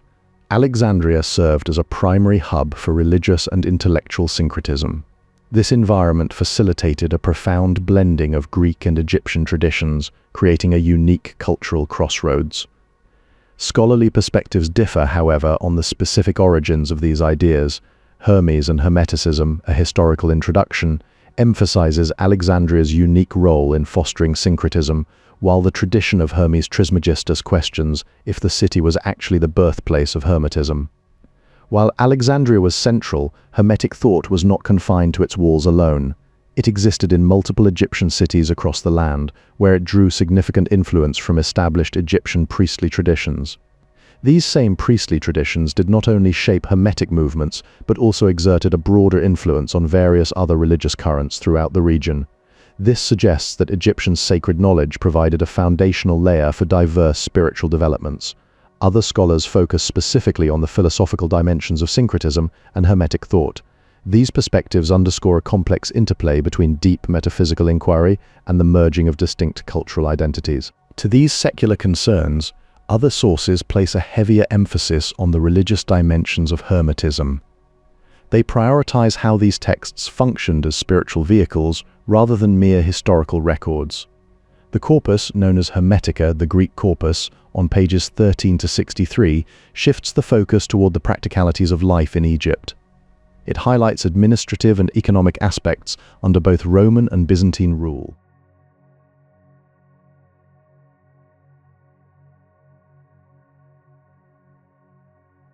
Hermetic thought is represented by a body of literature commonly referred to as the Hermetica. This corpus functions as a loose collection consisting primarily of dialogues and wisdom texts.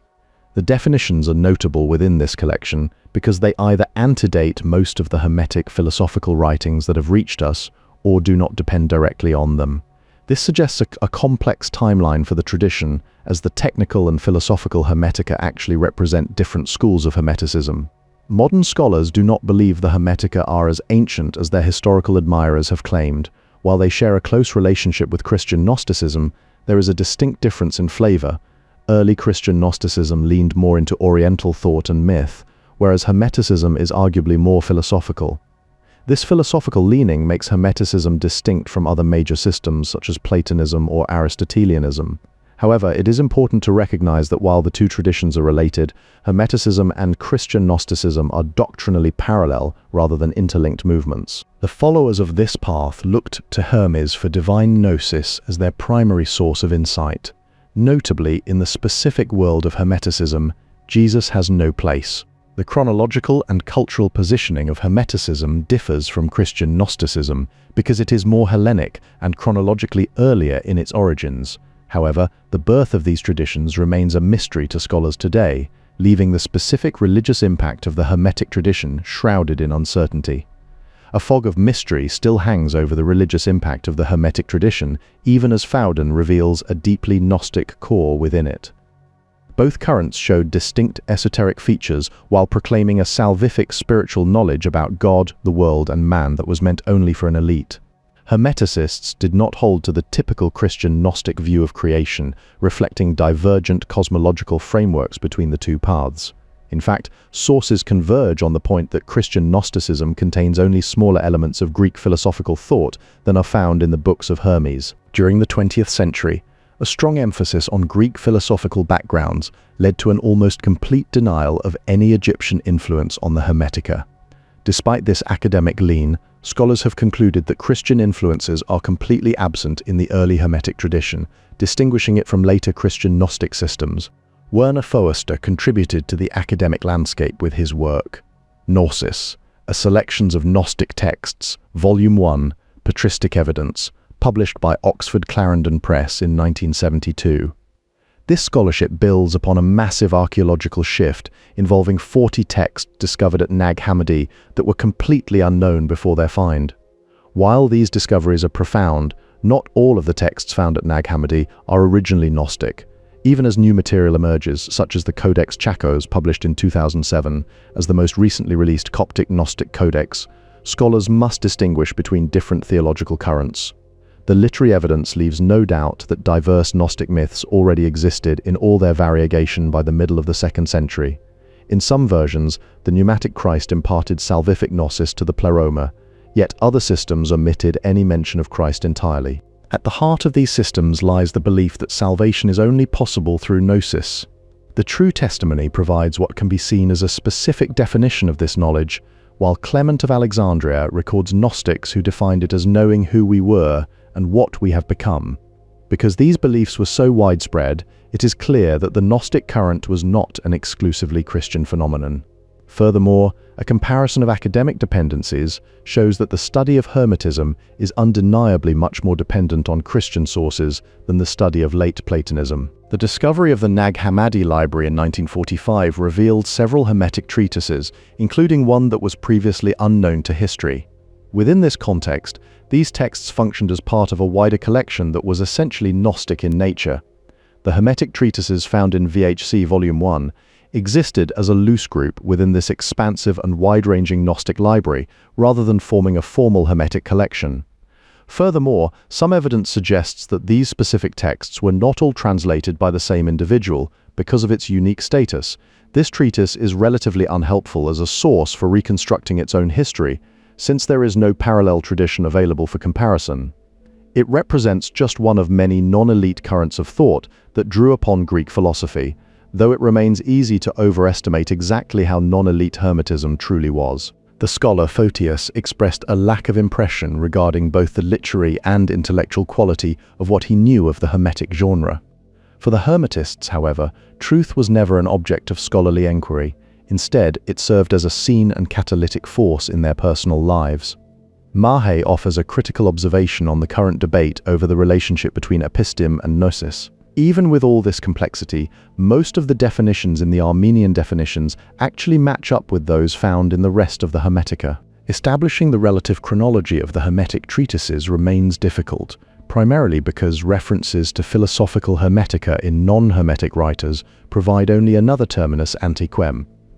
It is uncommon to find direct evidence for their chronological order. Modern scholarship often overlooks the plurality of authorities in Hermetism, a feature not much noticed in contemporary accounts. In some of the philosophical Hermetica, the mere names of the interlocutors are the nearest one gets to any sign of Egyptianism at all. The priests regarded travel as permissible only for those obliged by necessity of state.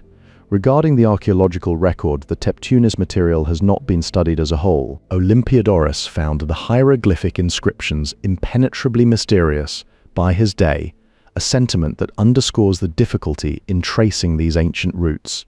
However, when investigating whether the Hermetic sciences are translations or interpretations of the books of Thoth, the evidence is least equivocal regarding magic. This distinction is supported by an abundance of surviving texts available in both Egyptian and Greco-Egyptian. Magic was conceived of as Hermetic, yet the content of instructions and philosophical Hermetica differs significantly from that of the priestly Thoth literature. Specifically, the instructions and philosophical Hermetica set out the profane, everyday wisdom of the ancient Egyptians. By contrast, the outlook of the philosophical Hermetica remains distinct from that found in those earlier instructions. By the time the Hermetica came to be written, the instructions were just one manifestation among many of an international cross-cultural gnomic literature. Despite this broad reach, much of modern Hermetic scholarship has remained blind to these specific modes of cultural interaction. The technical Hermetica contains no explanatory statements about what sympathy is, and it yields no theoretical account of the workings of cosmic sympathy. This is because its original intention was to describe specific techniques rather than to reflect on their theoretical implications.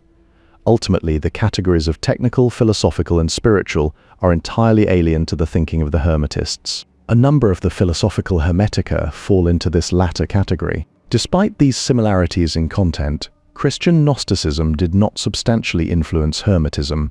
Instead, the Hermetica stands as by far the best documented example of the pagan aspect of the broader Gnostic movement. Hermetism represents the sort of pagan intellectual milieu with which Christian Gnostics could feel that they had something in common, making it possible to find parallels in Christian Gnosticism for much of what is contained within the Hermetica. For example, Ch1v provides an account where God offers the souls of men a chance to be baptized in a huge bowl, or expatip, so that those who deserve it might receive the gift of nous, as well as logos. Late antique pagans did not regard the distinction between technical and philosophical Hermetica as an absolute boundary. Many elements in the philosophical texts that might initially look like conscious borrowings from the technical milieu are actually just part of the common coin of late pagan thought. Gnosis is described specifically as being perceptible to the intellect alone. Even instances that appear to be anti-Gnostic polemic can often be interpreted more accurately as internal disagreements within the Hermetic tradition itself. The kind of divinity a Hermetist seeks is very different from that of an emperor, because it isn't public or official. Also, gaining knowledge, or even spiritual insight, doesn't automatically lead to salvation. Having good morals and a clear conscience aren't enough on their own to prepare someone for this state. The term Hermetism stands for a doctrine with some internal coherence, though its various texts offer different tones. Specifically, the philosophical books of the Hermetica convey more of an atmosphere of instruction than do the technical texts. The Salmachiniaca contain only the smallest part of the Hermetic system. As there is significantly more to this tradition than astrology alone, astrology represents but a tiny fraction of what constitutes the broader Hermetic framework. Scholars have not reached a consensus on the extent to which Hermetists employed ritual in their spiritual quest. However, it seems safe to assert that even the most philosophical of these practitioners would have been unaware of this element's absence from the tradition to which they belong. The notion of a Hermetic succession is far more pervasive than has been previously recognized by researchers. This suggests a continuous lineage and transmission of knowledge that extends deeper into history than many realized. Within these circles, Nicotius appears to have been of a Jewish Gnostic background. Despite the secretive nature of their teachings, the ultimate mystical union remained an intuitive leap that only a few would dare to make. Almost no information survives regarding the external incidents of Zosimus's life, though his interactions with others provide a glimpse into internal dynamics. He notably criticizes Theosebia for keeping her alchemical wisdom secret, even as she maintained that such knowledge is inherently mysterious and can only be transmitted in secrecy. The surviving Hermetic texts display frequent signs of an inherent apartness from the uninitiated majority of humankind. While technical Hermetica are less revealing about their origins than philosophical ones, they did require a foundational level of elementary technical knowledge to be fully understood. No clues remain regarding who assembled the Thebes cache or under what specific circumstances it was gathered. Similarly, the Hermetica found in the Nag Hammadi library represent a small and somewhat untypical portion of an extensive collection. In both the Thebes cache and the Nag Hammadi library, Hermetism was treated as just one among several distinct routes leading to knowledge of divine things. Because of this broad context, we cannot point to specific individual Hermetists who wrote these texts. Gnostic circles maintained a very strong sense of group identity during this period. Within that broader Gnostic milieu, practices involving both magic and astrology were also present. If the texts are interpreted in this way, one should not expect to find more external testimony about Hermetic circles than what is available for Orphic or Neo-Pythagorean groups. Furthermore, Manichaeism's connections with Hermetism appear much more tenuous compared to those of Gnosticism and late Platonism. Hermetic books were included in the Gnostic library discovered at Nag Hammadi. Among the various groups studied, the Gnostics represent those who are most closely aligned with Hermetism.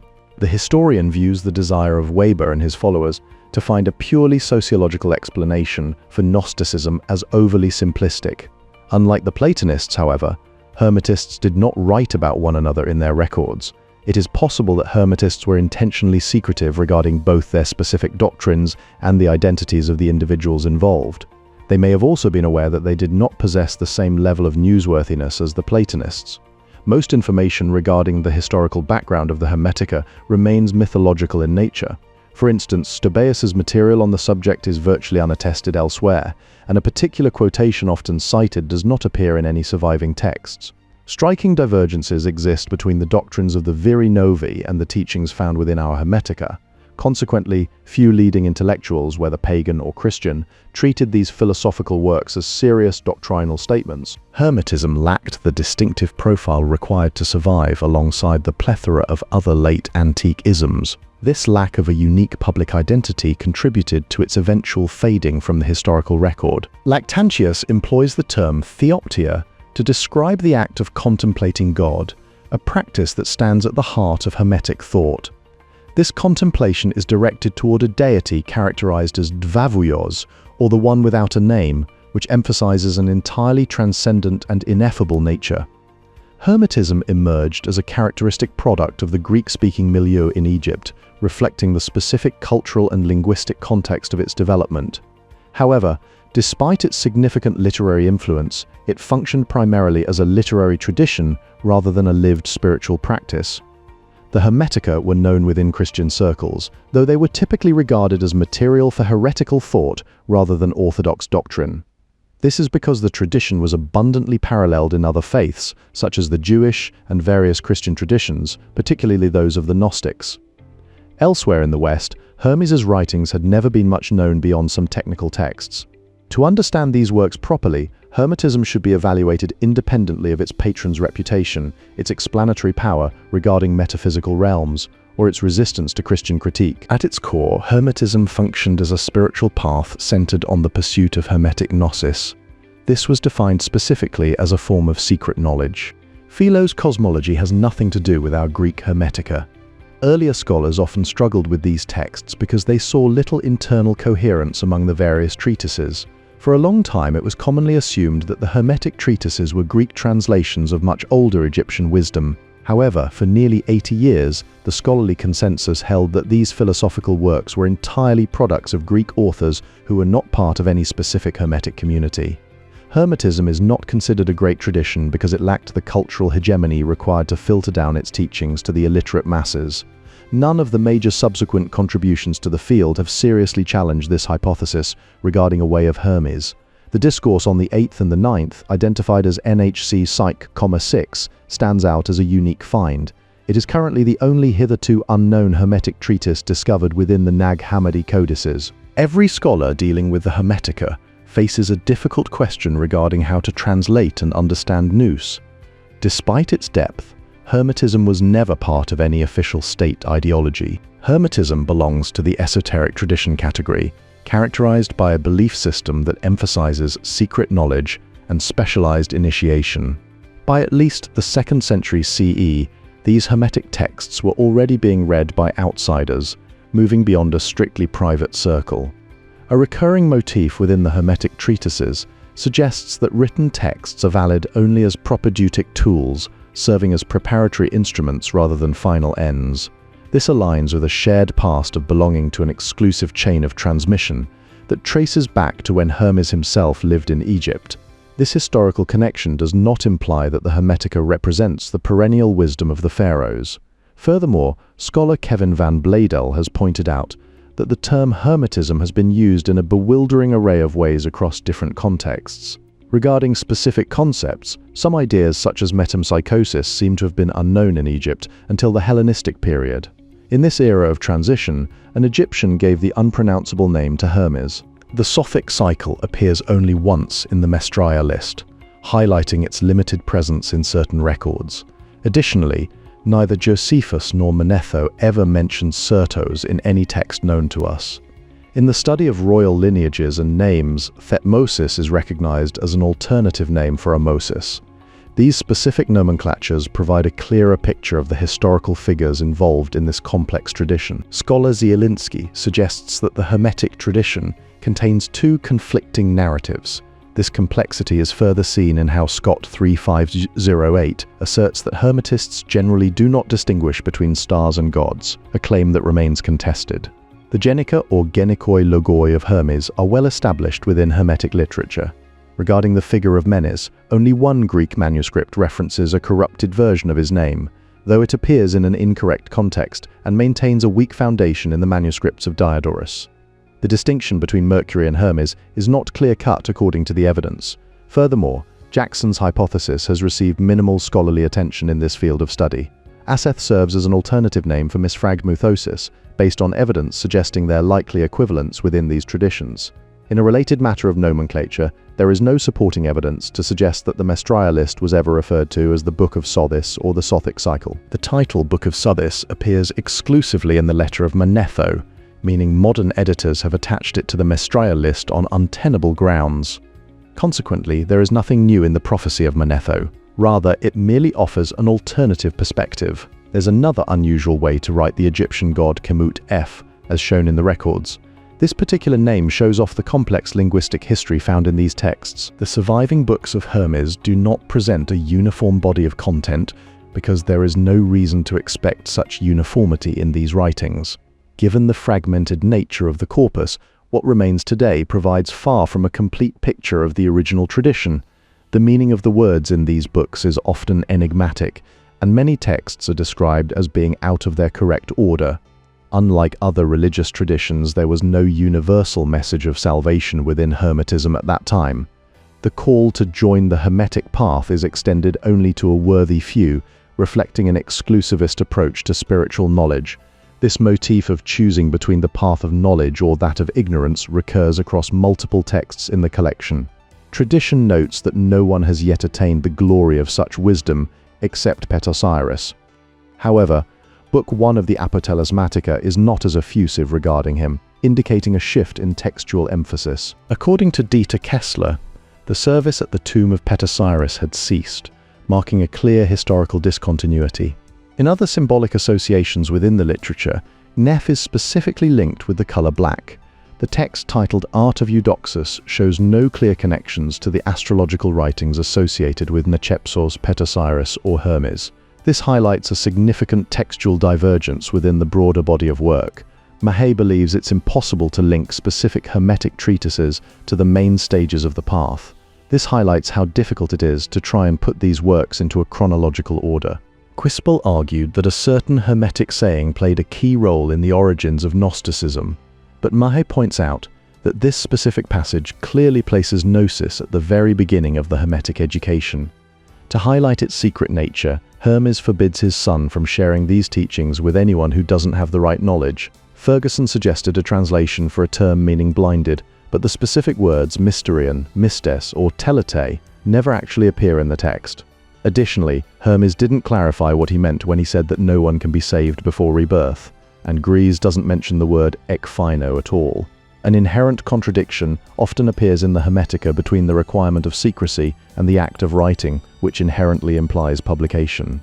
This tension exists alongside specific textual debates, such as Gries doubting that CHX represents the Genikoi, because it fails to discuss the decans. There are no historical records of encounters with Hermetic preachers of conversion, leaving it unclear whether such figures ever existed in reality, or were merely literary inventions within the texts. This ambiguity persists because our sources do not permit a definitive conclusion on their existence. The concept of ecstatic sleep, as treated in the Hermetica, does not stand alone as a unique feature of its corpus. This notion appears across various other works within the collection and finds resonance in diverse ancient literary traditions. Within these texts, divine silence and the deliberate suppression of all senses are explicitly identified as the knowledge of the good. This specific form of introvert and silent ecstasis is notable because it has been claimed to be entirely foreign to classical Greek thought. Despite these descriptions, neither silence nor wisdom functions as a divine hypostasis within the framework of Hermetism. These elements serve more as modes of experience or qualities rather than distinct ontological entities. The clear-cut distinction between mysteries, philosophy, and gnosis is actually a modern construct rather than an ancient reality. This makes Hermetism an interesting case study into how these specific terms were utilized during late antiquity. Fowden argues that mystery derives from traditional cult practices, while gnosis is derived from philosophy. These perspectives provide a framework for understanding the linguistic landscape of the era. These hypostases are also called the Nomina Barbara.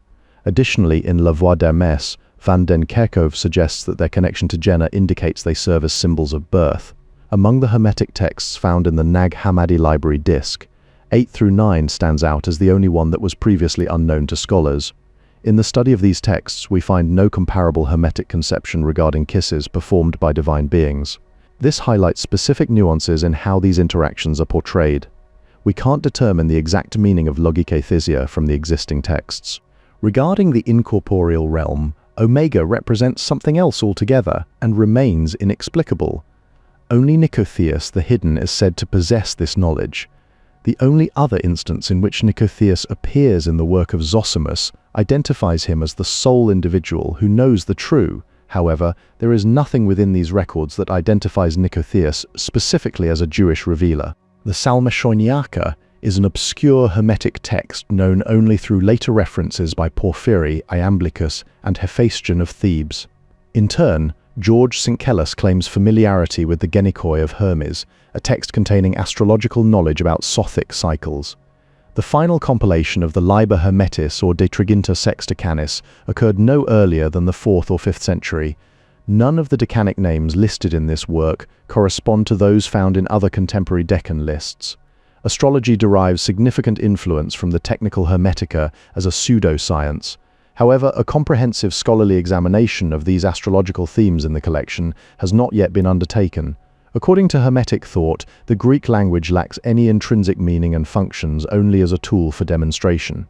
Meanwhile, there is no evidence suggesting that arithmetic, music, or geometry were systematically developed within the Hermetica. Regarding specific titles within these traditions, Quack argues that the term SRM is improbable as a title because it is associated with error and carries negative connotations. John Dillon notes that the Hermetica do not position Plato as the ultimate authority for their teachings. Instead of following a singular philosophical lineage, the community emphasizes professional rather than shared leadership. Consequently, scholars acknowledge that the degree of organization within these specific Hermetic groups remains entirely unknown. Hans Dieter Betz has asserted that the ML reflects early Hermeticism, yet he does not seem to realize the full scope of this claim. Within what Betz identified as nomina barbara, Egyptian theonyms are actually abundantly present. Malcolm Wilson and Demetra George argue that the introduction within the Hermetic text regarding the zodiac is actually extraneous to its main body of work. This suggests a distinction between specific thematic additions and the core content, particularly since there are not many other references to magic throughout the rest of the collection. The scarcity of magical references may stem from the fact that these works were likely aimed at an elite Greco-Roman audience rather than a general public. Because of this specific targeting, it remains difficult to determine how representative Hermes' invective against magic is for the broader Hermetic tradition. Regarding the Thebes cache found in Egypt, Edward O.D. Love argues that its final owner in the early 4th century likely did not understand the demotic spells they possessed. Notably, there is no mention within this specific spell of how to produce a vision for others, nor is there any reference to using a vessel or a lamp. The preparation for a mystery ointment involves specific components like a scarab and the plant kentritis among other ingredients. However, there is an element of danger in the onrush of gods described here that is notably lacking in the initiatory Hermetica. Historical perspectives also link these traditions to broader philosophical movements, as the Pythagorean sect was commonly assumed to be based on Egyptian precepts. This connection underscores the enduring influence of Egyptian thought on Greek intellectual life. The designation of Hermetic Lodge is entirely alien to the ancient world, carrying modern Masonic connotations rather than historical ones. Furthermore, no direct precursors to the Hermetica have been found in any hieroglyphic, hieratic, or demotic script. The treatises labeled SH et 3 through XXVI are not included under the spiritual Hermetica. They are sharply different from our other treatises in terms of their alleged authors, contents, worldview, and literary style. The term Medea appears only once in the Hermetica within SH 3068. There, it is grouped with philosophy and medicine as one of the arts given by Isis and Osiris to the prophets of Egyptian temples. The Greek Hermetica used the style of Greek philosophy which you wouldn't find in traditional Egyptian cult writings. Instead, Hermetism was presented to people looking for Egyptian wisdom but who preferred a more philosophical approach. This proves these texts aren't just Platonic imitations made for gullible Roman tourists. Descriptions of overtly pagan practices or strange experiential phenomena had just a slim chance to make it through into these surviving works. Because the much larger quantity consists of purely theoretical passages, they tell us very little about what the original situation actually looked like. The Hermetic definitions can be viewed as a summary of the broader Hermetic theory. However, modern scholarship regarding these texts has been significantly influenced by intellectual prejudice. The authors of the Hermetica were searching for something that remains unknown to us today. They sought a suprarational gnosis accessible only by an enigmatic faculty called nous, a concept for which we have no room in our current mental universe. The Hermetica defines human ignorance as a state of severe addiction or enslavement to harmful passions. To attain gnosis, one must first loosen and discard these bonds entirely. The authors of the Hermetica believe that our physical senses are limited because they only perceive surface-level appearances.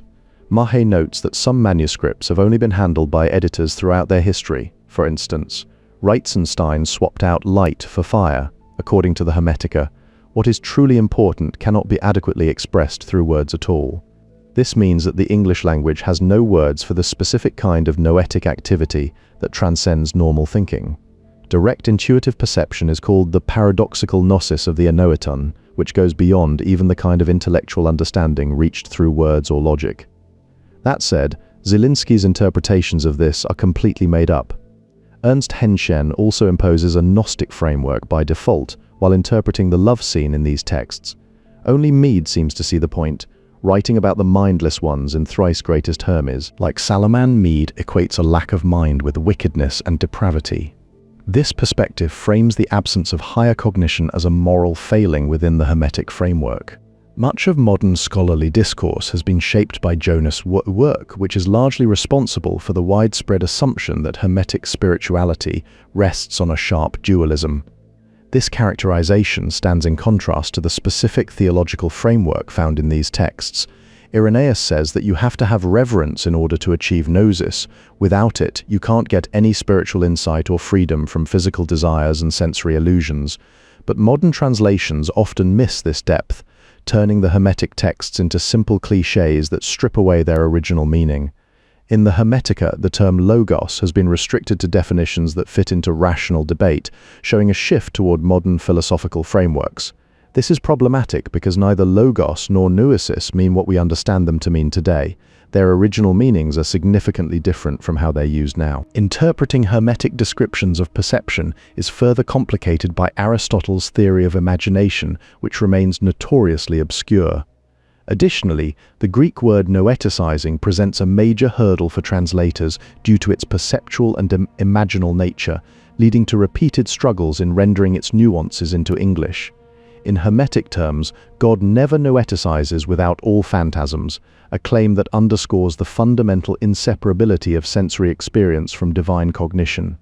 This contrasts with the distinction that the nous sees everything while the eyes see only corporeal things, reflecting an emphasis on non-physical perception. Hermetic authors might have suggested that our daily experience of reality is like watching a movie, using it as a metaphor for how our senses can be deceiving. In this view, people gain spiritual insight through their mental capacity, which relies completely on developing their inner perception. The perspective on creation within Hermeticism is primarily Egyptian and remains distinct from that of the Septuagint or Alexandrian Judaism. It emphasizes a theological framework rooted specifically in ancient Egyptian cosmology. The art of interpretation, called hermeneutics, can't truly capture what Hermes is really like at his core. This problem is made worse because modern translations often hide how much the Hermetic tradition actually cares about beauty. Hermes answers that it may not be so, suggesting a shift away from common assumptions about the destination of the soul. In fact, Hermetic spirituality may have had little to say about the afterlife at all. This is because the source is paradoxically not a noumenon, but ultimately just a phenomenon, an appearance. Understanding what cannot be put into words happens directly and instantly. However, when it comes to actual speech or writing, that kind of understanding is strictly impossible to express. In this life at least, perfect knowledge is only possible for those who have experienced rebirth. When someone perceives the truth directly through intuition, they choose to speak only to those they trust to truly understand them. Not all Hermetic practitioners agreed on what happened to those who failed the test of reverence. Many believed that reverent people wouldn't receive gnosis until after they died and left their bodies behind. However, a very small number of dedicated practitioners were able to achieve Gnosis while still alive. When you look at the original language of the Hermetic treatises, they don't actually say anything at all about nous or noesis. Because of its nature, the noetic doesn't view written discourse as true knowledge. That's because there can never be a bridge between text and noesis. In fact, the very idea of such a connection suggests an unbridgeable gap. In Plato's Republic, the phrase epikeina tes ousias refers to the good, which is equivalent to the Hermetic pege. Most scattered references to these texts actually reveal more about Christian beliefs than they do about actual Hermetic spirituality. Furthermore, the numbering system used for identifying different Hermetic texts is not uniform. Hermes Trismegistus writes that it's hard to grasp God intellectually and completely impossible to put that state of understanding into words. There's also no proof that Augustine was ever familiar with the original Logos Teleos or any other Greek texts that ended up in the Corpus Hermeticum. Most of the Arabic manuscripts of the spiritual Hermetica have never been published. The only significant Arabic text that could be considered spiritual is the 13th century Kitab fi Zagara and Nafs. The evidence for how spiritual Hermetica was disseminated through translations remains fragmentary and difficult to interpret. This is because the new textual universes that influenced these statements shared very little in common with their original context. Hans Jonas published the first part of his book, Gnosis und Spatantischer Geist, in 1934, just 1 year after Hitler came to power. Interestingly, Jonas had already fled Germany by then. The distinction between deconstruction and hermeneutics lies in their treatment of language. While deconstruction emphasizes empty signifiers known as lang, hermeneutics prioritizes actual speech or parole. Trust in Gadamerian hermeneutics is characterized as a human attitude rooted in dialogue rather than blind acceptance, which distinguishes it from dogmatic belief. However, this framework is frequently misaligned with theological notions of faith, a mischaracterization that often obscures its underlying philosophical foundations. In hermeneutic discourse, the concept of an enemy is often reduced to a metaphorical absence, described as a delusionary effect arising from hermeneutic paranoia. This term paralysis is prevalent within critical academic circles, where it serves to describe specific interpretive anxieties. Any attempt to recover the meaning of the Hermetica, including the entire project this work is devoted to, must be considered rather pointless. If meaningful content is entirely absent, then the practice of textual hermeneutics as a method of interpretation becomes infeasible. This renders the process of unveiling meaning through texts strictly impossible. It's well documented that we don't have any Middle Persian translations of Hermetic works because none of them survived to the present day. While it's possible they influenced later thinkers like Suhrawardi, we can only speculate on that. It's also impossible to know exactly how many Arabic spiritual Hermetica were circulating during the medieval period, and scholars agree that we currently have no way of determining how many of those texts existed in regions like Iran. Studying the Hermetica requires resisting the sometimes barely conscious habit of projecting Christian theological notions onto non-Christian texts. This is necessary because this Hermetic key vocabulary simply cannot be understood in terms of our standard conceptual repertoire.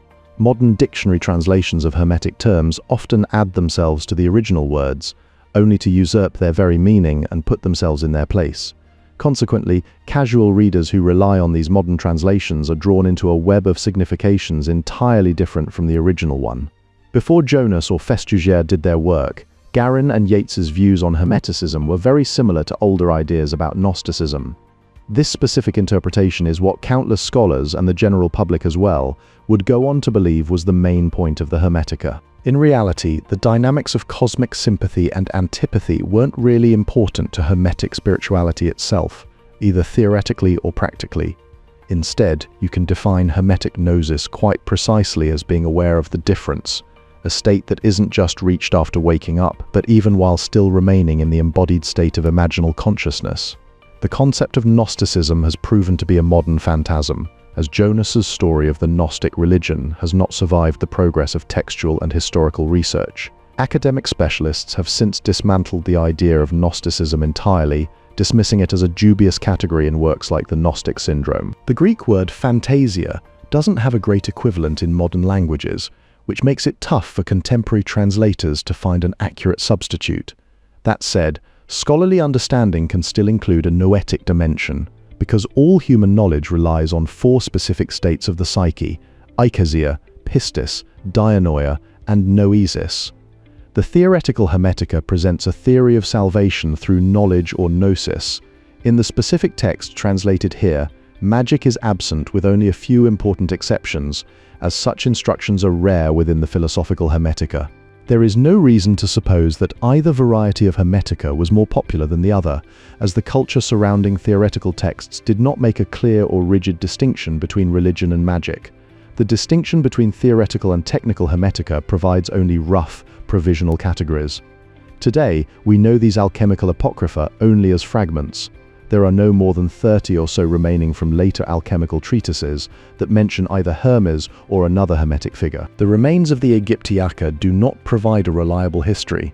Furthermore, it is established that no hieroglyphic inscription can be dated later than the end of the 4th century CE. In 1907, the major work Main Problems of Gnosis settled on a Greek reception of Iranian influence as the key ingredient for these traditions. This view faced a stunning challenge with the discovery of theoretical Hermetic writings in Egypt, written in Coptic and found alongside the wildest efflorescences of the Gnostic imagination. The ideas found within the Hermetica are actually those of popular Greek philosophic thought presented in a very eclectic form. Consequently, if by Hermetism one means a somewhat coherent doctrine, that word applies only to a small number of works. However, if it refers to a certain attitude of piety, it can apply to almost all of the theoretical Hermetica. The Hermetic authors found technical information on the decan stars to be a suitable prelude to Gnosis. Yet these 17 Greek treatises say so little about occult topics in general. In fact, Nock wrote that the Hermetica contain very few Egyptian elements beyond the personnel involved.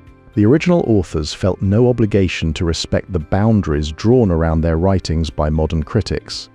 This perspective is further complicated by figures like Jabir, the Latin Geber, who is little more than a name attached to a large body of alchemical works, and Scott's translation of the Hermetic texts, which many regard as a translation of Scott rather than of the original authors. Mahe argued that Gnostic elements within the Hermetica emerged as later additions, remaining distinct from the original Greco-Egyptian sentences that predated such influences. Within these works, an introductory section serves merely as a general overview for readers who are unfamiliar with the corpus. The distinction between popular and learned Hermetica is not absolute, because these two groups share related conceptual frameworks. In his 1976 translation of the Armenian definitions, Mahe emphasized how the gnomic form was essential for conveying specific Hermetic insights. Hermetic sentences utilized this gnomic form to provide a familiar linguistic structure for Hellenic audiences.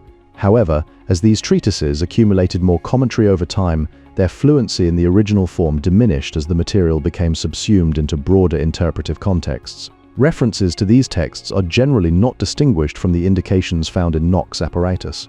Furthermore, the text avoids employing standard abbreviations for technical journals or ancient sources. Unlike many Gnostic sects, the Hermetic writings contain no sacramental practices or specific rituals within their texts. There are also no identifiable hierarchical structures or initiation degrees in the corpus, reflecting an organizational model that differs significantly from other Gnostic traditions.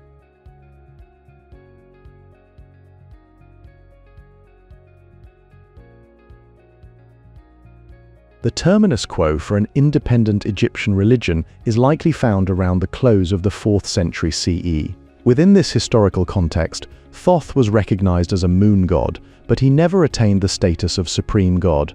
The fundamental idea behind nearly all systems which can be approached with the Gnostic label is that mankind is to pursue knowledge of his own inner nature.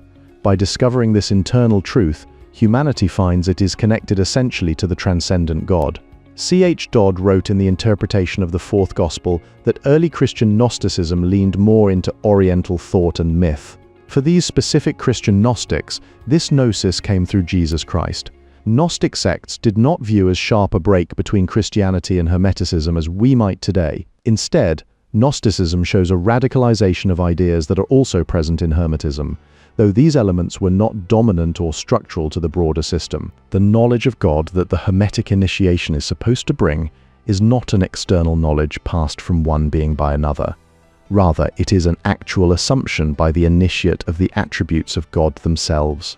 This sentiment was also paralleled in later Hellenistic philosophy, which could arguably be labeled Gnostic. In the Hermetic concept of Gnosis, a reciprocal desire exists where man wishes to know God and God desires to be known by man. The reception of Gnosis does not automatically guarantee salvation.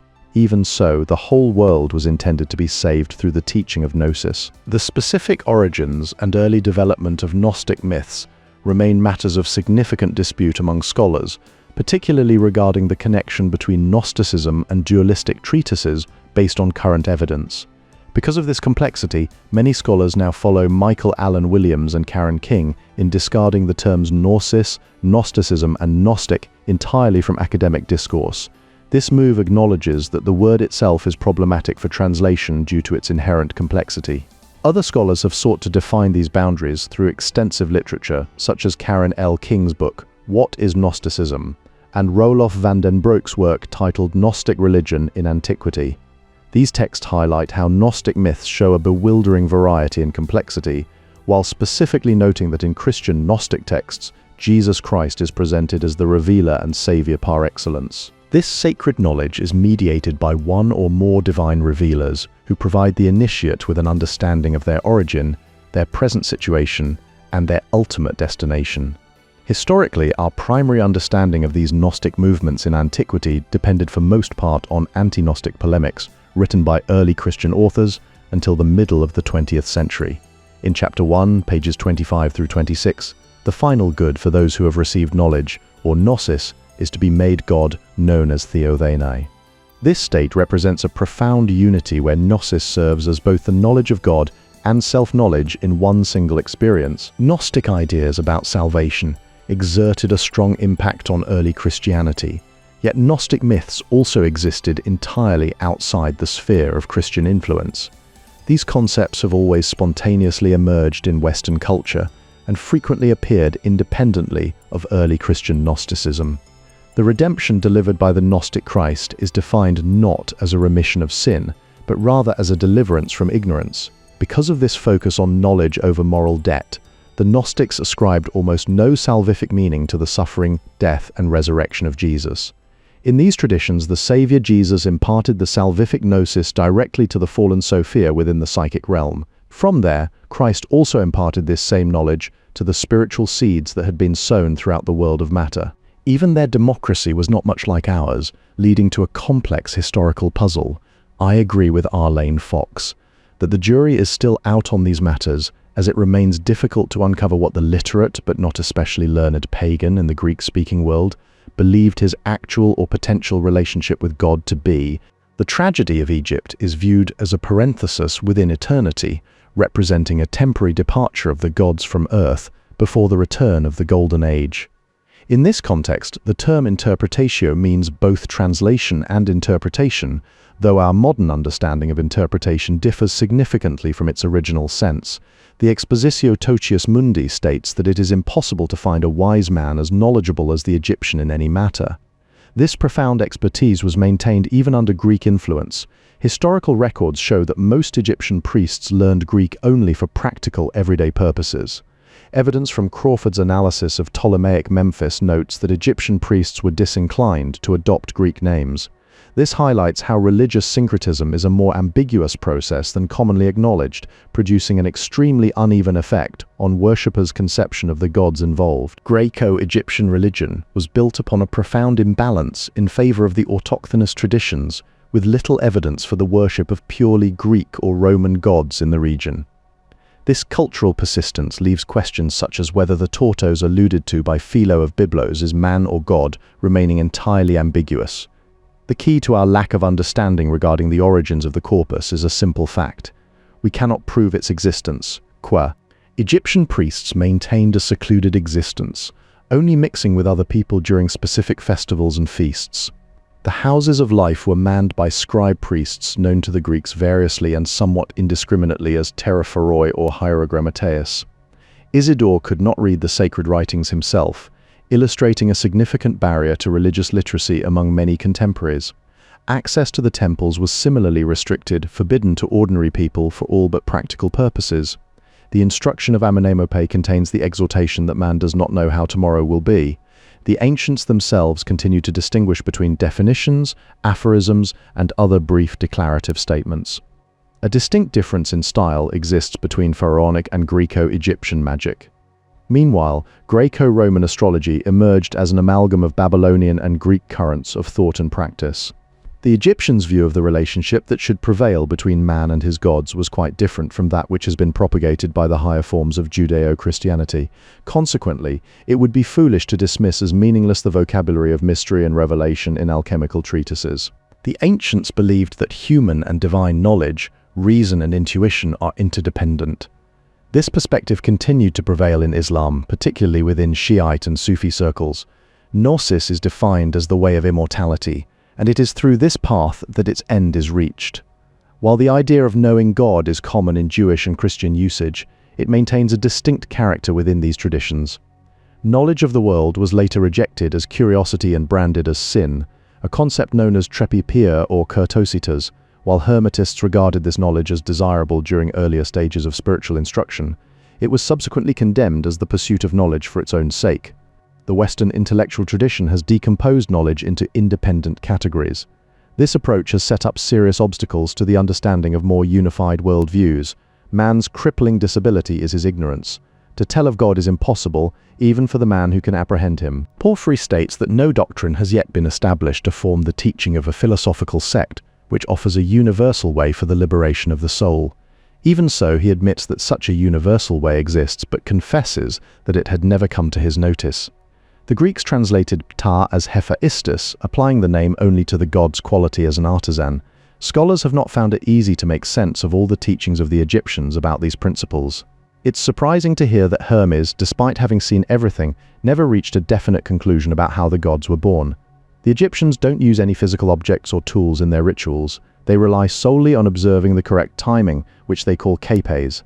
The ancient world had a custom where gods demanded that accounts of their wonders be composed by their devotees. This creates a tension between the many gods or the one, and the traditional cults versus philosophical gnosis. Knowledge of the divine is an experience of a completely different order. While God gave reason or adios to all people, he granted intellect known as vots only to some. Nechepso had gone astray because he had not received any direct divine communication. In the structure of pharaonic Egypt, the priesthood served as the main authority on magic. Philosophers themselves could not agree on anything during this era. For instance, Orpheus and Pythagoras were unable to provide a comprehensive divine or literary explanation of God, the world, man, and the destiny of the soul. Philo of Byblos refers to an otherwise unattested god or early sage called Tortos.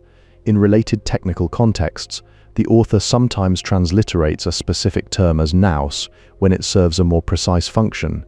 Gnostics are encountered almost everywhere in the ancient world, notably appearing in Asia Minor, Antioch, and across the cities of northern Syria and Mesopotamia. Within these Gnostic circles, a distinct interlocking of technical and philosophical preoccupations is clearly paralleled. Scholars have claimed to find an implicit condemnation of the Roman state's power structure within the Gnostic worldview. This perspective aligns with what Weber meant by Lion intellectualismus, a path chosen by a minority of intellectuals because they were less unfitted to become public than other traditions. Hermetism and Gnosticism occupied a unique space in the intellectual landscape. Recent interpreters of Gnosticism have resurrected Weber's analysis to understand these dynamics. The same oracle was also in circulation in the Byzantine world, without any specific attribution. This suggests that knowledge was always intended to be the possession of an elite, a privilege not shared by the masses. According to Syncellus, Egyptian years supposedly only lasted a lunar month during the times of the gods. However, his calculations reveal an 80-year gap between the death of Joseph and the birth of Moses, which Syncellus himself found too large. Records indicate that Joseph died in the 36th year of Sethos. Syncellus remains inconsistent regarding the specific year of Moses' birth, a point corroborated across multiple scholarly references.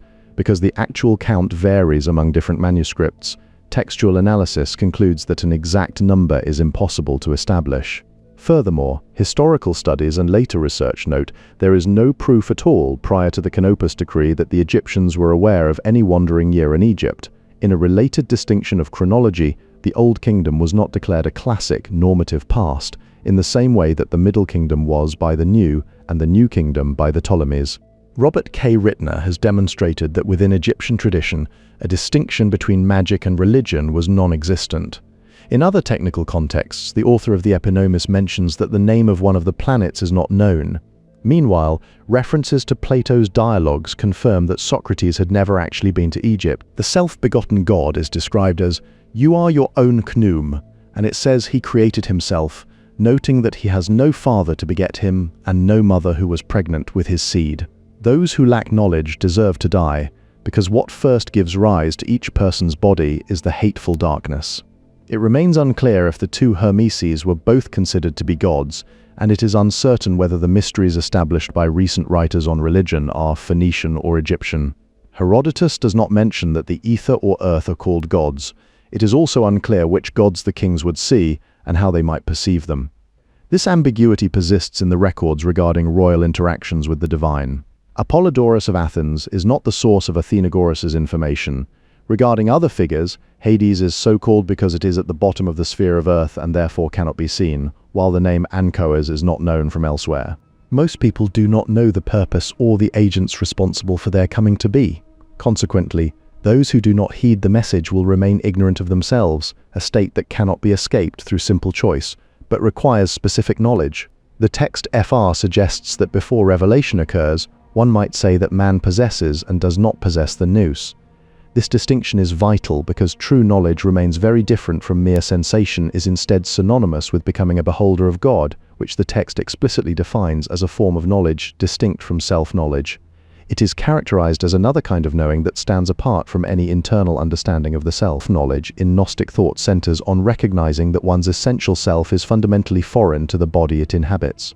To reach this realization, an individual must first rip off the tunic they wear, discarding what is described as the garment of ignorance. In the Gnostic dualistic position described by Garth Fowden, any pursuit of worldly knowledge is dismissed as mere idle chatter. This stands in contrast to Gnosis, which represents a specific form of knowing where logos serves as the rational and discursive capacity. Garth Fowden notes that this form of understanding originates from both faith and comprehension. Because the knowledge of God cannot be taught through discursive means, it remains distinct from ordinary learning. While knowledge of the world can be referred to as episteme, gnosis is characterized by nous, an insight that is coessential with God. This distinction becomes even more profound in chapter X5, where gnosis is described as divine silence and the deliberate suppression of the senses. Gries claims a priori that noema can have nothing to do with the physical senses, reinforcing this separation from material perception. Within Hermetism specifically, knowledge of God is described as the first power and is equated with a hypostasized ion in chapter Aleph S3. The narrative further illustrates these spiritual dynamics through the figure of Peña.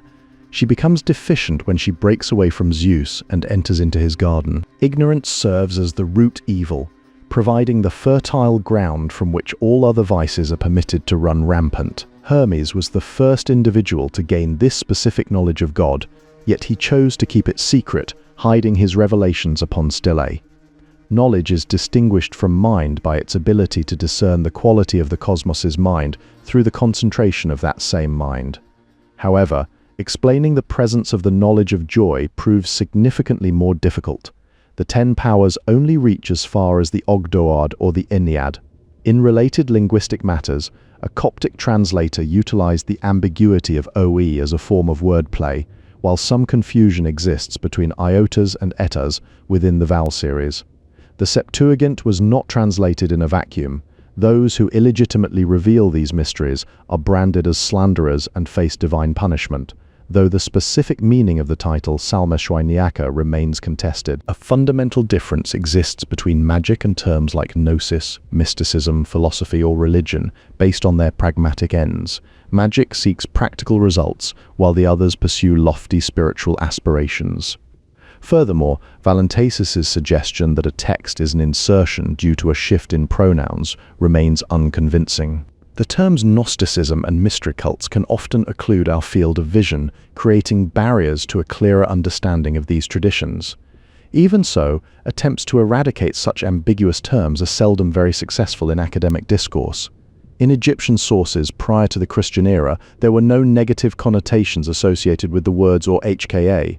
This suggests a different cultural context for these terms than what is often perceived today. When Egyptian priests wrote in Greek, they expressed themselves in an entirely different idiom from when they utilized Demotic or other native Egyptian scripts. This linguistic shift highlights a distinct change in expressive mode.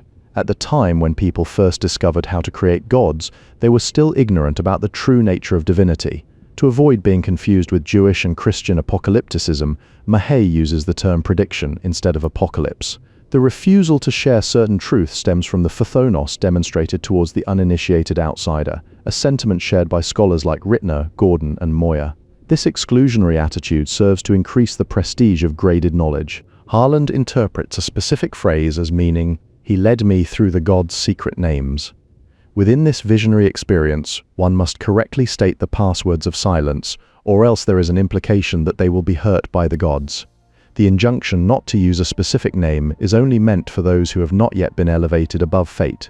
This distinction marks the boundary between those bound by destiny and those who have transcended it. It remains unclear how Betz's argument suggests a dating to the 1st century CE. Similarly, it is impossible to know if Nicoteus wrote about Thoth, or if that portion of the text is actually an interpolation by Zosimus. John J. Collins defined apocalypse as a genre of revelatory literature that possesses a narrative structure. This stems from the Greek word apokalypsis, which translates directly to revelation.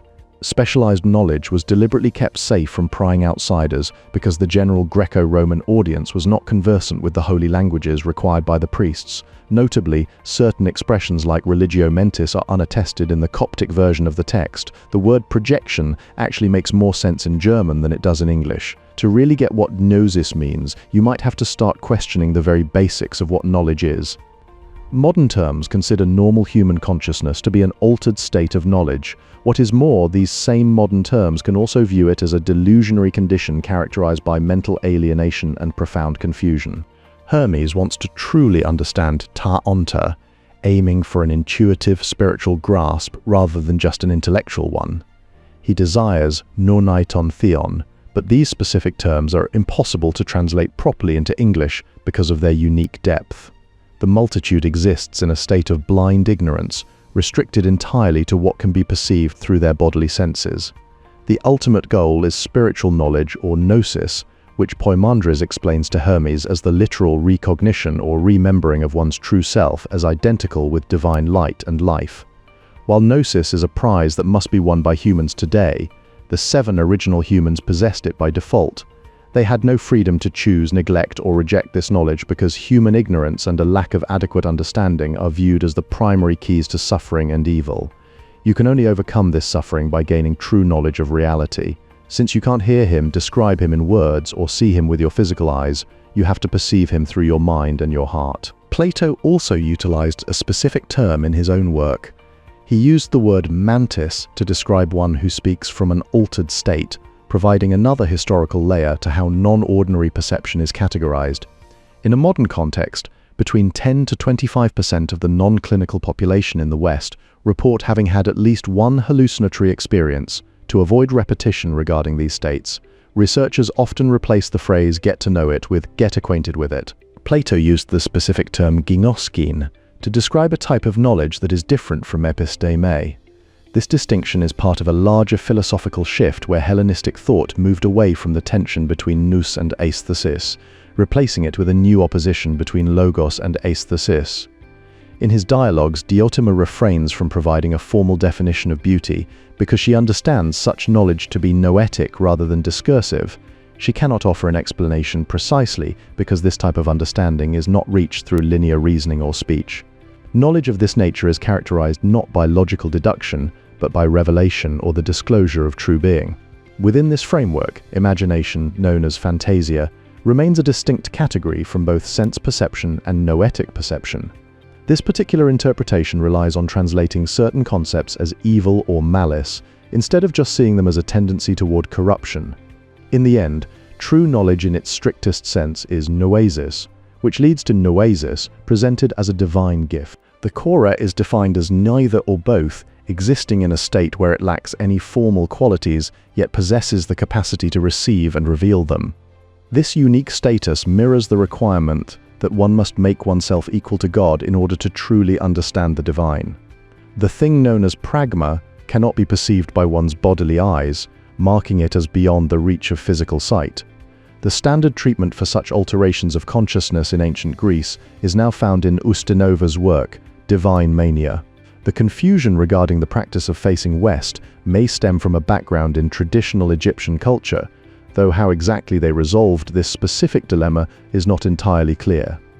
Hans Jonas highlighted the passage about becoming a stranger to the cosmos to explain his concept of the Gnostic as a stranger trapped in a hostile material world. We have received the knowledge of God, and in doing so, ignorance has been cast out.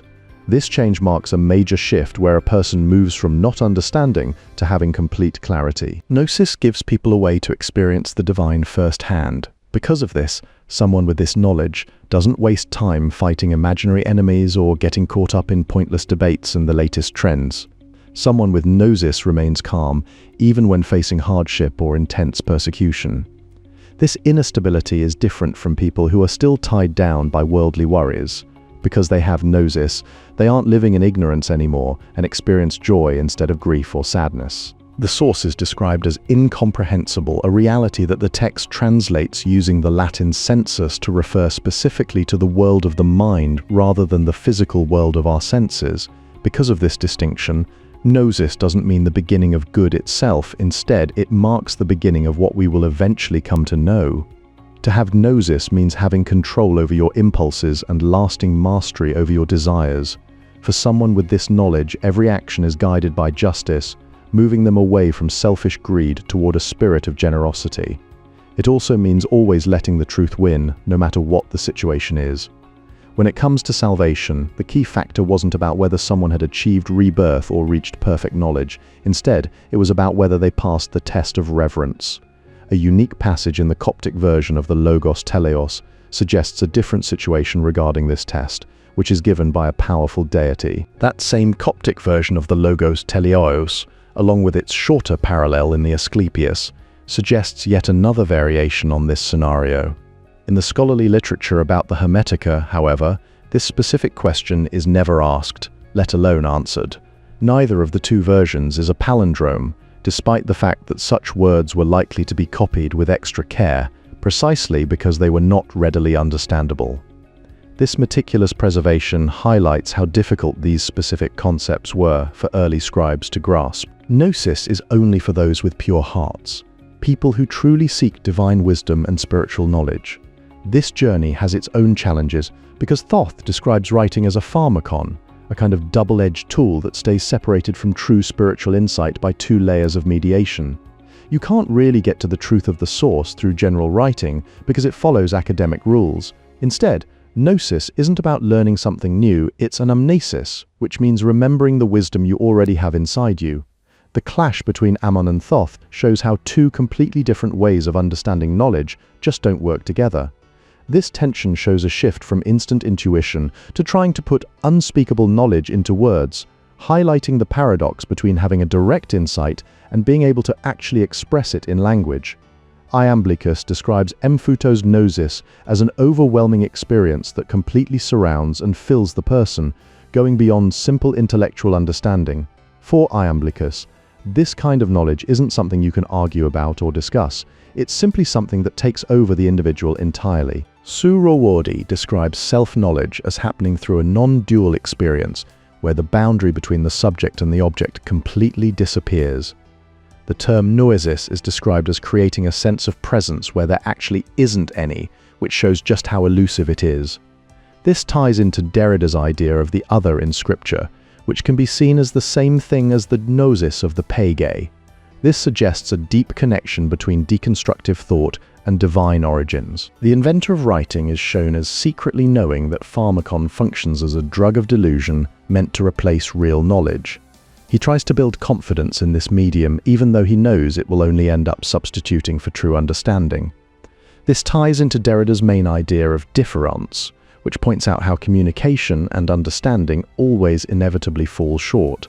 Suhrawardi argues that written knowledge actually points to a lack of true understanding, because the fact that something is written suggests it isn't the actual truth itself. In this view, being cut off from the light of the source in human consciousness is defined as ignorance, Therefore, Gnosis is seen as the necessary cure for that specific state. While hermeneutics holds that mutual understanding is always possible in principle, deconstruction considers it impossible by definition. This philosophical divide provides context for the 1958 publication of Hans Jonas's bestseller, The Gnostic Religion, The Message of the Alien God and the Beginnings of Christianity. A central element of this work was its exploration of alienation, which proved to be a key factor in its enormous appeal. Scholars such as Waldstein have analyzed the specific construct of Gnosticism presented by Jonas, while King's book What is Gnosticism? Provides further discussion on the topic. These academic inquiries sit alongside a profound existential statement made in 1966 when Heidegger gave an interview declaring that only a God can save us now. Jonas's narrative regarding the Gnostic principle or syndrome as the core phenomenon of late antiquity has been determined to be incorrect. While his work, Gnosticism, Nihilism and Existentialism, explores the relationship between these two concepts, other scholars have offered different perspectives on the category itself. Tromp's book Gnostic World and Williams' essay on ancient Gnosticism as a problematic category both contribute to the academic discussion of these movements. Similarly, King's What is Gnosticism provides an analysis specifically focused on Jonas' work regarding Gnosticism. Jonas's Gnostic Religion features a slightly different translation of Pascal's Pensées 3:205, which interprets what is there for noeticizing and being as one and the same. In this context, it's important to note that the Greek word phantasia refers to appearance or presentation. Without understanding how endogamy protected people from the risks of marrying outside the charmed circle of Hellenic birth and Roman nationality, certain social dynamics remain obscured.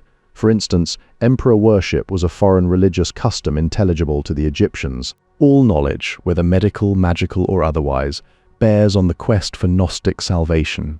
In the same vein, in 1907, the major work Main Problems of Gnosis explored these connections by examining the Eastern sources of Gnosticism. Deeper theological puzzles could evolve from simple ignorance regarding what to call a god in prayer or ritual. The 11th century goal of the wise is better known today by the name of its Latin version.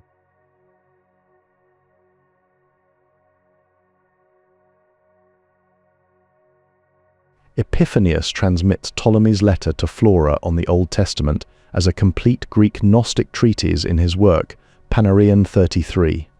This transmission highlights how anonymity and pseudonymity flourished in antiquity, serving as common practices for spreading ideas. The Armenian definitions provide a collection of brief definitions arranged thematically according to the text's structure. This reflects broader linguistic divides such as those seen among Egyptian priests who were called unlettered by Greek papyri because they remained ignorant of the Greek language. The Greek found in the Narmuthis archive is described as a spoken tongue that was not studied for its literary, grammatical, or orthographic traditions. Scholars note that the word translation can therefore denote producing texts in the spirit of a language or thought world other than the one in which they are actually written. The ghost of Arwer, wife of Naneferkapta, told Setni Kamwas about a book hidden in the water of Coptus, illustrating an ancient motif of concealed knowledge. This echoes the belief that an object's or being's whole nature was implicit in its name, making the knowledge of a name profoundly significant. The Gnostic topos of drinking down knowledge refers to the specific practice of swallowing a written text as attributed by Festugiere. In contrast to these esoteric practices, there are no records indicating that ancient Egyptians made astronomical observations. The same lack of evidence applies to certain prayers, which were even further removed from the original nomologies due to marked alien influences, particularly those from Jewish sources. Meanwhile, the true Book of Soph, the Egyptian, utilizes a specific vocabulary centered on mystery and revelation. The project New Contexts for Old Texts, Unorthodox Texts, and Orthodox Texts and Monastic Manuscript Culture in 4th and 5th century Egypt, known as was funded by the European Research Council under the European Community's 7th Framework Programme from 2007 to 2013. The term "one of the temple dwellers in Egypt" remains obscure in meaning. While the archive is only partially published, we have no way of knowing how much of a given text can be attributed to whoever gave it the shape we see today. No cohesive account of the subject can yet, or perhaps ever, be written. Access to Hermetic texts and the obligation not to reveal their mysteries acted as a powerful bond between Hermetic adepts, even though the requirement of secrecy was controversial. Gnostic communities practiced sharing of holy meals and exchange of cultic kisses. Meanwhile, Porphyry maintained that the Gnostic book of Zoroaster was entirely spurious and modern, made up by the sectarians to convey the impression that the doctrines which they had chosen to hold in honor were those of the ancient Zoroaster. Astrological prognostications tended to induce gloom or a sense of impotence. Yet this evidence has not hitherto been taken seriously by scholars in this field. Such knowledge was treated as a treasure whose existence ought not to be casually revealed to all and sundry. Mahe views a group that practiced a specific type of spiritual formation as Gnostic, whereas Jan van Sina identifies a different category called the esoteric tradition. This tradition can be either private or official. However, van Sina argues that even if outsiders are aware of it, they can never be the ones to transmit it. Cross-cultural evidence demonstrates that esoteric groups may maintain their secrecy even when their teachings are publicly accessible. Because of these strict secrecy requirements, Edward Shills notes that orality might be the sole acceptable form of tradition for a text. Ritual displays of secret knowledge do not eliminate their status as privileged, restricted information, even if they are published to outsiders. This tendency toward concealment is seen in Plato, whose omission of a visit to Egypt is attributed to his habit of hiding his own views through interlocutors. The reconstruction of the pseudo-Manethonic Book of Sothis remains unchallenged in scholarly discourse. While claims about transcribing ancient knowledge from stelae are frequently dubious, they are occasionally valid. However, Manetho likely obtained his information from temple literature, which was inherently esoteric and inaccessible to non-initiates. Ancient texts were often referred to by multiple titles, such as Aegyptiaca and the Book of Sothis. The use of these alternative titles may have been clarified in lost introductory or concluding sections of those works. The writings attributed to the deity Tortos, also known as Thoth, were originally composed in a series of letters that remained hidden from the general public. It's hard for scholars trying to track down hidden traditions because of the tension between writing and secrecy. Jean-Pierre Mahe points out that the real point of some texts might be that they were never meant to be written down in the first place, even if we still have fragments of them today. It remains uncertain whether specific sacred texts were ever strictly kept within the confines of a closed religious community. However, it is clear that the author intended to convey a powerful impression of secrecy to those who did encounter them. The work, commonly referred to as Untitled Treatise, stands as a significant piece of this tradition. Unlike the Greek language, however, the Egyptian language possesses the power of the signified in the very act of utterance. This linguistic complexity is further compounded by words like me, which can denote various meanings besides a kiss. Furthermore, prognostication in ancient astrology was heavily dependent on idiosyncratic techniques of interpretation. In the Bohairic Genesis 41.8, the Coptic word sopran is used specifically for the translation of dream interpreters. This relates to broader works like The Interpretation of Dreams, translated by Robert J. White. The syntax found in the Pistis Sophia often appears awkward, which may reflect its unique transmission history. When looking at other sacred translations, we have very little beyond legends regarding how the Torah was translated. Thyssen suggests that the Egyptian term SRM, nikt not, translates to a wandering of influences regarding constellations. This specialized knowledge was protected by strict social boundaries. For example, the gnomon of the Idios Logos, which managed Augustus's special account for Egypt, specifically prohibited high-ranking priests from engaging in any secular work. The nature of esoteric mystery often relies more on rhetoric than on absolute physical concealment. Examples of various mystery cults demonstrate that actual secrecy is not a prerequisite for claiming the status of an esoteric mystery, as it only needs to be kept secret rhetorically rather than necessarily in actuality. To reach a Grecophone clientele, which several sources indicate Egyptian priests did engage with, they were required to communicate using a Greek idiom. This process of interpretation means precisely bringing in one's own prior concepts so that the text may truly be allowed to express its meaning.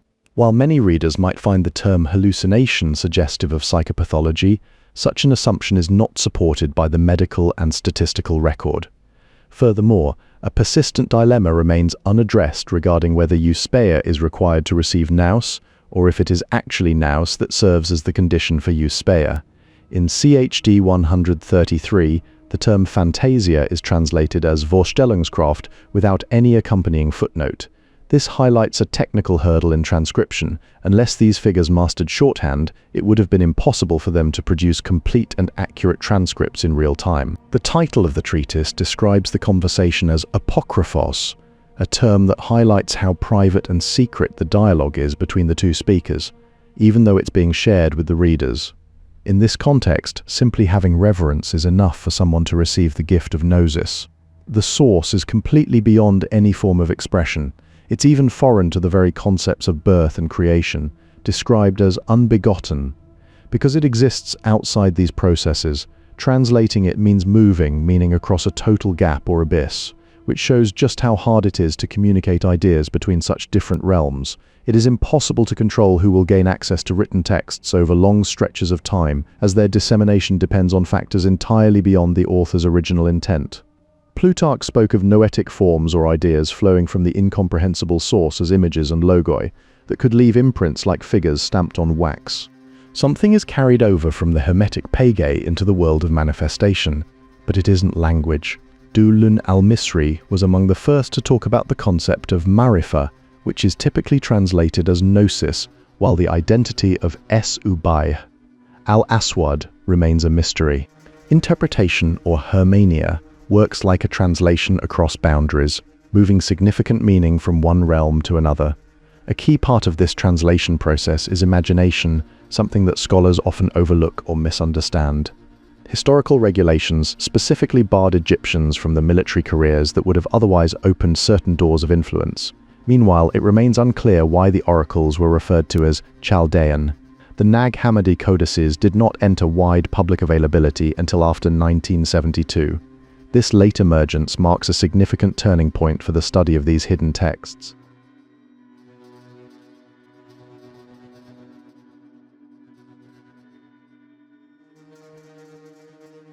The city of Thebes stands out as a primary location for these developments, recognized by all sources for its importance to the religious life of ancient Egypt.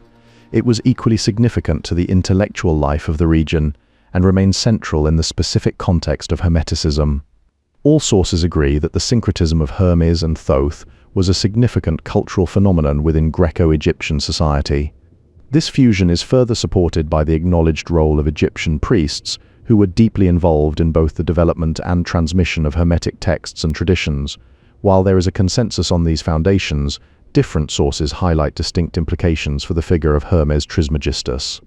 For instance, one historical introduction emphasizes the philosophical and theological consequences of this syncretism. To other works that focus on different dimensions of the figure's identity, the Greek Corpus Hermeticum places its weight on the textual and literary aspects of the tradition.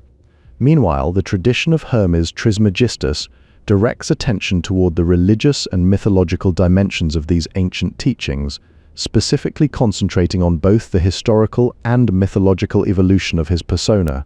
Garth Fowden provides a unique narrative in his work regarding an Egyptian Hermes, focusing on the figure of Thessalus.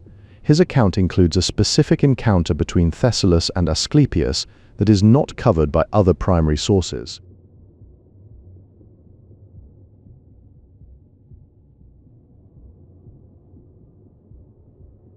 Isaac Casaubon published his work under the title De Rebus Sacris et Ecclesiasticis Exercitionis Zexines, which serves as a foundational reference for these texts. Writers frequently mention collections of discourses addressed by Hermes to figures such as Tat, Asclepius, and Ammon, alongside discourses from Isis to Horus. The narrative shifts as the anger of Thoth quickly overtook Naneferkaptah. This follows an exhortation found in the instruction of Amenemope, which asks, "Comes day, how will tomorrow be?" CHZ begins with a discourse from Asclepius to Ammon, starting specifically with that very first sentence. An extraordinary passage appears at the beginning of CHZ, placed into the mouth of Asclepius to describe a scene on the water. He speaks of vessels sailing across Amphitrite, with prows blackened by winter drought, occurring after he opened wide the grey arms of Tethys with a smile and a blush on his gay cheeks. The compiler of the Codex selected only 2 specific passages from this lengthy text that he deemed most suitable for his particular purpose. It is clear from these selections that the author envisages Hermes' eye as being identical with Thoth. In the realm of scholarly analysis, Franz discussed the dreams and visions of Zosimus in Symbolon 1 from 1960. This specific discussion is found on pages 27 through 38. Apuleius's fellow citizens dedicated a statue to him with the inscription philosopher Platonico. This connects back to broader traditions where Plato relates a dialogue between Thoth and King Ammon set in Thebes, while Herodotus discusses the identification of Themis with Ammon in History Book 2. The prayer within the Asclepius is addressed specifically to the setting sun. This spiritual focus aligns with a lost text which Bitti's translated for King Ammon after discovering it inscribed in hieroglyphic characters within a sanctuary at Sais in Egypt. The collection known as CH16 contains specific texts from Asclepius to King Ammon. These writings provide a foundational look at the royal discourses and the direct communication between these divine figures. Thessalus expressed a desire to converse with Asclepius directly, face to face, without any priestly mediation. When the encounter occurred, Asclepius's appearance was so incredible that human speech could not convey the features of his countenance or the beauty of his adornment. Asclepius stretched out his right hand and began to speak, while Didymus the blind utilized other Hermetic texts, such as the Discourses to Asclepius, Damascius wrote during the first quarter of the 6th century. The letter was authored to highlight the relationship between Manetho and his patron, Ptolemy II Philadelphus. Meanwhile, the 5th book of Diodorus contains an extensive passage from Euhemeros regarding the island of Panchaea. Josephus identifies Ianes and Assis as the kings reigning between Apaphis and Ahmosis. In contrast, neither Africanus nor Eusebius provide any names for the monarchs during this specific period. The ancients observed a festival to Ion on the 5th day of January. Furthermore, Africanus and Eusebius, specifically in the Armenian version and St. Celis, position this king as preceding Horus. When considering historical chronologies, Amasis refers specifically to the Ahmosis of the 18th dynasty rather than his homonymous namesake from the 26th dynasty. This distinction places Ptolemy III's accession to the throne in year 1461 from Ahmosis. The Memphite Hor issued a curse against those who abandoned the path of Thoth, declaring that those he made preeminent are the ones who strayed. He demanded that Thoth, Lord of Lifetime and his strength, perform the slaughtering of their progeny to bring disaster upon them. The apparent incohesion found within the Hermetica can be explained by another source, the warning provided by Asclepius to King Ammon in CH16. This connection is further supported by references to the text from P. Oxy 1381, column X, lines 203 through 218. In the Perfect Discourse, Asclepius requests that Hermes permit Ammon to listen to the teaching being presented. Hermes assures him that no jealousy prevents Ammon from joining them in this spiritual exchange. The hymn contains a specific phrase where it is stated, "From you, I have found the praise of Aeon that I seek." This devotion is visually echoed in an ancient relief showing Philip Aridios passing Thoth to appear before Ammon. In this same context, Thoth is asked to convey the speaker to Shmun. This interaction provides a backdrop for the definitions of Asclepius to King Ammon in chapter 16, which contains a sharp disparagement of the Greek language in favor of Egyptian. The philosophy of the Greeks is derided as nothing more than a noise of words within these definitions. By implicitly contrasting Greek thought with Egyptian philosophy, the text clearly favors the latter and may have been written specifically as a response to Plato's myth of Thyoth. Asclepius addresses King Ammon in a manner strikingly similar to how Theeth addresses the king in that Platonic myth. However, not all were receptive.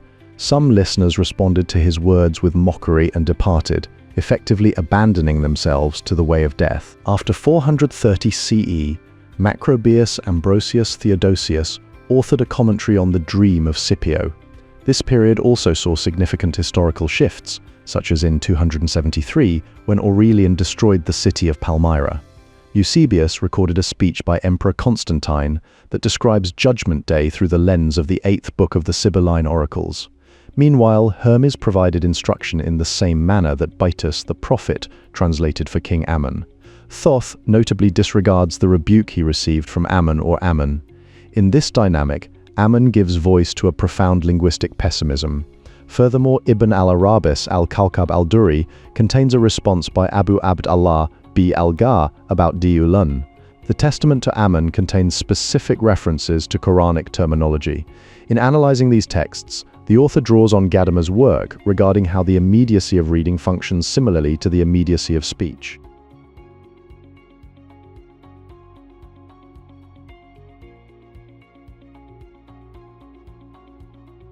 The exposition states that when a person comes to know himself and God, who is over the truth, that person will be saved and crowned with the unfading crown.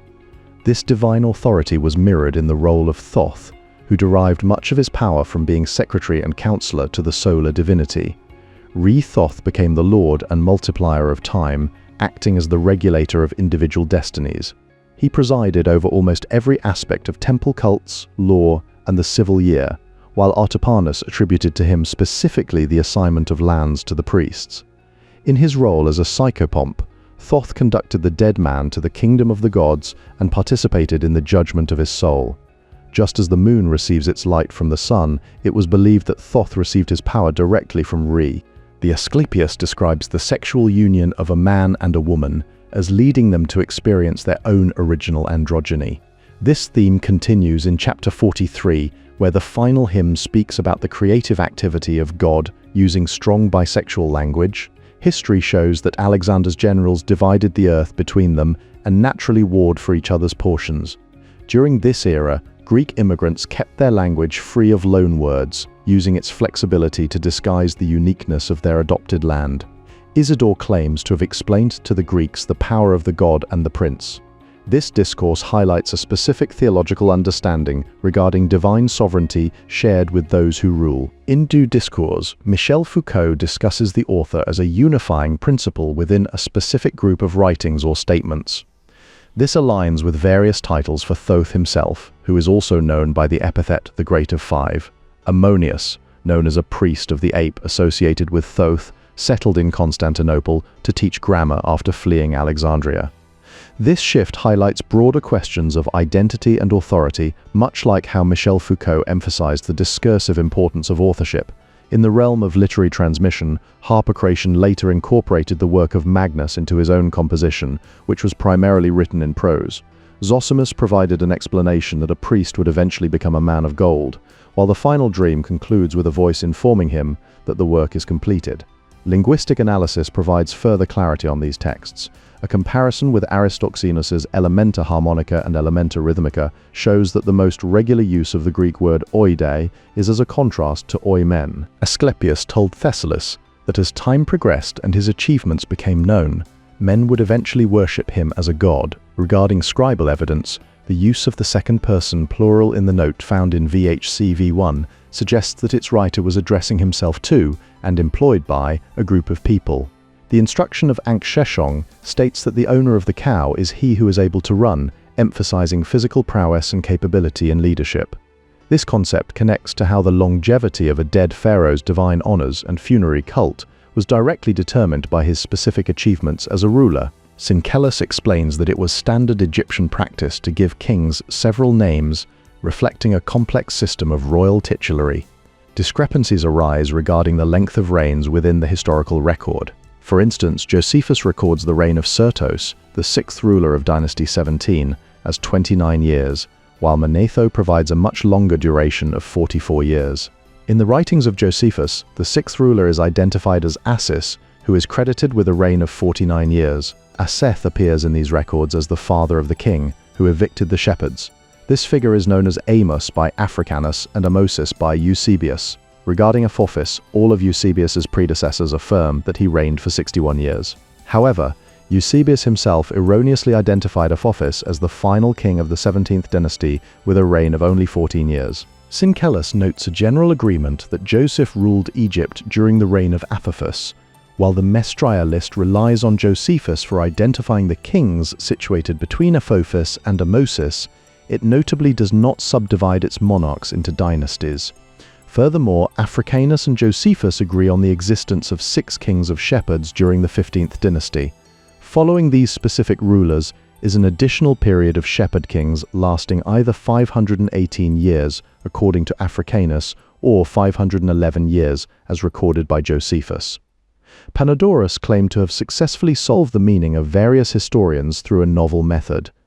This scholarly pursuit sits alongside broader literary trends, such as the motif of a priest demonstrating magical powers or esoteric wisdom to a king, which served as a Hellenistic exoticizing device. Elsewhere, Stobaeus reports the titles of his Aristoxenus excerpts quite dutifully. This meticulous preservation provides a contrast to the more interpretive methods used by other ancient commentators. The Mestria list reaches a total of 65, if one accepts the claim from Josephus that Sertos reigned for 29 years. In contrast, the 17th dynasty of Tanis is described as consisting of 4 kings who ruled over a span of 254 years. Lepsius argues that the perceived mistake of listing 6 kings ruling for 254 years actually stems from the 4 kings found in Eusebius's dynasty 17.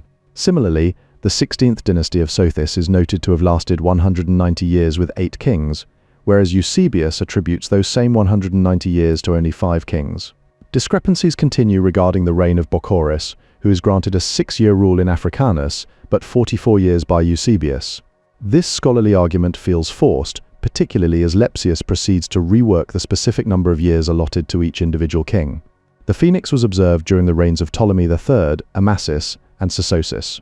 Furthermore, there are 1,377 years spanning from the reign of Amosis to the death of Darius. The common narrative framework involves a prophet appearing before a past king to predict coming disasters. These predicted events are then shown to be resolved under the reign of the current king, who is the one ruling at the time the prediction was originally made. Adding the remaining dynasties listed by Africanus to that sum of 990 once again yields a total of 1,377 years. However, these numbers regarding individual reigns and overall totals are considered hopelessly corrupt. Conan suggested that this figure might refer to the end of a Sothic cycle, which was celebrated under Antoninus Pius in 139 CE. In contrast, Thyssen claims the 900 years actually represents the length of time the future king will rule. A total number associated with 4 kings of Tanis is 89. The king list would demonstrate that a new Sothic cycle, and thus a new golden era, would commence with his successor Uergetus.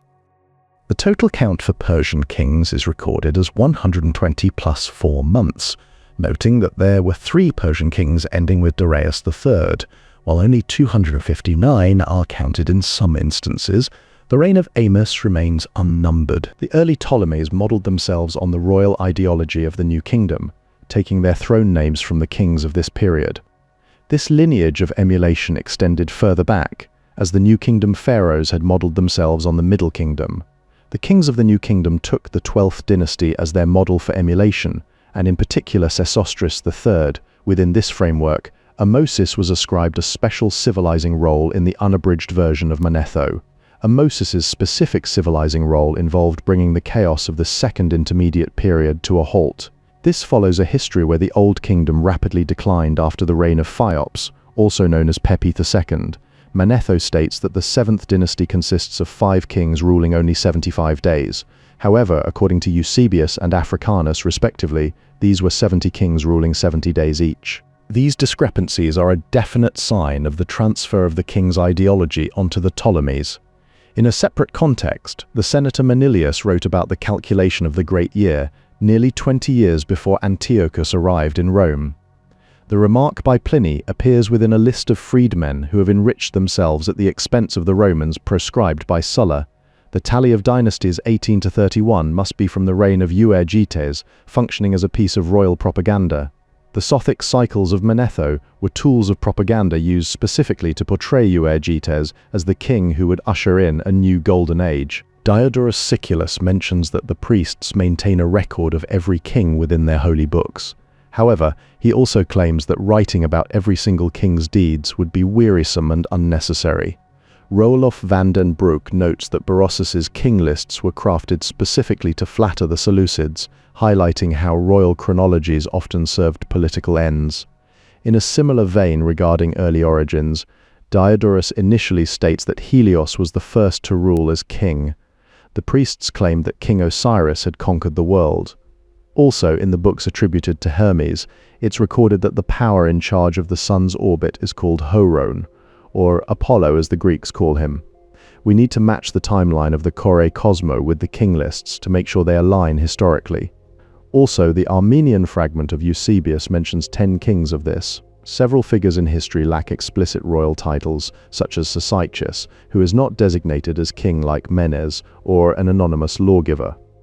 Similarly, Darius is also not explicitly designated as a king within the record. A specific claimant stated that Hermes had given him these laws as a source of many substantial benefits. This suggests it would befit the first mortal king after the flood to also serve as the first lawgiver. Osiris instituted Osirian kingship by putting an end to chaos, establishing a foundational model for sovereignty. When a new ruler assumed power in ancient Egypt, he legitimated this authority through the use of royal propaganda. Traditional Egyptian royal ideology positions the king as a luminary on earth. As a result, the king on earth is viewed as a reflection of both the sun and the moon. The king is already somehow divine and does not suffer from embodiment in the same manner as other people. This inherent divinity suggests that the king was likely associated with Horus as far back as pre-dynastic times. During his lifetime, the king is expected to perform his duties irreproachably. This conduct prepares him to be deified so that he may exert the full authority of the gods. The current legitimate king is depicted as one who maintains both his kingdom and the cosmos itself. For that reason, a good life, characterized by peace, religion, order, and prosperity, is defined as what such a ruler provides for his people. The rulers are considered emanations of the king. Notably, the one among these rulers who is closest to the sovereign is regarded as more regal than all others. Legitimate kingship functions as the primary defense against the threat of chaos, with the king on earth serving as the image of the creator. By participating in this cosmic order and preventing chaos, the king exercises authority over humans to govern the earth. The transition from Seth's sole reign to a dual kingship with Horus signifies the emergence of the rule of law, eventually culminating in exclusive rule by Horus. While Seth is displaced from the throne, he remains essential as his position on the prow of the sunbark serves to ward off the serpent Apopis. The concept of royalty extends beyond mere territorial monarchy to encompass kingship over various phenomena. Consequently, might is no longer characterized by brute force, but is instead directed toward the service of legitimate kingship. Menes stands out as the most significant figure within this exploration of kingship, marking a foundational point for royal identity. Following these early models, Ptah's kingship eventually passes to his descendant Geb, illustrating a lineage of sovereign authority. The text refers to Poimandres specifically as the king. This designation reinforces the ultimate identification of sovereignty within these sacred discourses. In matters of imperial affairs, Mercurius in the daytime nativity produces individuals entrusted with the greatest responsibilities. This echoes broader traditions where figures like Asclepius are said to have arrived alone in Epidaurus, as claimed by Emperor Julian. Ammon is described as having come forth from none and birthing the two lands through that which his mind created. When Ammon came into existence, he created the earth immediately, with the thoughts of his mind coming about in that same instant. The king revealed himself as lord of every land, asserting a dominion that transcended human boundaries. Crucially, he was not a mortal man, nor was he born of any mortal lord. All things on earth that crawl obeyed the king, and all races of winged creatures in the skies were subject to his authority. Yet despite this absolute power over nature, it was Sesousis who nurtured him. Amenhotep III held a throne name identifying him as the one who belongs to the Mart. While literary sources often omit the formal title of king for him, they refer to him by the names Meres or Moiris. Kings civilized savage peoples beneath the eastern sky, acting as agents of order over a wilderness of humanity. Manilius claims that before these civilizing efforts were undertaken by kings, humans lived in a state of profound ignorance. The question of power remains of paramount importance throughout myths concerning the king. This is underscored by Vitruvius, who wrote that the Roman people possessed the territory at the very middle of the world. History shows how Egypt has benevolently yielded dominion in war to other nations. This dynamic relates back to the term satrap, which implies someone who is given power subordinate to the king. The idea that earthly rulers hold power because they are emanations refers back to this notion of a satrap. To clarify the linguistic structure, Walter Scott solved an issue by amending the text to the accusative so that the king gives the victory to his satrap. The notion that a satrap represents someone given power subordinate to the king remains central to these royal discourses. In practice, the Ptolemies followed the example of Alexander in observing the specific decorum demanded of this role. The present Greek or Roman colonial rulers would do well to share the power they have accrued with the conquered. Isis tries to portray this defeat as a result of the overbearing benevolence of the king, who is likely the king of the universe. Jonathan Z. Smith notes that a foreign king is made aware that any abuse regarding the decorum of temple and kingship will inevitably bring about cosmic disasters. This responsibility stems from the fact that the king in sh the thea through rex is understood as an emanation of God. If a king performs his duties well, he will eventually be admitted into the company of gods. When these beings turn into humans, they become righteous kings whose specific characters differ because their attending angels and demons are different. The earlier promise made was that of inducting him into the Ogdoad. Furthermore, Enzo Lucchesi adduces this specific text as support for Batiscum Gunn's argument. Hecataeus of Abdera states that rulers generally become evil only because of those around them. In a similar vein, the acts of benevolence shown by Petasiris to his community are considered comparable to those performed by kings. The passage considers that all humankind may at some later stage become worthy, and with injustice gone, the speaker claims they have been justified. This discussion of speech acts references Austin's work, How to Do Things with Words. The speaker believes that with Thoth behind them, they would leave as one who is justified. This divine support ensures a pleasant life for him in his town. Asclepius states that they do not use only words, but sounds full of efficacy. Similarly, Diodorus Siculus notes that Apollo is called Musajates because of his leadership of the Muses. There is no mention of a throne used in this spell, though in the dismissal the god is told to go away to his own thrones.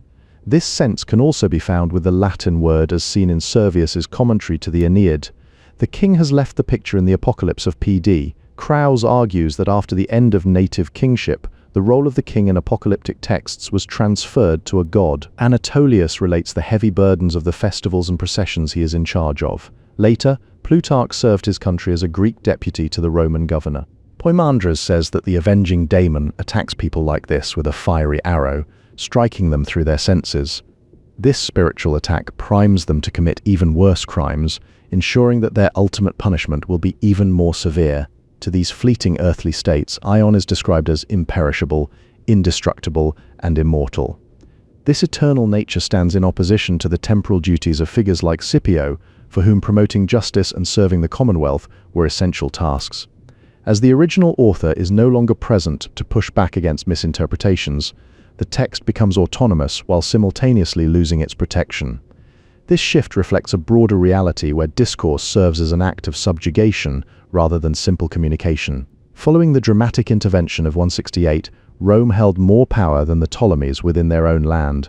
This shifted landscape saw Vespasian emerge triumphant from the civil wars of 69, as Romans began managing Egypt for the benefit of their empire. The Roman administration in Egypt functioned specifically as an unarmed civil service.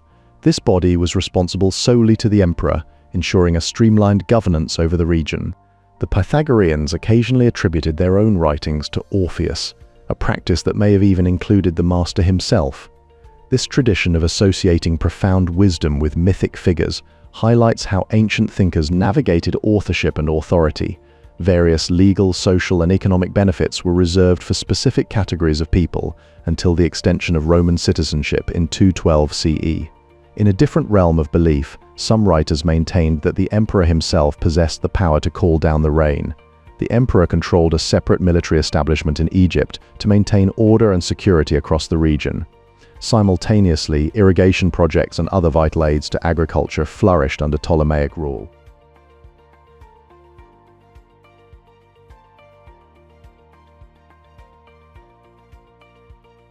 Platonist philosophers of this era categorized Plato's dialogues for educational purposes based on how explicitly they addressed matters of the spirit.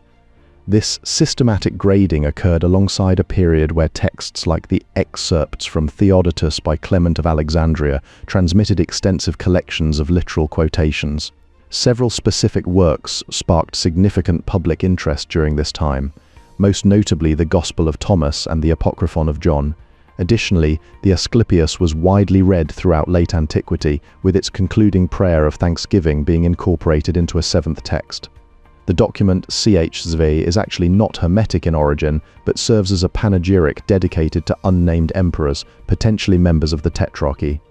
This distinction is important because it sits alongside different cultural views on figures like Thoth was revered as the divine scribe, the inventor of writing, and the lord of wisdom. He eventually became synonymous with knowledge, language, and all science, effectively personifying understanding or reason. In a shift toward euhemerism, some viewed Ammon as one of the country's early kings rather than a purely divine entity. This cultural context was shaped by the overwhelming prestige of Greek as a literary tongue. Because Greek held such dominance, any expression of anti-Greek sentiment had to be voiced in the language of the enemy itself. This linguistic reality created a paradox where the pious might be deemed insane while the impious were seen as wise. The writer of the Aretalogy of Emoths, Asclepius, described the god's immense power along with his gifts, benefits, and undying virtue. Included in a second list is the Book of the Protection of the King in his house, where most such texts were attributed to Thoth as lord of the emanations of Re. The second treatise serves as an account of the king's life and consists of one book. In a striking instance, Naneferkaptah drank dissolved papyrus and subsequently knew exactly what had been contained within it. This reflects Olympiodorus's belief that hieroglyphic inscriptions were saturated with power and wisdom. While an aphorism is strictly speaking a definition, it can more loosely be understood as an axiom or a pithy saying. Plotinus claimed that divine powers obey and are led by a mere word from those skilled in the art of saying the right things, reinforcing how the acquisition of knowledge and power remained the primary goal in these texts. The Emperor Julian famously claimed he was taken for an astrologer when the down was still scarcely on his chin. This highlights the persistent intersection between imperial authority and the pursuit of hidden wisdom. For those seeking deeper exploration into these subjects, further reading is available through the works of Versnel, Lantinari, and Wachtel. Isidore supports these accounts by claiming to be reliably informed by men who specifically inquire into these matters. A late but not incredible source asserts that Ptolemy II Philadelphus ordered the translation of Chaldean texts. In these records, Abammon announces that he will draw on both the innumerable writings of antiquity and those writings that the ancients later gathered into a compact book. The description of Zosimus's dreams and visions has been much discussed by Jung and his followers. Within these narratives, Zosimus vows to have nothing to do with those who conceal their wisdom, while simultaneously exhorting others against the act of hiding such knowledge. Asclepius appeared to Thessalus in a chamber cleansed and properly prepared for the consultation. Asclepius told Thessalus to ask him whatever he wished, stating that he would readily reply, specifically saying, "Ask me then whatever you wish, and I will readily reply." During this exchange, Asclepius explained that Nekepso had indeed been a very wise man. The celestial light utterly dazzled the Emperor Julian, exciting him to contemplate its nature. In this era of spiritual seeking, there was no doctrinal criterion for ascription to Orpheus, and notably no copyright restriction on these sacred traditions. A significant demand arose among the Greeks for the ipsissima verba of the Oriental sages. This interest was driven by the fact that Oriental wisdom was often characterized as revealed wisdom.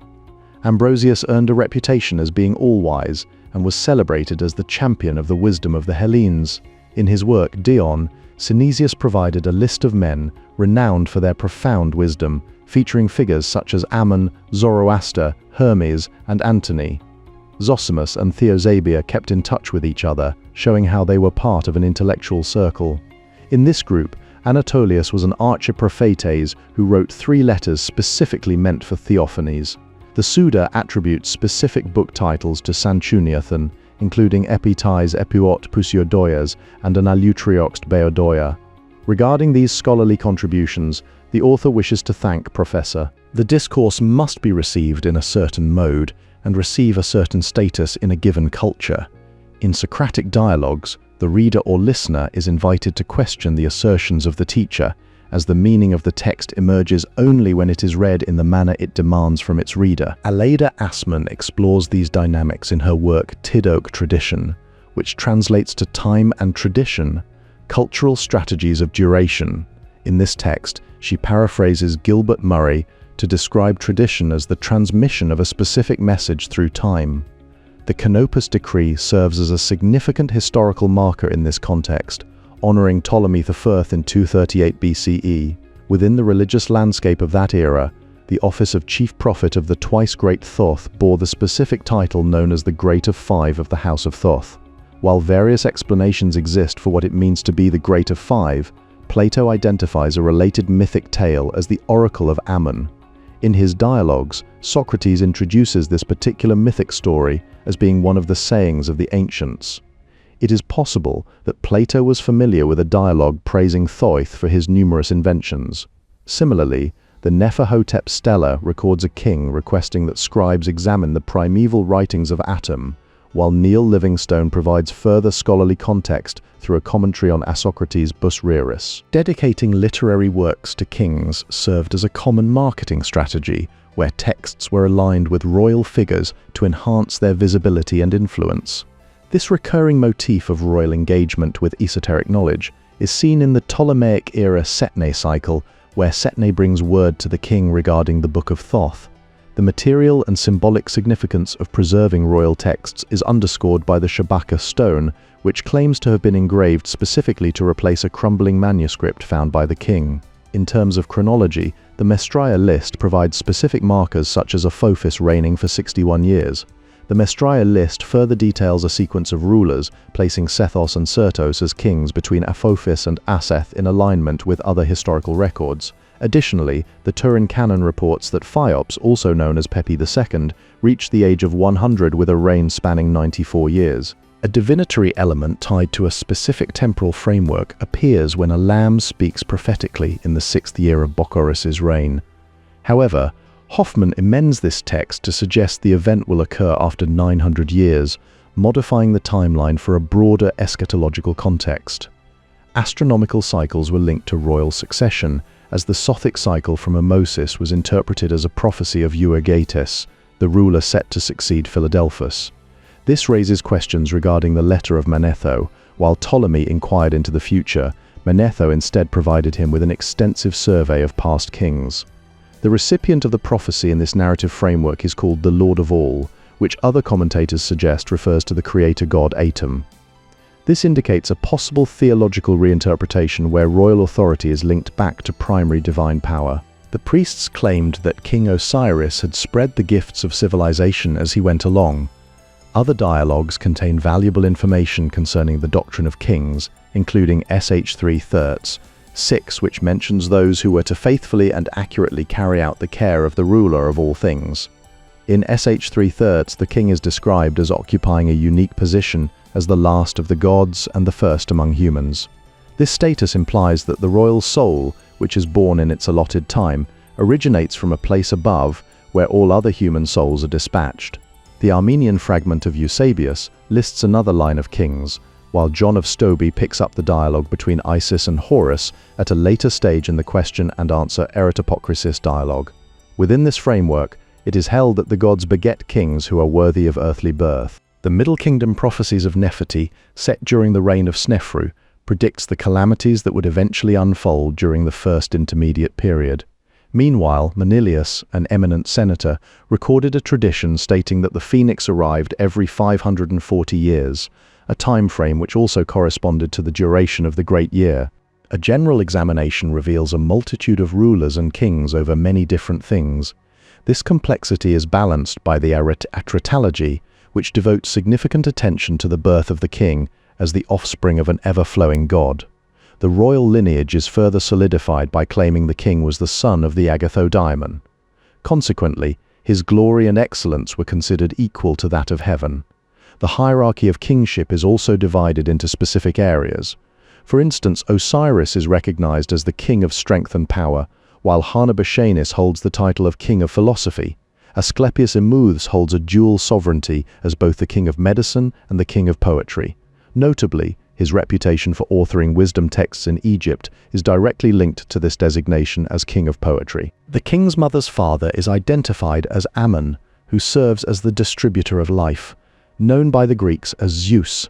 This deity provides the foundation for a prominent motif where a queen is impregnated by a god, most famously exemplified in the case of Ammon and Alexander. The king receives a warning that his elevated status in this life is not accidental, but results from his soul's progressive ascent through the layers of the world's soul. This celestial progression provides the spiritual framework for royal authority. The Art of Eudoxus contains an epilogue addressed specifically to kings, titled To the Kings, Celestial Teaching of Leptines. In this context, the king of the 26th Site dynasty functioned as a guarantor for the authenticity of these teachings. While neither Vettius nor the direct quote from Nicepsos specify any particular qualities regarding the souls of kings, the author explicitly excludes himself from being categorized as a king, founder, or lawgiver. This distinction maintains a clear boundary between the narrator and the royal subjects. Apuleius describes an individual in Metamorphoses 11.21 as being destined by the favor of a great god. Similarly, C.H. Nikes 10 states that these matters would appear true to Asclepius if he understood them, but false if he did not. The narrator himself expresses a clear affection for the account and voices a desire to hear more. This personal sentiment underscores the enduring appeal of these royal discourses. The Ani Papyrus contains spell 43 with the line, "I am a great one, the son of a great one." This specific text has been shown to be an anonymous commentary on Zosimus's On Virtue. The treatise should be analyzed as a rite of passage. In chapter 13, section 6, the text states that when the speaker believed himself to be wise, the senses of this mind were obscured. The text says that he gives birth to everyone, specifically identifying him as the one who places Ion among the spirits. While this verb is similar to the one suggested by Mahay, it leads to a specific translation concerning the placement of Ion among the spirits. The text was available also to outsiders in the state it is preserved. Furthermore, the connection of this saying with Ion is attested in the Leiden magical papyrus. The Romans saw the way Harpocrates held his finger to his lips as a sign for silence. But Festugière sees it differently. He believes it represents Ion becoming present in the reborn. A specific passage describes a speech offering directed to God, who is explicitly requested to grant the recipient immortal wisdom. Within this context, the definitions of Asclepius to King Ammon positions itself as a conveyor of more profound truths according to its own claims. This same text also states that it contains a hidden meaning accessible only to those possessing the correct hermeneutical key. However, despite these claims of secrecy, the historical record notes that the text was published and does not bear any marks of having been kept hidden. The royal court functions as a primary receiving partner in the exchange of knowledge on magic. A judgment described in one text could possibly be interpreted as an assessment of a person's worthiness of admission to these circles. Pancrates Epicus was granted lifetime dining rights in the Museum of Alexandria as a reward for his contributions.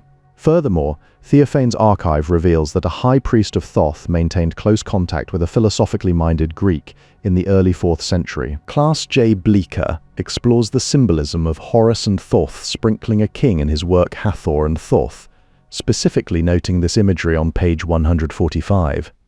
This divine interaction is complemented by a speaker who asserts that with Thoth's support, they would be welcomed by the lords. The text indicates this transition through the line, "Come," they would say, "I enter in before the lords." A warning is issued stating that if scholars do not listen to the text, they learn nothing. This mirrors a sentiment expressed by Thomas Traherne, who wrote about being corrupted and made to learn the dirty devices of this world. Traherne continues his reflection by stating that he now unlearns those things. He describes becoming, as it were, a little child again, so that he may enter into the kingdom of God. The earliest wisdom text to remain popular during the Roman era states that death counts little for us and life counts much for us. This stands in contrast to certain divine figures, such as Agathos Daimon, who never put his words down in writing. The word ion can mean a long period of time, eternity, or even timelessness, from the time of Homer through the Hellenistic period and into the Christian era.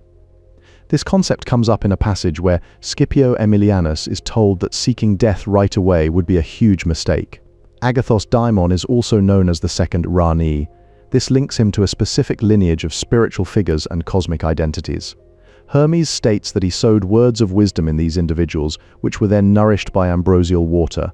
In a related vein, Diotima advises Socrates to break the spell of epithumia, so that one might avoid being enslaved to sex, wealth, power, or prestige. You have to read the harsh language in this passage as being directed at an uneducated audience.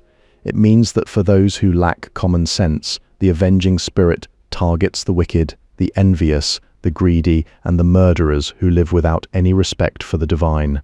Plutarch lived among the powerful men who dominated the politics of his day, allowing him to closely observe their characters and behaviors. Because his writings were so widely disseminated, his influence on later generations remained profound. To maintain accuracy, one should utilize the unamended Coptic text for this narrative.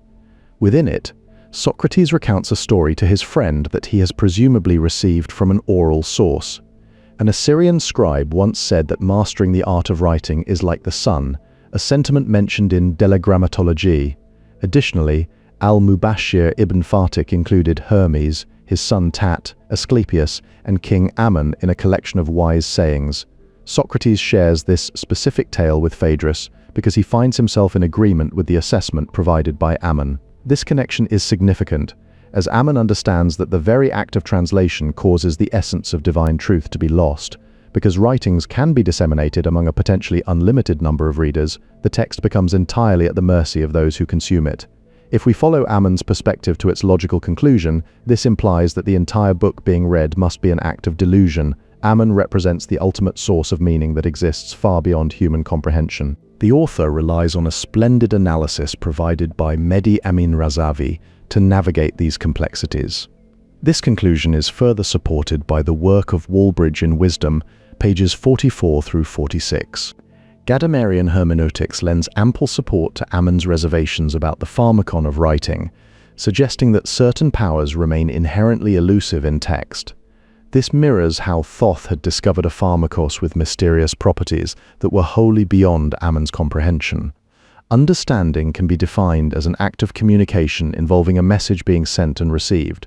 In the personal sphere, this narrative notes that the author's wife, Kathleen, showed patience and long-suffering. Rome stopped Antiochus IV Epiphanes in 168 with an astounding gesture. This followed a period where Ptolemy II Philadelphus saw the point of good relations with Rome as early as 273, and the new lords of the land also welcomed the Jews. A much older legend says that a Roman king, Tarquinius Superbus, bought prophetic books from a Sibyl. It is likely that Sellus shared this pious loathing with other Byzantine scholars who transmitted the corpus from his time to the 14th century. In his Discourses Day, Thomas Bradwardine left readings from the Asclepius of value to its modern editors. Mercurius often spoke not only as philosopher but as prophet. Scott's commentary is described as copious and learned, providing a deep dive into these complex traditions.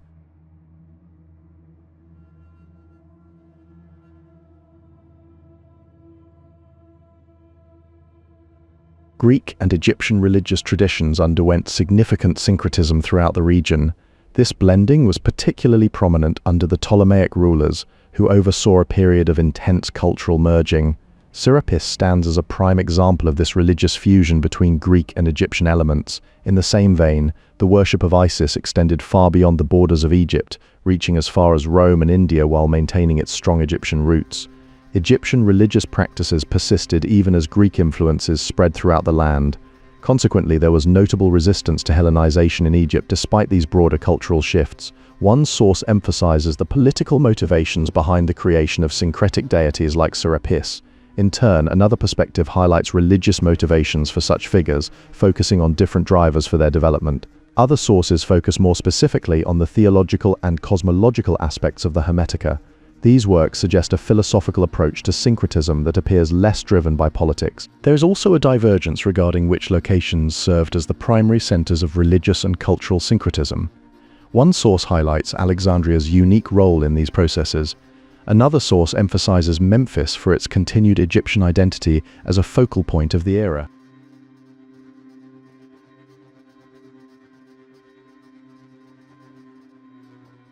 Porphyry and Plutarch both recorded an acute resistance to Greek religious thought among the Egyptian people. The philosopher Porphyry specifically remarked on the antipathy Egyptians felt toward what he considered half-Greek fabrications, citing figures like Hermanubis as examples of such inventions. According to Porphyry, certain Gnostics appealed to specific works including Zostrianos and Allergenes. In a different historical context, the Neronian epigrammatist Lucilius refers to Petosiris as if he were a household name. The Gospel of John presents a version of Christianity that does not owe its philosophical, Christological, or soteriological backbone to Hermeticism. This distinction is also seen in the writings of Lucian, who refers to the hierogrammateus Pancrates as someone speaking incorrect Greek. Christian apologists like Justin Martyr identified God's logos as a divine being produced by God before creation. This theological framework was further defended in anti-Gnostic polemics written by figures such as Irenaeus of Lyons around 180, Hippolytus of Rome circa 225, and Epiphanius of Salamis around 375. Lucius Lactantius emerged as a prominent Christian philosopher and apologist who served as an important religious advisor to Emperor Constantine. He was familiar with the text known as Ch the Zi, which he identified as Sermo Perfectus. Lactantius is not quoting from our Ascensio, but instead provided his own translation directly from the original Greek of the PD. This matters because Porphyry was actually the first major philosopher to take the oracular Chaldaica seriously. Porphyry spent his entire life attempting to reconcile conventional religion with philosophy. However, he was ultimately too analytical a thinker to transcend conventional categories or perceive the inner connections of things. Porphyry felt bound to reassure us of Plotinus's austere and uncompromising intellectuality. In his writings, he dismisses the aggressor as one of those who affect to be philosophers. Lactantius records in his work Ra X 1.1 Trove that figures such as Pythagoras and even the Seven Sages existed long before Plato. Alongside Augustine, Lactantius interpreted these types of prophecies as a specific forecast for the eventual collapse of paganism. Moving forward, the Andros Aretology represents a much more advanced stage in the presentation of the text. Within this context, the consensus among the Hermetists reached an even stronger conclusion, agreeing that it was presumptuous in the extreme to oppose fate directly. Evidence indicates that Porphyry never fully espoused the oracular Chaldaica with total devotion. Instead, he maintained a Catholic interest in various forms of pagan belief and practice, while also reading several Hermetic books written in Greek that possessed a distinct philosophical hue. In his work De Abstinentia, Porphyry alludes to the Hermetica by invoking the Egyptian as a primary authority. He also mentions Seleucus, the theologian, within this same text, leading scholars with extensive experience in the field to speak of Porphyry's nearness of feeling to these specific Hermetic writings. Arguments made by Sodano regarding Porphyry's use of philosophical Hermetica are built upon general similarities in doctrine.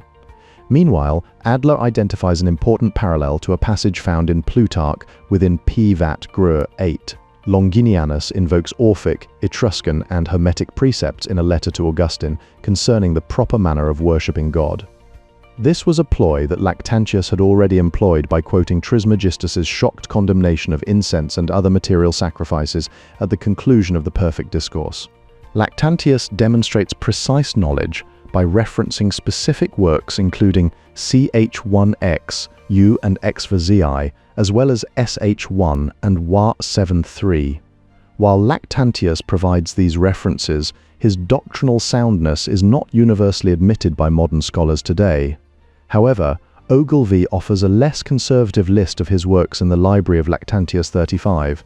In terms of interpretation, Lactantius gave the same reading of a passage from the Perfect Discourse as both Asterius and Eusebius.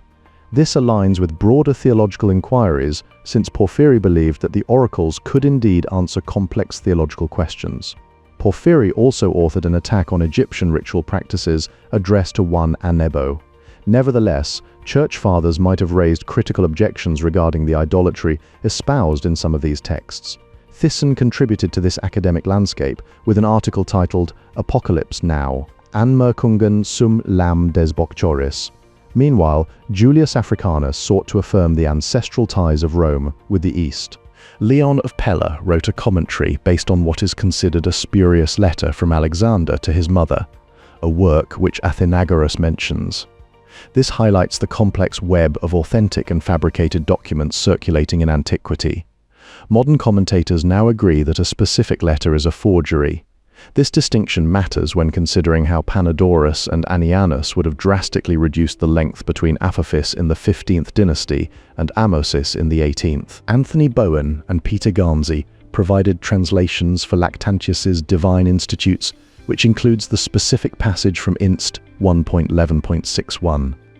Regarding the intellectual framework of these works, Antoni Losock explored how Lactantius's thought relates to Gnostic ideas in his book Lactans und die philosophische Gnosis of Panopolis wrote the work Poimenandra. However, Petosiris's successors in Hermopolis possessed very little information regarding the later trajectory of the Way of Thoth until the Papyri of Theophanes appeared in the early 4th century CE. The text known as On Immateriality might have been Christianized at some point.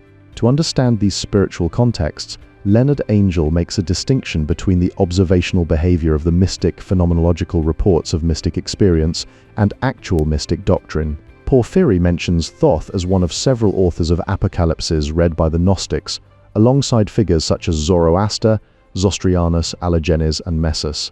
Later on, both Plotinus and Porphyry would express similar sentiments regarding silence. Porphyry himself only experienced this state of silence once in his life, at the age of 68. He also confronted Anebo with Egyptian philosophers like Charamon, and Porphyry's Arneb, 36, is cited by Eusebius in Praep EV 3.4. The first part of the text serves as a paraphrase of Porphyry's work. This highlights how these philosophical dialogues were often adapted and reshaped by later writers. The following translations are my own, as I disagree with Harland on many points, which will be made clear throughout this analysis. This specific scholarly disagreement follows research by Zawazic concerning the Lamb of Bokchoris. Fowden had previously demonstrated that Lactantius depended on the language of the prophecy in PD in 2 specific passages. However, Robin Lane Fox claimed that these echoes of the apocalypse in Lactantius are actually less significant than Fowden averred. Lactantius's reference to an enumeration of evils proves that he had a prophecy quite like the one in PD directly in front of him.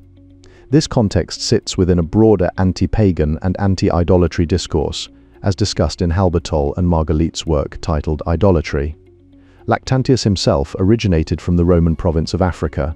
In his intellectual sphere, we see Diotima correcting Socrates' mistakes through careful argumentation. The term used for unbelievers in the Asclepius is constructed with a privative or negative particular.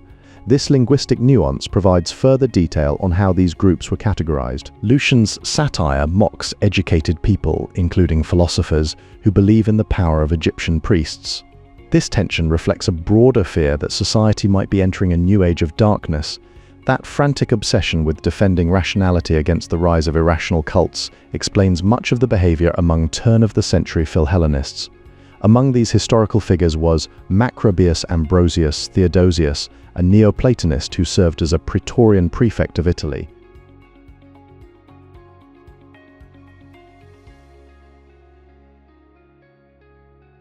The first Isiac aretalogy discovered in modern times dates back to 1838 with the find at Andros. This text pushed the interpretative approach to the Memphite aretalogy further than any other version found until then, showing that the Memphite aretalogy was deliberately and informedly propagated.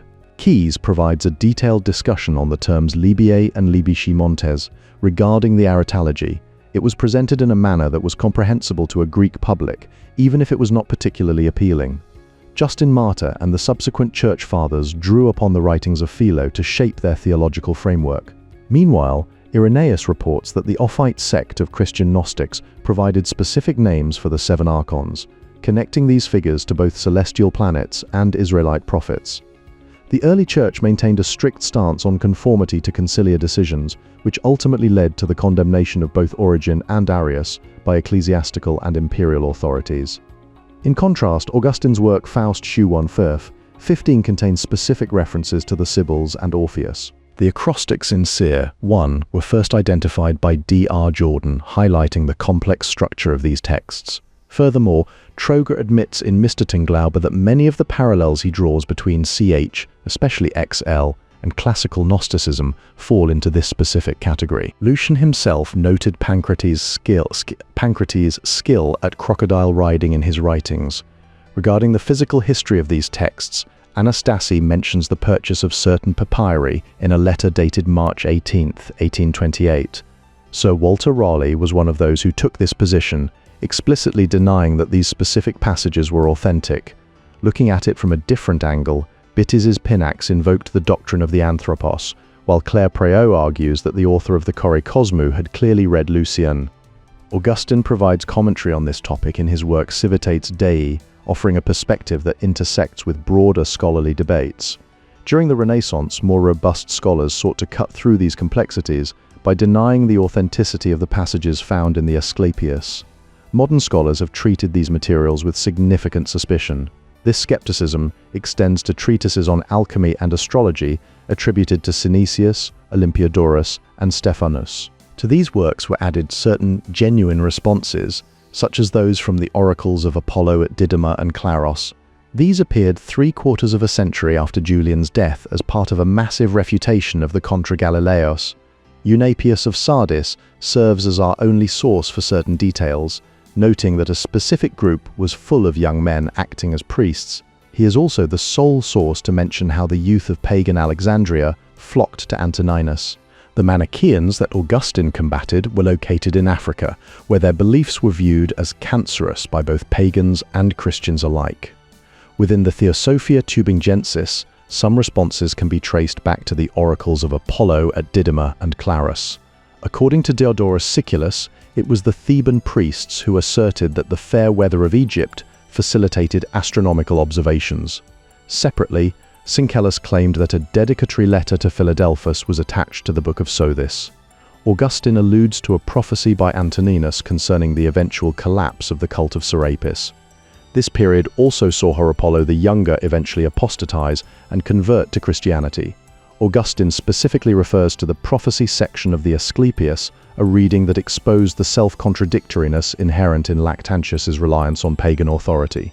He retorted that while such predictions might successfully refute pagan error, they prove absolutely nothing regarding the actual authority of their authors. While Augustine utilized the perfect discourse, Lactantius did not.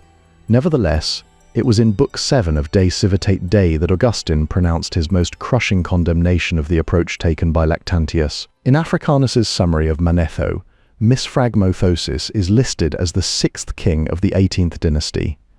As for Salites, this figure is identified as the first of the shepherd kings known as Saites by both Africanus and Eusebius, as well as in a note on Plato.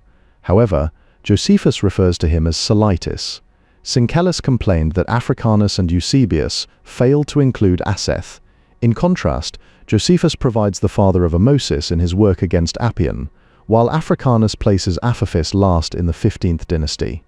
The 80 years mentioned refer specifically to the Mestrial list.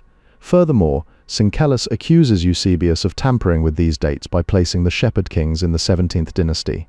The totals provided by Africanus yield another sum altogether. This creates a significant discrepancy, as the numbers between Sesostris and Amosis do not add up to 1461 in either Eusebius or Africanus. Every commentator the author has consulted agrees with the conclusions reached in the 19th century by Bunsen, Buch, and Lepsius. Because of this consensus, it's hard to believe that Syncellus would have accepted a list entirely if he thought it came from such a questionable source. The senator Manilius could have bought a Syrian astrologer as a slave before eventually manumitting him. Regarding chronology, Katharina Volk provides an overview on different positions and proposes an Augustan date ranging from 9 to 14 CE. Diodorus Siculus references priestly informants in his Bibliotheca, where mythological accretions also occur within the account. Athenagoras further notes that Apollodorus of Athens affirms this same point. Norden compares these specific clausally to those found among 2nd century Gnostics. In the daytime nativity, Mercurius is said to make philosophers, grammarians, and geometers. Those living to the east are described as good at fighting and considered Sagittarian because they are skilled archers. Meanwhile, Walter Scott demonstrated that the term satrap was widely used in post-Hellenistic literature. In the hymn of Isidorus, Sobek is identified as the father of Poramunres and was equated with Agathodaimon Shea. A similar parallel exists in an oratology of Imuths regarding the Egyptian Asclepius, which divides the audience between men of good faith and unbelievers. In 2008, Alberto Bernabe published Instructions for the Netherworld, the Orphic Gold Tablets, which provides insight into these esoteric traditions. Along those same lines, Aristotle reports that the Pythagoreans claimed there are 3 double consonants because of the existence of 3 concords. In Lucian's narrative, Arignotus the Pythagorean claims to have been an apprentice of Pancratis. This association is also referred to as a brotherhood, where a father figure for the brothers is mentioned. In this group, there's a specific sect that deals with apostates, Also, scholars point out that the word aranothelous is usually translated as androgynous instead of bisexual or hermaphrodite. Regarding historical identities, Jackson claims this Nicotheus was a Jew, though nothing in the text makes such an assumption necessary. This search for origins mirrors how Justin eventually found an anonymous Christian, and Plotinus discovered Ammonius Saccas. Cyril of Alexandria's polemics against Julian provide support for various conclusions regarding the Hermetica. These historical threads connect back to Lactantius, who was present during the winter of 302 to 303 CE in Nicomedia. During this period, Socianus Hierocles served as the governor of Bithynia. Much later, Augustine's true position began to make a strong comeback in the 13th century through the work of William of Auvergne. The third book of the Sibylline Oracles speaks favorably of the Ptolemies, reflecting a broader historical dynamic where Augustus and his successors respected these texts as a source of propaganda while maintaining close control over them. This respect for traditional sources is also seen in how Christian writers were naturally taken with Virgil's messianic eclogue. The prevailing theme of the Sibylline Oracles is Jewish apocalypticism set within a loosely pagan framework, featuring some Christian interpolation. In contrast to this synthesis, Tertullian found no good in the Sibyls and rejected their contents entirely. The Chaldean oracles were known to Christian authors from Arnobius in the late 3rd century through Synesius in the early 5th. Separately, Proclus may have learned his devotion to the Orphica from Iamblichus and Porphyry. A Byzantine lexicon mentions a person named Lulianos, identified as a Chaldean and philosopher who was the father of the Lulianos, called the Argos. Regarding earlier history, Ptolemy I joined the conflict to divide Alexander's empire, while Sulla installed the Ptolemy of his choice in 80. As Christianity made exclusive claims on religious loyalty, it became more truculent in its public stance. This shift toward exclusivity stands in stark contrast to the earlier period when Tertullian found no good in the Sibyls. Theophilus became the first Christian to make extensive use of the Sibylline oracles, focusing particularly on Book 3. Following this precedent, Lactantius emerged as the chief Christian advocate for these oracles and served as a primary champion of the Hermetica among Christians. Augustine specifically believed that a Sibyl was no fit companion for a Christian, as long as she remained in company with Orpheus and Hermes. This concern aligned with the broader tradition where Lactantius and others linked the Sibylline oracles to the Orphica, Hermetica, and Chaldean oracles. Despite his advocacy, Augustine eventually admitted figures such as the Cumaean and Erythraean Sibyls into the heavenly city. However, he maintained significant doubts regarding whether any Gentile seers, divines, sages, or philosophers, including Orpheus and various versions of Hermes, could truly tell or foretell the truth about God the Father or the Son of God. Augustine was also correct in his warnings regarding the presence of magic within the Hermetica. Looking further into related traditions, the Armenian version of the Armenian definitions likely dates to the second half of the 6th century. Giovanni Nessi offered a novel interpretation of the Hermetic succession by placing Savonarola among its heirs. By contrast, in 1614, Isaac Casaubon took issue with the notion that pagan seers had predicted Christ's coming. Most people were ultimately convinced by the arguments presented by Isaac Casaubon, with Protestants in particular being swayed by his critique of pagan prophecy.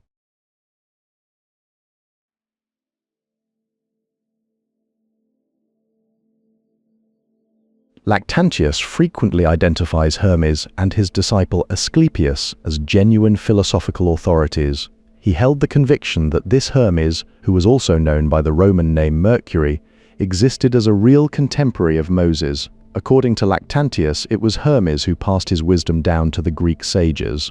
He displayed clear sympathy and even admiration for Hermes and his writings, describing him as a man of great antiquity who was fully imbued with every kind of learning.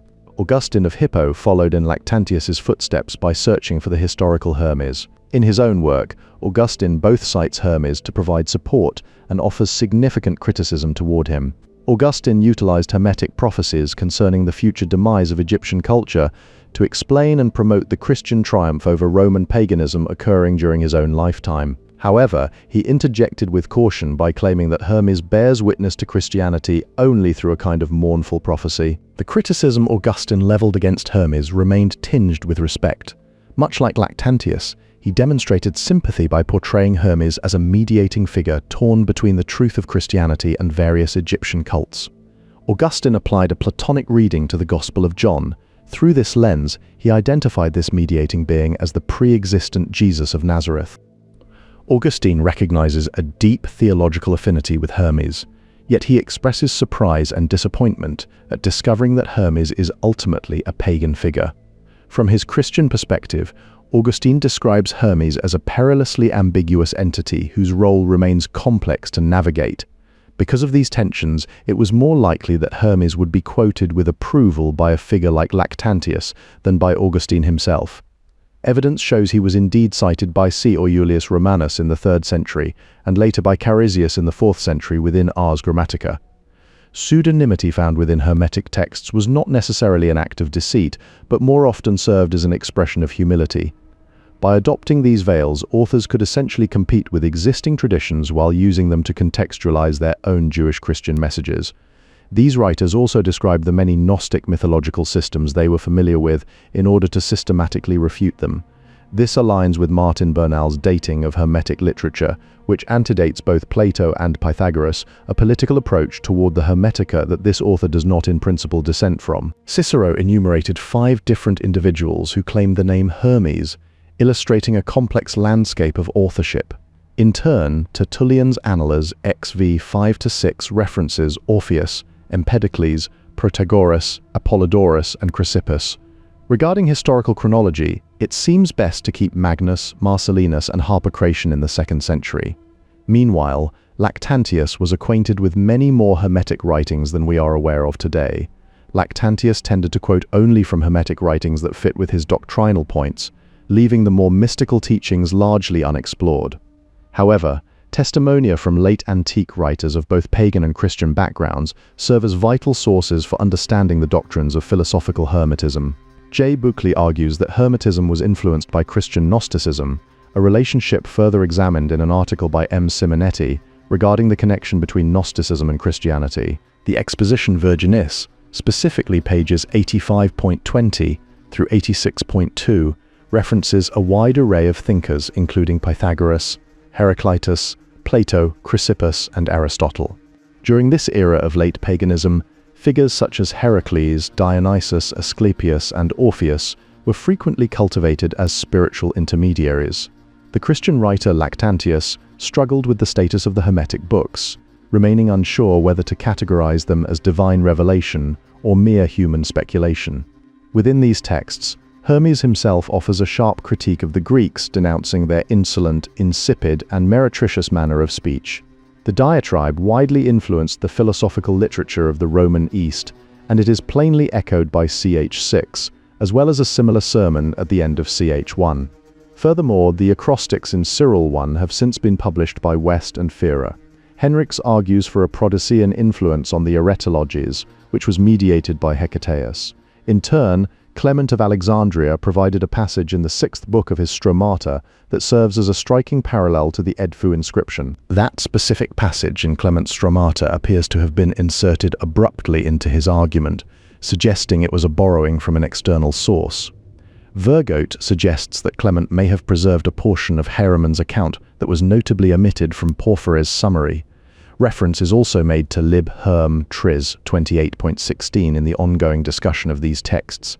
Interestingly, some Hermetist treatises appear to dismiss other works within their own tradition as apocryphal. A natural question arises regarding the connection between pagan Gnosticism, which possessed a strongly intellectualist and philosophical character, and the radically dualistic doctrines of 2nd century Christian Gnostics like Basilides and Valentinus.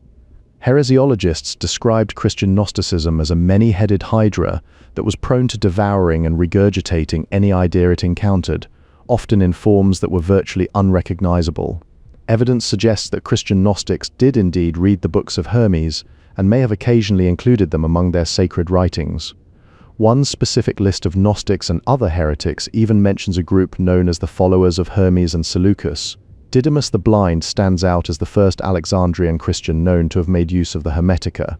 In his work De Trinitate, he demonstrates direct engagement with these texts by quoting word for word from ch. 6 and likely sh. 1. Zosimus was supportive of the Hermetic philosopher's goals, frequently mentioning Hermes and Agathos Daimon in his alchemical writings. Other specific references can be found in Lucian's Philipseudos, where the prophet Pancrates of Heliopolis is identified as Pancratis. Two citations further map these influences, such as ch 12.24 referencing Labhart's work on MH17 from 1960. Additionally, ch 1 verse 8 is noted with a cross-reference to verse 9. Lactantius died around 320 and spent much of his career trying to demonstrate that it was possible for a Christian to make constructive use of Hermetism. He actively called on Hermes to support him, casting the figure in the role of a prophet within the Christian dispensation. Tertullian may have been the first African Christian to take an interest in Hermetism, but he was certainly not the last. In late 4th century Africa, Faustus of Milieu invoked supposed Christological prophecies from Hermes, though it is possible he only knew these accounts at second hand as a matter of common fame. The philosophical Hermetica were actually quoted more frequently by Christians than by pagans. This is further evidenced by the fact that there is very little Christian polemical literature directed specifically against the Hermetists. Cyril of Alexandria died in 444 and likewise invoked Hermes frequently. He did so with malicious delight while refuting the Contra Galileos, a famous attack on Christianity launched by the Emperor Julian. From an ecclesiastical standpoint, the primary count against Hermes was simply his paganism. However, Zosimus of Panopolis remained a firm devotee of Hermes and explicitly stated his repugnance for Manichaeism. Lactantius drew significant attention to the teachings of Hermes regarding the majesty of the supreme and only God. In his interpretation, Lactantius viewed a specific reference to the one God as demiurge not as a pagan creation myth, but rather as an allusion to the Christian Son of God. The author occasionally misinterpreted specific elements within the Hermetic corpus, such as a reference in one treatise to a secret teaching or discourse known as Adios. Furthermore, Lactantius presented Hermetic doctrine by claiming it recognized only evil demons. While this was a simplification of the literal text, he intended to preserve its underlying spirit. Lactantius identified Trismegistus as a prophet of the Christian Logos, and often quoted Asclepius and Hermes on subjects like hostile and troublesome demons.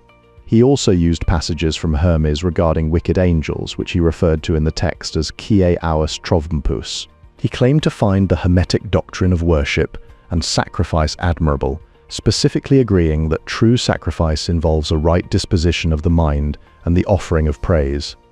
To support this view, Lactantius quoted the gnomic last sentence of Ch. Su.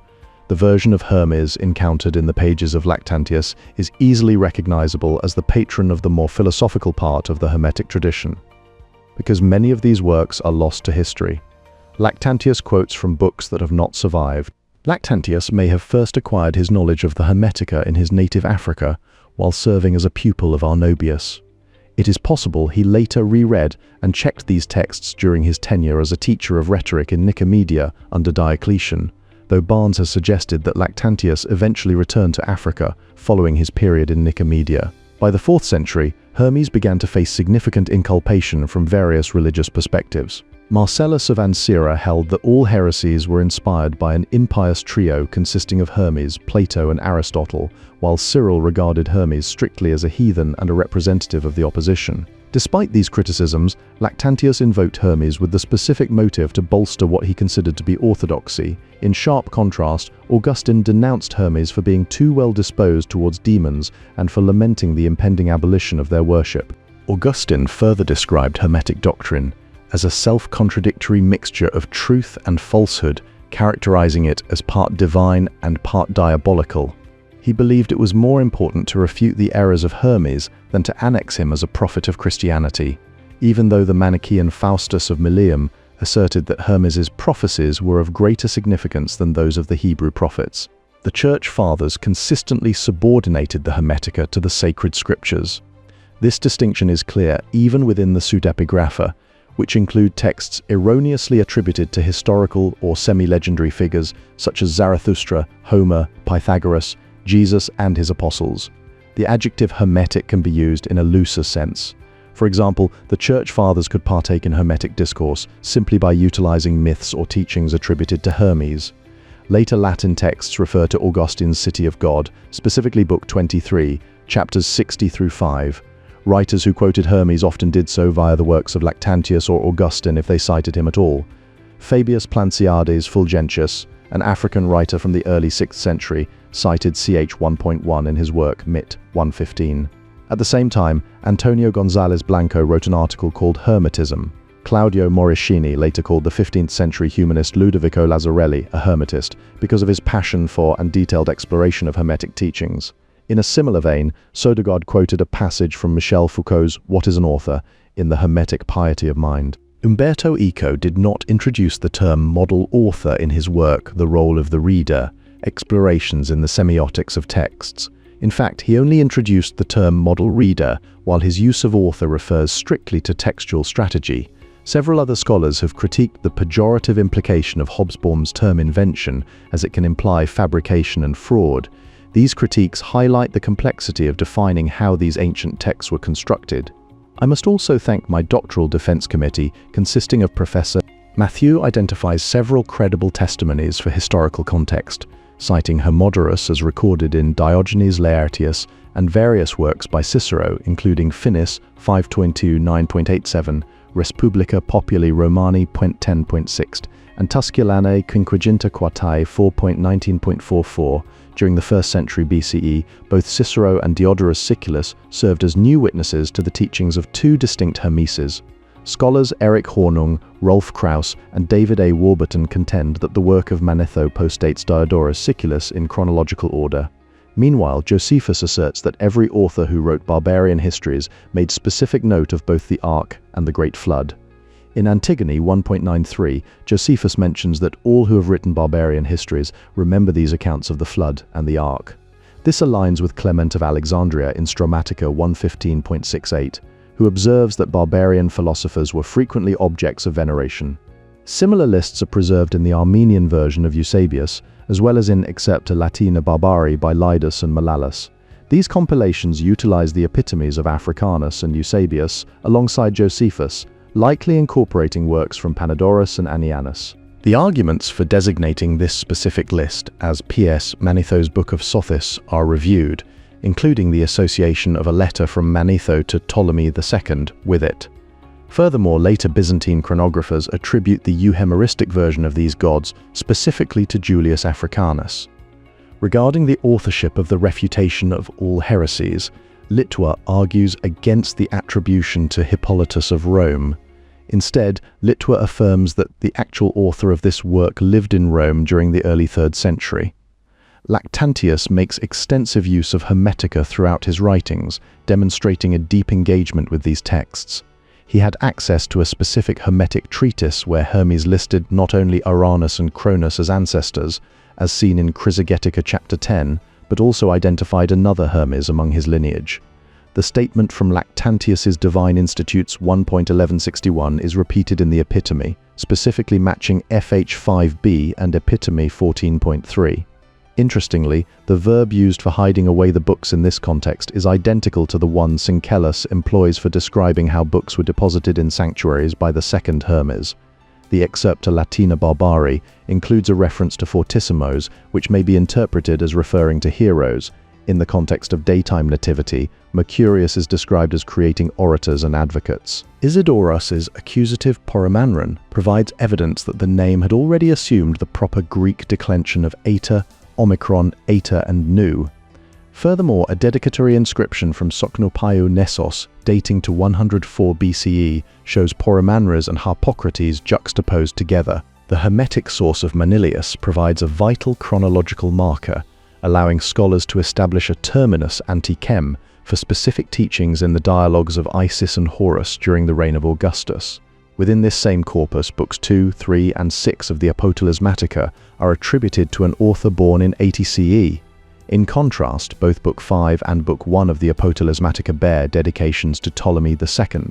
This particular passage is quoted in On the Trinity, which is attributed to Didymus the Blind, and also appears in Cyril of Alexandria's Against Julian. Specifically, the passage from Chrysogetica chapter 6 verse 2 is cited in both these works. Arthur D. Nock discusses related themes within his 1933 work, Conversion, the Old and the New in Religion, from Alexander the Great to Augustine of Hippo. The Eratology of Imuths features a distinct call for slanderous and irreverent men to go away. Quispel compared this specific Hermetic saying with the Goss, though he appears to have no problem combining several non-Hermetic texts to elucidate the same passage. In other records, Ray authored the Archive of Hor and makes specific mention of page 80. Meanwhile, Halfinger celebrated his 70th birthday with a publication edited by Christian Brockman and others. Regarding the content of Chrysogetica, chapter 16, Hermes stated that the opposite would appear obscure and conceal the meaning of the words. In a separate note on philosophical influence, Agathodaimon is also known to quote Democritus. These connections highlight the diverse intellectual currents flowing through these early religious and philosophical texts. Similar expressions to logike theisia appear in Christian literature, reflecting the deeper philosophical trends of that period. Due to the slow pace of publication, it wasn't until a generation later that certain texts led scholars like J.P. Mahay and Garth Fowden to suggest there was a specific way or school of Hermes. Tertullian claimed in his Apologetics that it was the Christian god who provided rain for the legions of Marcus Aurelius. In a related instance, Zosimus refers to Nicotheus to explain the Omega, a name recognized as the author of apocalypses read by Gnostics within Plotinus's circle. Scholars Meyer and Camplani followed the lead of Krausen and Labib in assigning an entire section to Hermes. Meanwhile, Emily J. Hunt documented these connections in her work titled Christianity in the 2nd Century. The Case of Tatian. Gundel postulated that a later compiler modified the Hermetic list of decans. In contrast, Pingree identifies strong parallels and direct quotations to figures such as Vettius Valens, Rhetorius, Paul of Alexandria, and Firmicus Maternus. Pingree argues that the similarities between Liber Hermetis and Firmicus Maternus stem from common sources. He also agrees with Neugebauer's assessment in The Exact Sciences in Antiquity that chapter 3 of LH dates from approximately 130 to 60 BCE.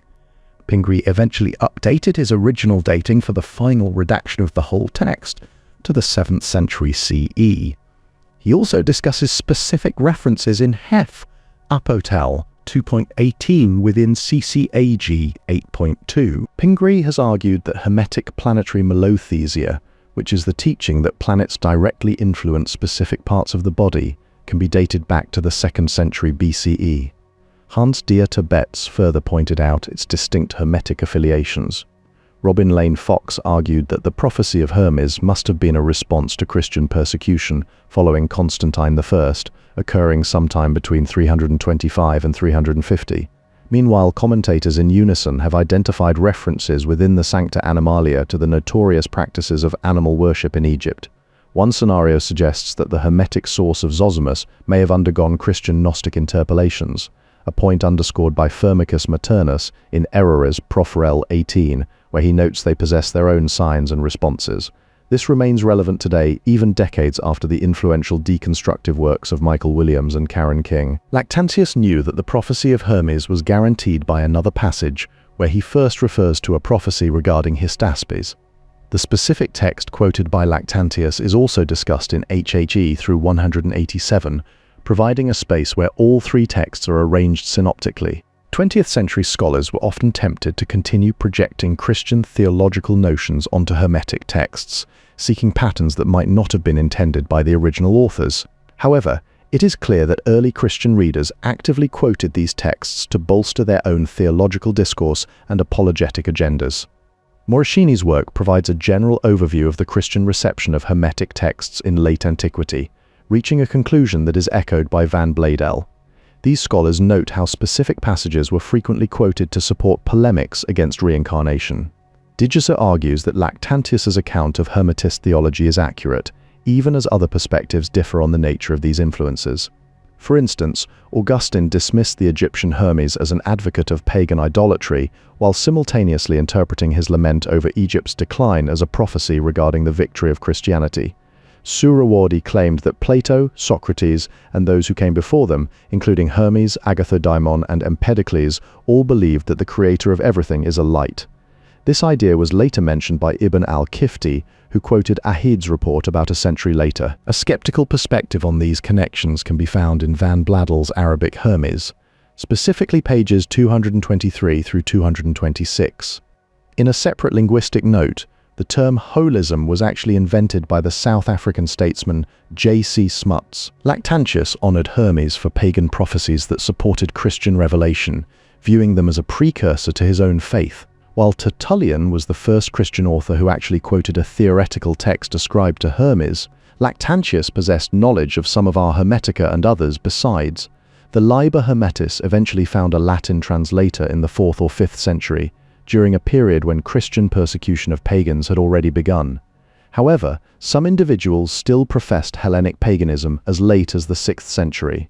The heroes of the Acts were Alexandrians who took great pride in their city, maintaining a hostility toward Jews and a readiness to confront the Roman emperor himself to insist on their rights as Hellenes. This dynamic highlights an era where Juvenal's abuse of Egyptian village religion in his 15th satire stands as the most celebrated example of this aspect of Roman racism.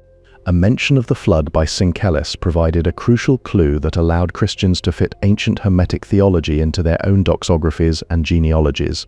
Following Augustine's attack on Hermes in the City of God, however, the Latin West showed little interest in his writings until the 12th century. By the 9th century, Sedulius Scotus was aware of the Hermetic Logos, though his knowledge remained indirect. This stands in contrast to early Christian authors after Hermes in the middle of the 2nd century who were well acquainted with Virgil's Sibyl and other similar texts. Historical records indicate that Aristotle himself marched under a Hermetic banner, showcasing the deep roots of these ideas in classical thought. By the 9th century, this influence persisted as the prominent astrologer Abu was known to have read Hermetic theology. The city of Haran in northwestern Mesopotamia fell to the armies of the prophet by the mid-7th century, marking a significant shift for regional traditions. Walter Scott speculated that the dispersal of the during this era might have stimulated a Hermetic revival within Byzantium. Francesco Giorgi made significant use of Hermes in his In Sacrum Scripturam Problemata published in 1536. Following this, Hannibal Rossel dedicated the 1580s to filling 6 volumes with extensive commentary on Chi, through 7 and the Asclepius. In 1591, Francesco Patrizzi produced an edition that framed Hermes as a proponent of a pious philosophy standing in opposition to Aristotle. This period also saw Lodovico Lazzarelli prepare a Latin version of Chsxd in the late 15th century, and by 1494 he had authored his own Christianized version of Hermetic philosophy. The Book of Hermes on the 6 Principles of Nature found its way into the hands of various Latin authors who were already well known for utilizing Hermetic texts. Among these, the Book of Propositions or Rules of Theology, also known as the Book of 24 Philosophers, became a favorite work for figures such as Alexander of Hales, Thomas Aquinas, Bartholomew of England, and Albertus Magnus. Albertus Magnus specifically mentioned Hermes in no less than 23 of his writings. Within these genealogical traditions, Atlas the astrologer was identified as the brother of the natural philosopher Prometheus and served as the maternal grandfather of the elder Mercurius. By the 18th century, Isaac Casaubon's efforts to debunk Hermetic antiquity had become a staple of intellectual history. These findings entered canonical accounts through the influential volumes produced by Jacob Brucker.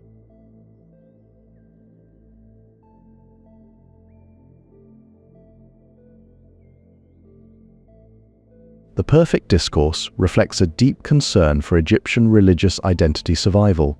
This is mirrored by an equally strong focus on preserving Egyptian cultural identity. These identities were under constant pressure from foreign influence and the threat of conquest. Because of these pressures, Egypt is frequently described as the center of the world or even as a temple of the cosmos. Bull emphasizes both the priestly aspects and the philosophical aspects of the Perfect Discourse. This stands in contrast to another source that focuses more on the textual and historical context of the Hermetica.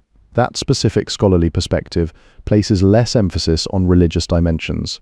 It similarly accords less weight to cultural dimensions when analyzing these ancient texts. Fowden interprets the Hermetic prophecy as non-Christian in nature. He argues that it is primarily focused on pagan anxieties rather than Christian doctrine. Other sources imply a broader context for the Hermetic prophecy, suggesting it includes significant philosophical elements. At the same time, these perspectives incorporate various mystical elements as well.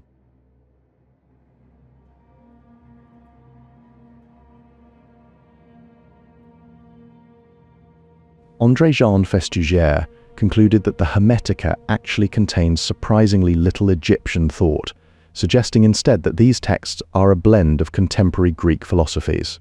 His main argument is that the corpus represents mostly Greek ideas rather than indigenous Egyptian ones. This view aligns with historical evidence showing that Egypt was largely resistant to Hellenistic syncretism. In a related intellectual move, Philo tried to distance Judaism from Egyptian religion so he could more closely align himself and his background with the Roman world. This shift reflects a broader cultural trend toward Hellenization during that period. As a result, Festugère's work helped showcase the literary and intellectual Hellenism found in the philosophical Hermetica. Florian Eberling noted in The Secret History of Hermes Trismegistus that Hermeticism is actually more difficult to grasp than the systems of Platonism or Aristotelianism. Despite this complexity, some scholars suggest the Fourth Gospel may not have been completely insulated from Hermetic influence. However, more research remains necessary to fully understand the specific relationship between those two works. Regarding historical lineages, there is no known direct link between Magnus, Marcellinus, and Harpocration.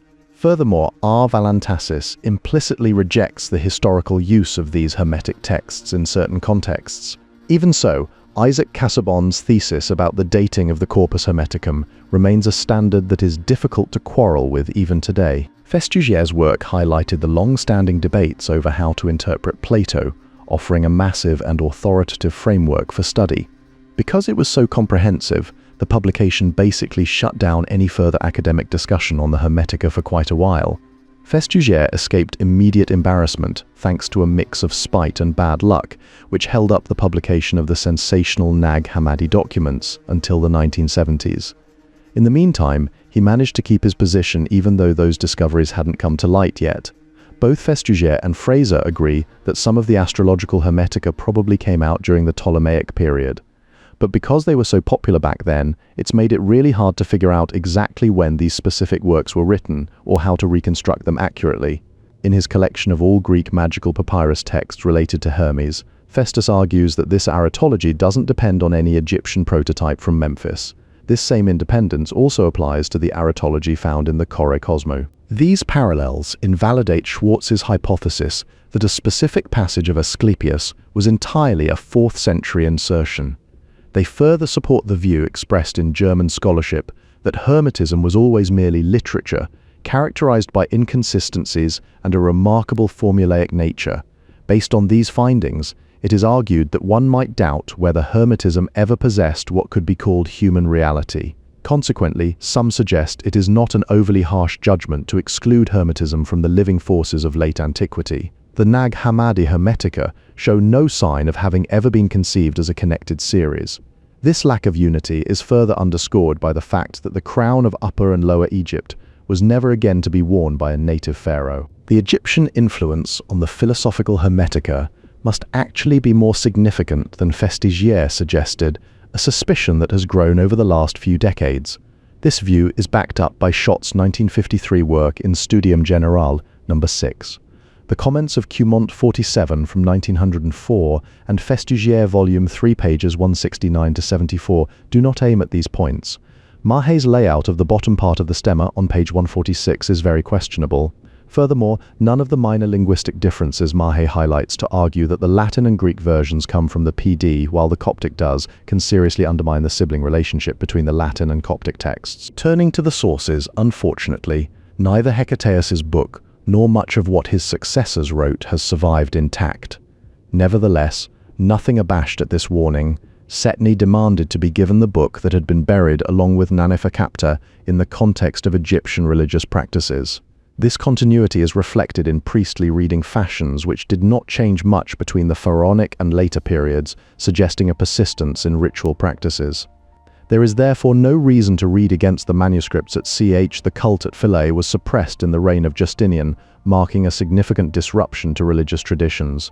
Yet, it is unlikely that the Hermetists could have been so absorbed in stitching together their maxims that they forgot about the Platonic dialogues. Galen denounced this sort of literature entirely. Furthermore, the first of these two collections has hardly ever been discussed as such by scholars in a unified manner. The Hermetists yielded nothing to Proclus in their appreciation of these intricately interlinked strands in the pagan heritage.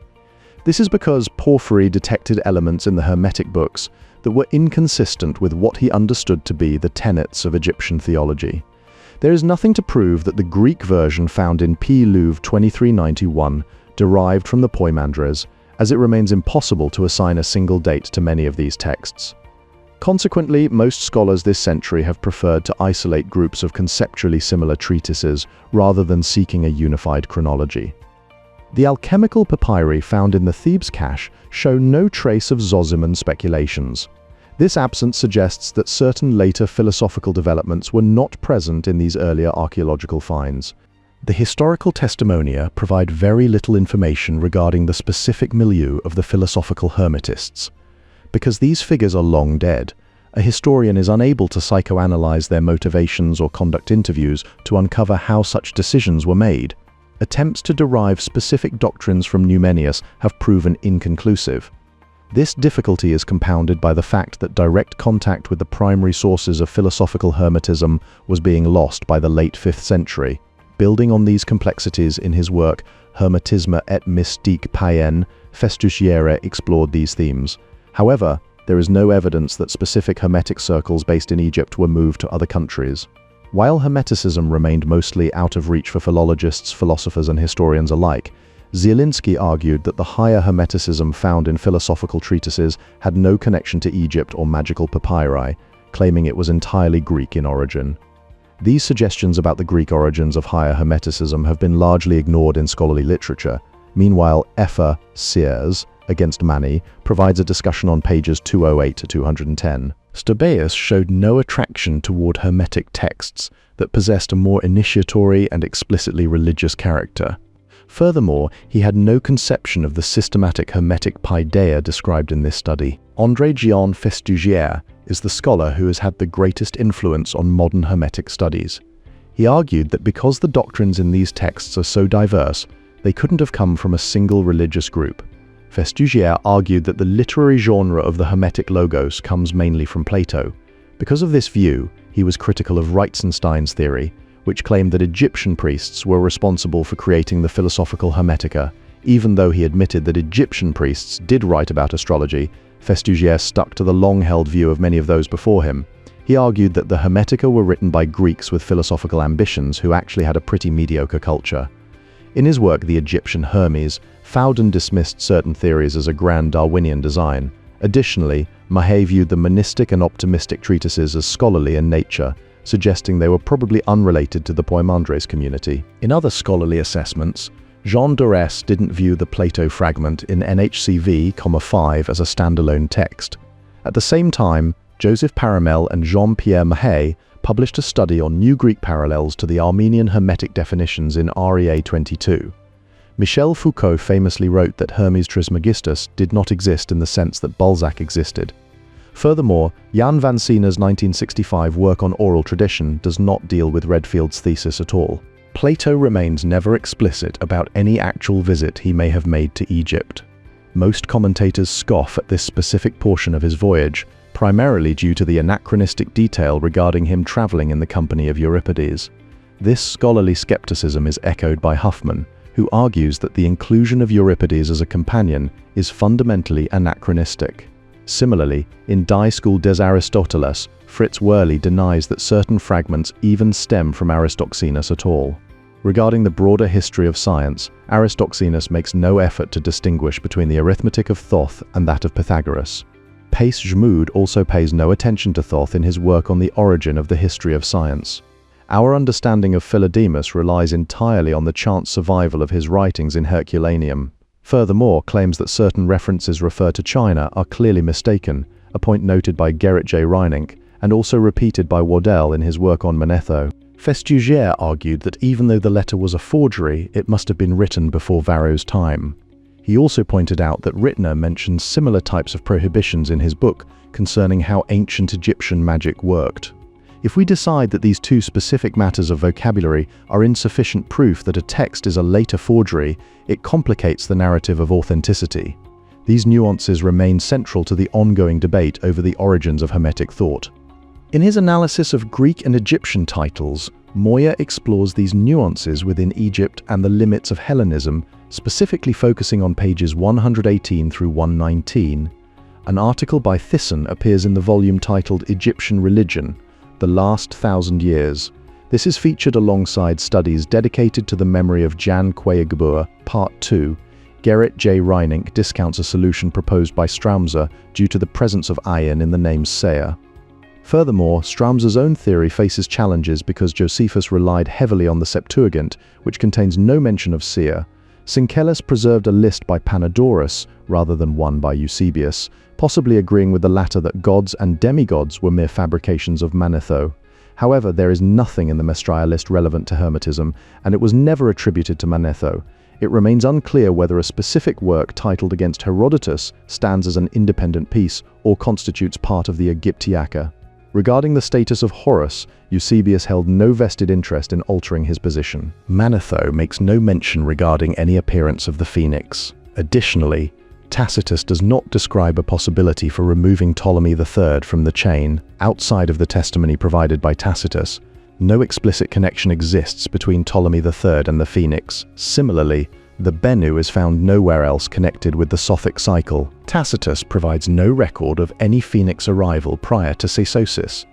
However, Manilius wrote that it had been 215 years since the bird last appeared, which would place its appearance in 312 BCE. The extant text of the Cyranids contains no trace of the Sothic cycle doctrine. Furthermore, the sequence of mortal kings described by Diodorus fails to conform to the lists provided by Manetho. There is no indication that Dorotheus ever read the philosophical Hermetica. Additionally, while Renan-Utet maintained a strong presence in the Fayum region, certain texts lack both a demiurge figure and the Logos, possibly because the author of Refutation was excerpted from his Egyptian source. Although he doesn't mention this specific possibility, Festugière uses Albinus to date the general Hermetic teaching regarding the descent of the soul. He sets 151 or 152 CE as the starting point. Festugière eventually felt that having souls appear at this specific point in creation didn't make sense. So, he changed the text to Genematon Apsychon, which means soulless offspring. Manetho might have been a key figure in a failed effort to add a leap day every 4 years. In terms of academic research, Carozzi basically follows the framework laid out by Festugière. Every commentator since Usner has suggested that there's a verse missing after the word eras. This scholarly consensus exists alongside Martin Stadler's 2012 publication, Einführung in die ägyptische Religion ptolemaisch-römische Zeit. Festugière explains that this specific passage is substantially derived from Egyptian traditions, pointing toward P. Brit Mus 10588 and Pliny's Natural History. However, his interpretation of these links finds little actual support within the text itself. Festugière eventually rescinded his view that these fragments were part of the same text. Instead, he locates the ultimate source of the negative characterization of the incorporeal in Plato's Phaedrus. Looking at the bigger picture of these academic debates, Quispel doesn't mention Betz's article at all. In the same way, Leur doesn't even bring up Festugière's specific lizard theory. It's clearly wrong to call this treatise dualistic, a point that both A.D. Nock and André-Jean Festugière disagreed with regarding Richard Harder's conclusion. Looking at the broader scholarly field, Joachim F. Quack argued that we should look for parallels outside of classic or classicizing Egyptian literature. The manuscripts known as Discourse 8-9 were discovered too late to influence André-Jean Festugière's magnum opus. Furthermore, Wouter Hanegraaff never addressed the arguments J.P. Mahe made against that kind of interpretation. In his translations, Festugière leaves out some sections without providing any explanation. As for certain terms, Antonio Orbi points out that they aren't directly related to Numenius or Origen, but are actually connected to Proclus. Festugière translates attire toi from NF, while also noting Einarsson's alternative translation, contract to toi and toi-même, in the footnotes at N. Additionally, both Nock and Festugière expressed doubts about Scott's claim that the word nuera is a corruption of mitra. André-Jean Festugière originally translated a particular passage as rendered homage, but he later changed it to blinded. This distinction matters because Festugière wanted to show how knowledge is different from sensation, arguing that the latter is essentially an emotional experience. In the Egyptian Hermes on page 175, Fowden references a text from P. Vind Gris, 12,563. Notably, the Latin translation of this material fails to preserve a lengthy passage that details various punishments in the hereafter. There is another version of the name that Mahe and all the other commentators on Disc 8 through 9 missed, which calls into question some of the current interpretations. This particular gem looks remarkably like one mentioned as lost in Campbell Bonner's 1950 study of Greco-Egyptian magical amulets. Bonner does not mention that this gem features the name on its obverse in addition to another, nor does he note that while he states a name appears on the reverse, it is absent from the British Museum gem. Regardless of these physical details, the importance of the epilogue lies in how it demonstrates there can be no strict demarcation between popular and philosophical Hermetica. The epilogue further proves that a clear line cannot be drawn between the technical or theoretical aspects of the texts, nor can one separate the Hermetica from the cult of Hermes. While Fowden avoids making concrete suggestions about what these specific groups might have looked like, there are simply no sources available for such historical contingencies. The dating of these works remains a point of contention, as David Pingree has expressed skepticism regarding the timeline. Furthermore, Quack argues against identifying the 2nd century P. Oxyrhynchus 465 as part of the Salmoshwiniaka. Heinz Joseph Thyssen provides further academic context in his work regarding Egyptian star clocks. In a section discussing titles, he explores the naming conventions found within Christian lights. Franz Cumont pointed out how relevant this story is to Hermetism as early as the beginning. However, André-Jean Festugière argues that Thessalos didn't actually leave the body, suggesting that the word eklio means something other than a physical departure. This specific interpretation is notably absent from both Liddell Scott and Lampe. Furthermore, the author of the cited work explicitly denies that his aims are apologetic, while it remains clear that these books do not correspond to our Hermetica. The Hermetists would likely classify acts such as the animation of statues in the Perfect Discourse and Disc 8 through 9 as unrelated to magic. Meanwhile, Frankfurter discusses the Muses in religion in Roman Egypt, but fails to provide evidence for his assertion beyond referring back to Fowden. Some of the claims made by Faraone are countered by Joachim F. Quackin from Ritual to Magic, specifically on pages 76 through 79. Quack has also written extensively on criticism of Egyptian rulers in the Demotic Chronicle. In a separate scholarly note, Forth mistakenly transliterates Ha as Ban KKW. Additionally, the discovery of a Coptic text that predates the edicts of Theodosius serves to invalidate Scott's thesis. In 1990, Robin Lane Fox reviewed Garth Fowden's The Egyptian Hermes in JRS 80, specifically focusing on page 238. This follows a long tradition of analysis that uses Festugière's Révélation d'Hermes Trismegistus as a primary framework based on the idea that rationalism declined due to the influence of Eastern prophets. Festugière only looked for things in the Hermetica that matched well-known Greek ideas and traditions, while brushing aside or dismissing anything he didn't like. Because of this, he saw most of the material as nothing more than a collection of common philosophical clichés and self-contradictory nonsense written by weak minds. Much of the scholarship on the Hermetica has similarly discounted individual pieces of the puzzle as exoticizing fiction.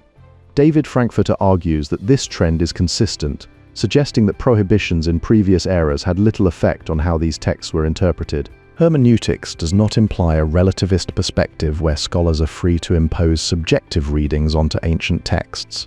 Gadamer explains that the encounter between reader and text cannot happen in either the scholar's etic language or the imic language of the original work.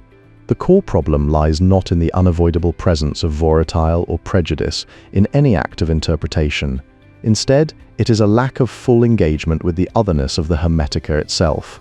A few specific treatises and fragments possess little or no relevance to Hermetic spirituality at all. Because they lack this connection, these pieces may be placed even beyond the periphery of the tradition altogether. Chapter 18 is not considered Hermetic and lacks any clear connection to the broader corpus of the Hermetica.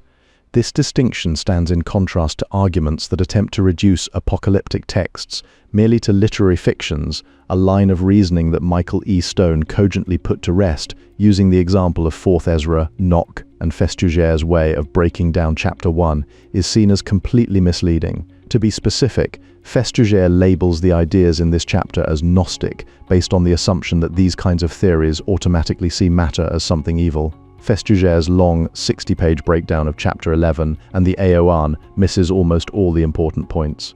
This analysis is a major sticking point when trying to understand what the text actually means. To explain why God allowed the fall to happen, Festuger uses the Roman Catholic concept of felix culpa.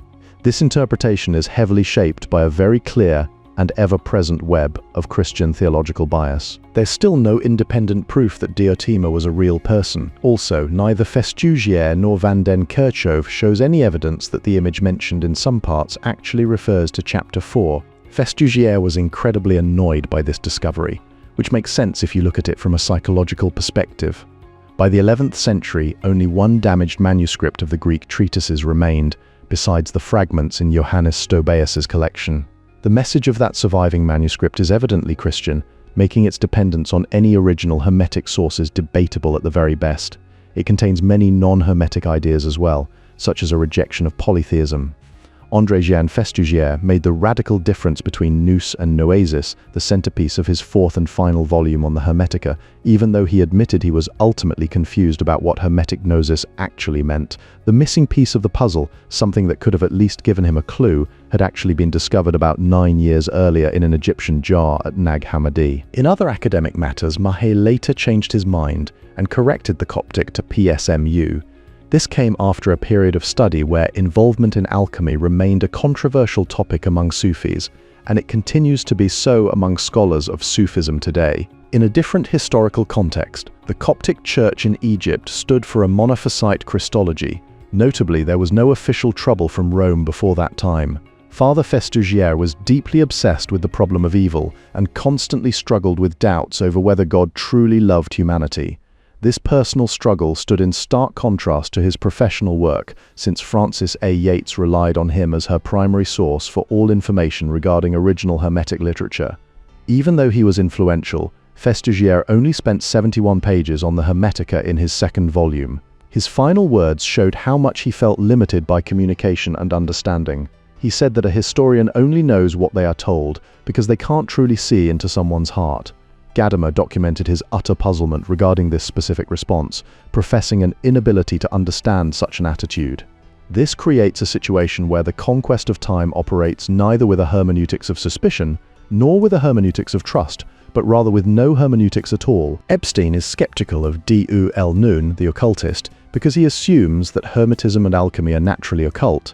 By making this assumption, he automatically shuts out any non-secular perspectives, basically preventing them from even being part of the conversation. Festuger failed to look anywhere but Greece for the historical background of the corpus. He considered what he called local color and these touches of the exotic to have little importance in his analysis. Athanasius Kircher, Ralph Cudworth, and several others shrugged off the arguments made by Isaac Casaubon. Meanwhile, Bousset criticized Kroll for letting the pendulum swing so far from Reitzenstein's Egyptian thesis that only Greek sources remained as possibilities. The Armenian work is entirely different from ch. 16th, while later editions of the corpus omitted both the Suda entry and Stobaean excerpts. Regarding early dates, Isaac Casaubon argued that Greek diction was too abstract to be ancient. No one attempted a major study of the Hermetica before Mahe and Fowden began their work in the late 70s. These scholars noted that the Hermetica attained no doctrinal coherence, making it absurd to attribute two distinct doctrines simultaneously to the same religious sect. Jean-Pierre Mahe has compared the Nag Hammadi Hermetica to the older documents found in the volumes of Nock and Festuger.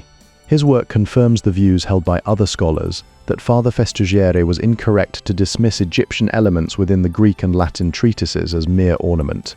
Festuger generally viewed the works of the Hermetic authors as expressions of a vague and contradictory piety that didn't really have any roots in Egypt. He argued that while technical Hermetists might have kept some connections, the philosophical ones had far fewer direct links to the Egyptian past. Neither Festuger nor Mahe take a position that can really be justified. Instead, Fowden's analysis suggests we should look at the Hermetica within a Greco-Egyptian context. The best reason not to use these older English versions is that they are based on pre-Bude texts. Only Stobaeus, the Armenian definitions, and the Vienna fragments remain less accessible in this context. Neither the notes nor the fuller references provided in the bibliography aim to be comprehensive. This serves as a limitation for researchers seeking an exhaustive list of every source and reference.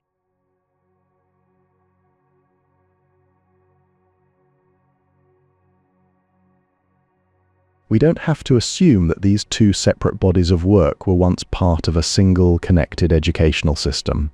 While Festugière's earlier research placed the doctrine of the philosophical Hermetica firmly within the framework of Greek philosophy, Fowden proposes a different structure. Garth Fowden published two significant articles in the late 70s and early 80s to address these debates.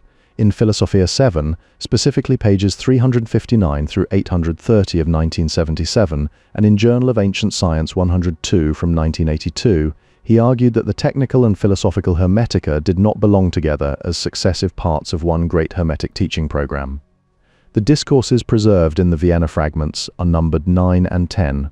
Furthermore, other texts from the Nag Hammadi collection present doctrinal parallels with the three Hermetic tractates, including those found in codices other than number V1. Isaac Casaubon's work marked a major watershed between the occultism of the Renaissance and the scientific rationalism of the New Age. In more recent scholarship, Van Groningen discusses Poxy 1380 in his work, specifically referring to its introduction, commentary, and pages 77 through 82.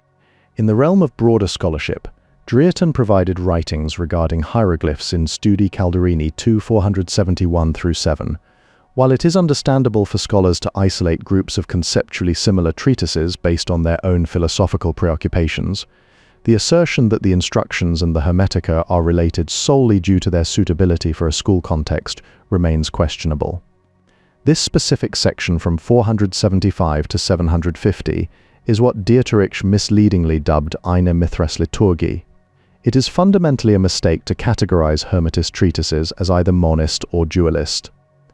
The work Religio Mentis actually discusses variations in manner and doctrine between the texts themselves, which are frequently cited by others as evidence of an inherent incoherence within Hermetism. There are clear signs of internal polemics within the texts themselves, and some contradictions found in these works cannot be explained away by later adjustments or corruption.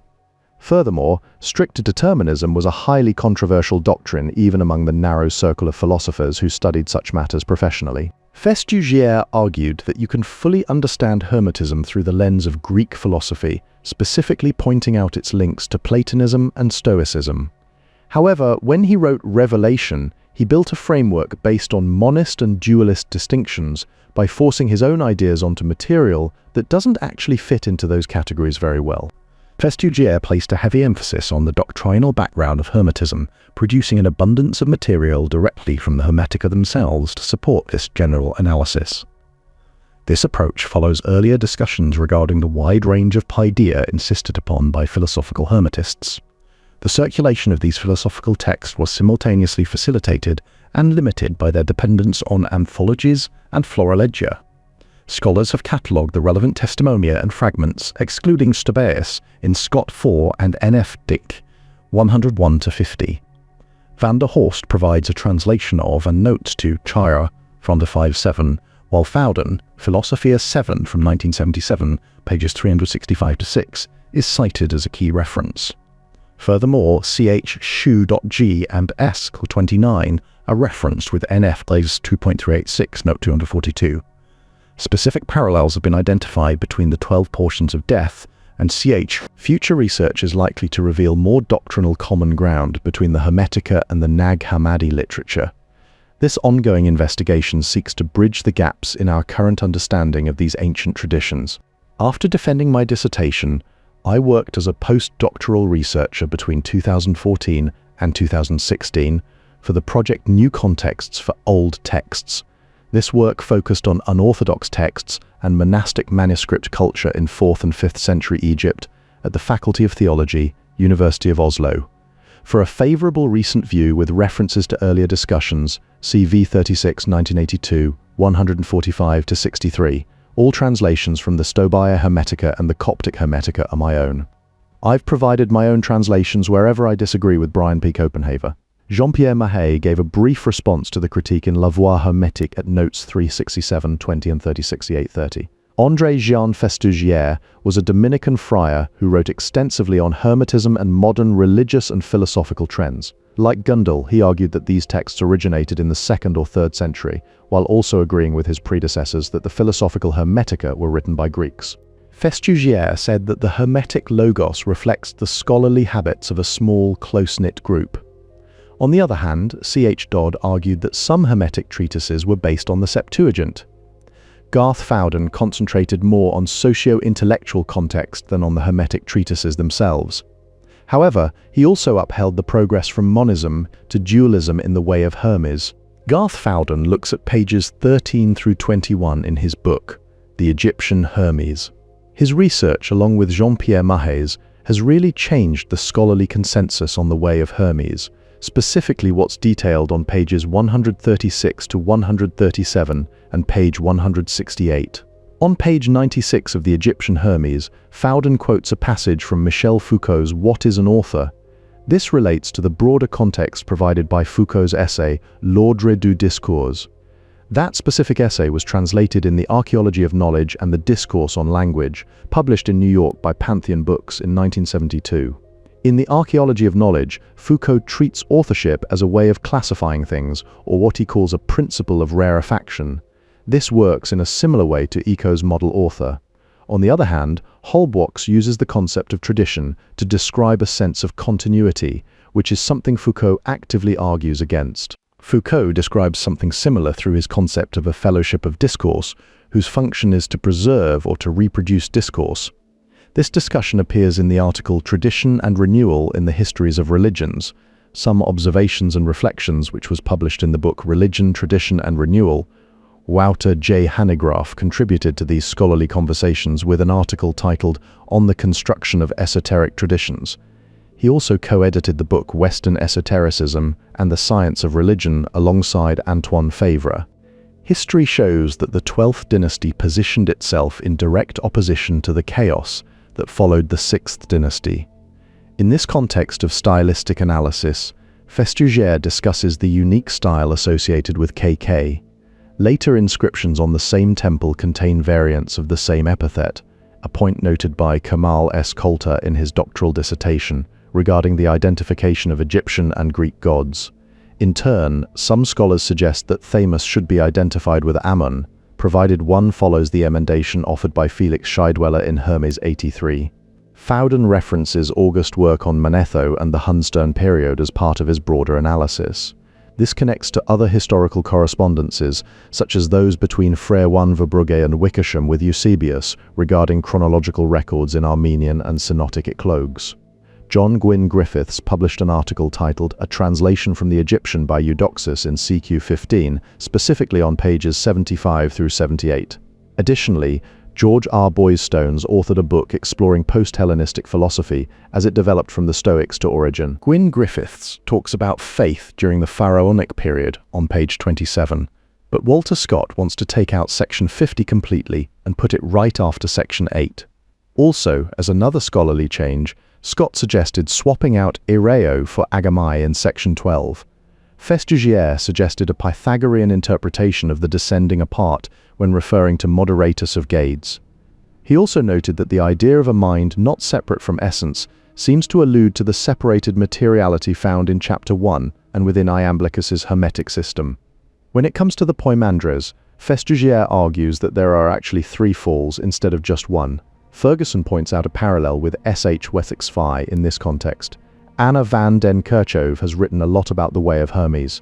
She agrees with Mahé and Fowden that general and detailed discourses come before the rebirth stage. However, because Mahé assumed the way moved from monism to dualism, he believed it was impossible to link specific Hermetic treatises to the main stages of the way. Several treatises of great importance may still be missing from our current records. Because we lack several pieces of the puzzle, reconstructing the exact order of texts remains a challenge. Peterson points out a paradox regarding Fowden's interpretation of Chapter 7. This highlights ongoing complexities in how these foundational texts are analyzed by leading scholars. The evidence for these scholarly discussions comes from Garth Fowden's The Egyptian Hermes, findings in Knox's conversion, and Fowden's own independent research. Within this framework, Festugière questions whether the central theme of the Poimandres is fiction or reality, a distinction that creates a major methodological challenge when trying to separate literary constructs from historical truth. Festugière highlights thematic continuities by pointing out parallels with Clement of Alexandria's Stromata 5.4 and Exoperta X Theodote 78, suggesting a shared lineage between early Christian and Hermetic texts. Meanwhile, Ferguson sees the dialogue as reflecting a Stoic Aristotelian discussion about the void, which places the text within a much broader philosophical context. When it comes to the internal structure of these beliefs, Festugière said that we're currently in a state of dualism. However, Milieu criticizes certain editorial practices as methodologically questionable, specifically arguing against grouping several different Hermetic texts, like UX and XXX, into a single unit. Festugière suggests a specific order for the Hermetic corpus, arguing that the original text started at SH2B1, moved to SH2A, and then went back to SH2B2FF. Crucially, Festugière's argument depends on how two asterisks in SH2B1 are translated. The way that specific term is interpreted shapes his entire framework for understanding the text. Fowden identified two asterisks as science, interpreting them as products of logos to directly link epistemic authority to divine reason. On the other hand, Troger offers a theological perspective on the work structure in Mysterienglaube, while FR provides a critical note on its textual history in N. The composition of the text remains a subject of intense scrutiny, as several commentators have supposed that the entire chapter 4 is simply out of place or was inserted at a later date. This ongoing debate underscores the complexities involved in determining how these ancient works were originally compiled. Fowden's The Egyptian Hermes establishes a clear distinction between the theoretical Hermetica and technical magic. Because of this, the technical Hermetica and traditional temple worship do not belong to a stage that is meant to be superseded, as Fowden claims. Festugière suggests a possible link in his work NF to the sayings of Agathodaimon found in chapter 12, section 8. In another instance, Logdoid et Lenead on page 955 refers specifically to SH that six other patterns can be found in Charles-Émile Rouel's Le Chant des Sept Voyelles Grecques from 1889. This includes PGM 13, lines 823 through 835, a text that Jørgen Podeman Sørensen has also mentioned. Sørensen looked deeper into these connections in his work on ancient Egyptian religious thought and the 16th Hermetic Tractate. This analysis is part of a larger volume edited by Gerty England, which was published by the University of Uppsala in 1989. In his contributions to Beiträge zu den Ägyptischen Dekanen, Quack argues that Thyssen's suggestion should have included the definite article P before SRM. This specific point is discussed in several sections of the work, including pages 358 through 605 and page 433. While hermeneutics involves a positive function of volatile, this does not grant us the license to simply impose our own concepts onto the texts we are reading.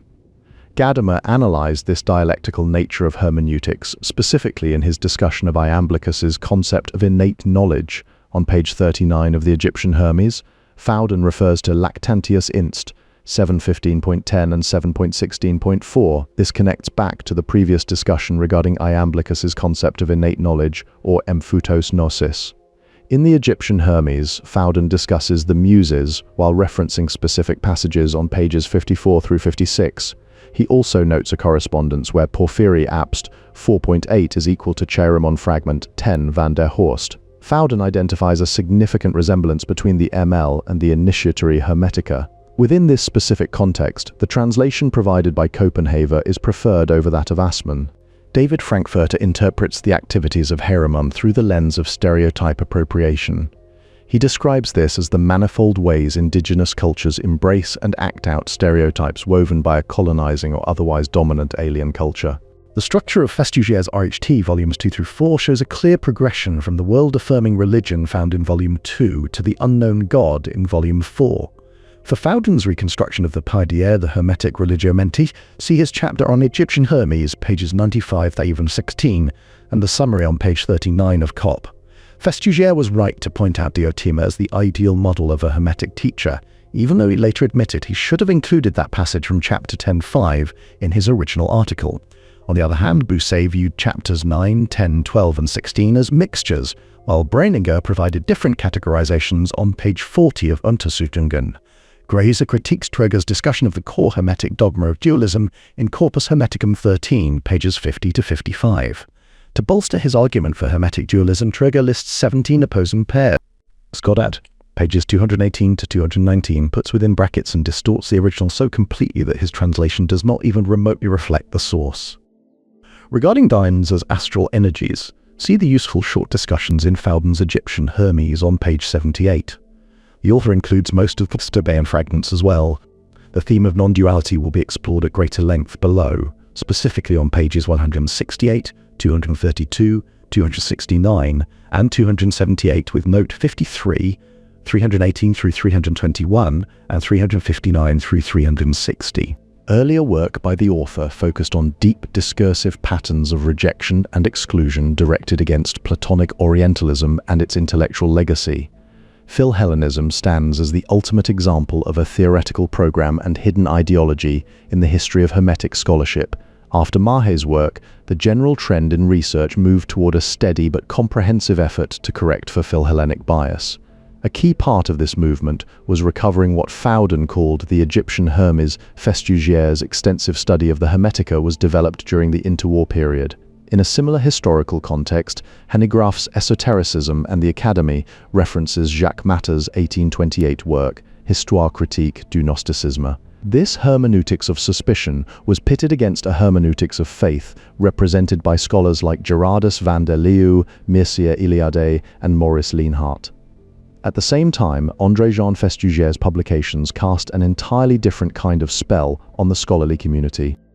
In his article titled Discovery, Castoriadis discusses Fichte and Hegel in relation to imagination. These scholarly inquiries exist alongside the broader history of religious shifts, such as doctrinal controversies that culminated in the Council of Chalcedon in 451. Materials related to this topic can be found within Le Roi, specifically on pages 166 through 170. Regarding these perspectives, Gadamer documented his response in Hermeneutic Light, and the piece titled Hermeneutics of Suspicion. Damascius, serving as the last head of the Academy in the early 6th century, detected 3 separate Orphic theogonies.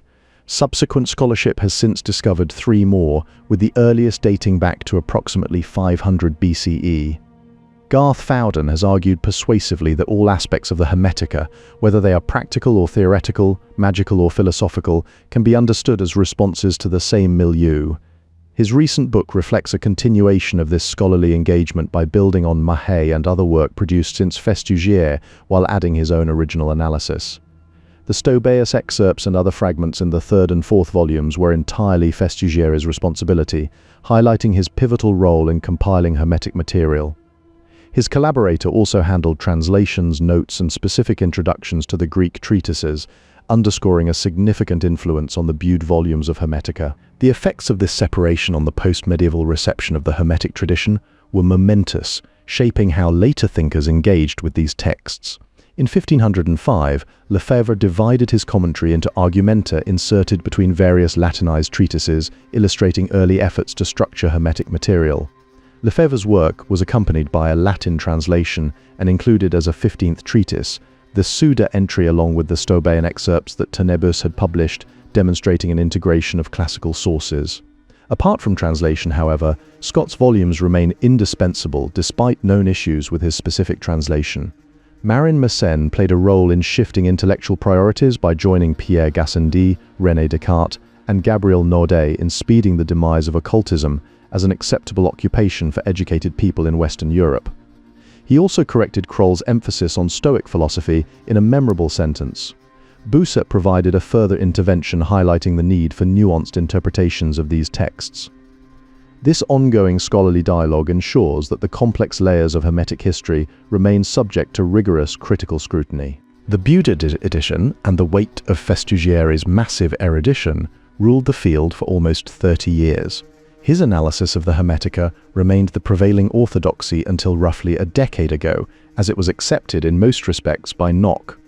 Festugier found the Hermetica to be not only incoherent, but also diffuse in their incoherence.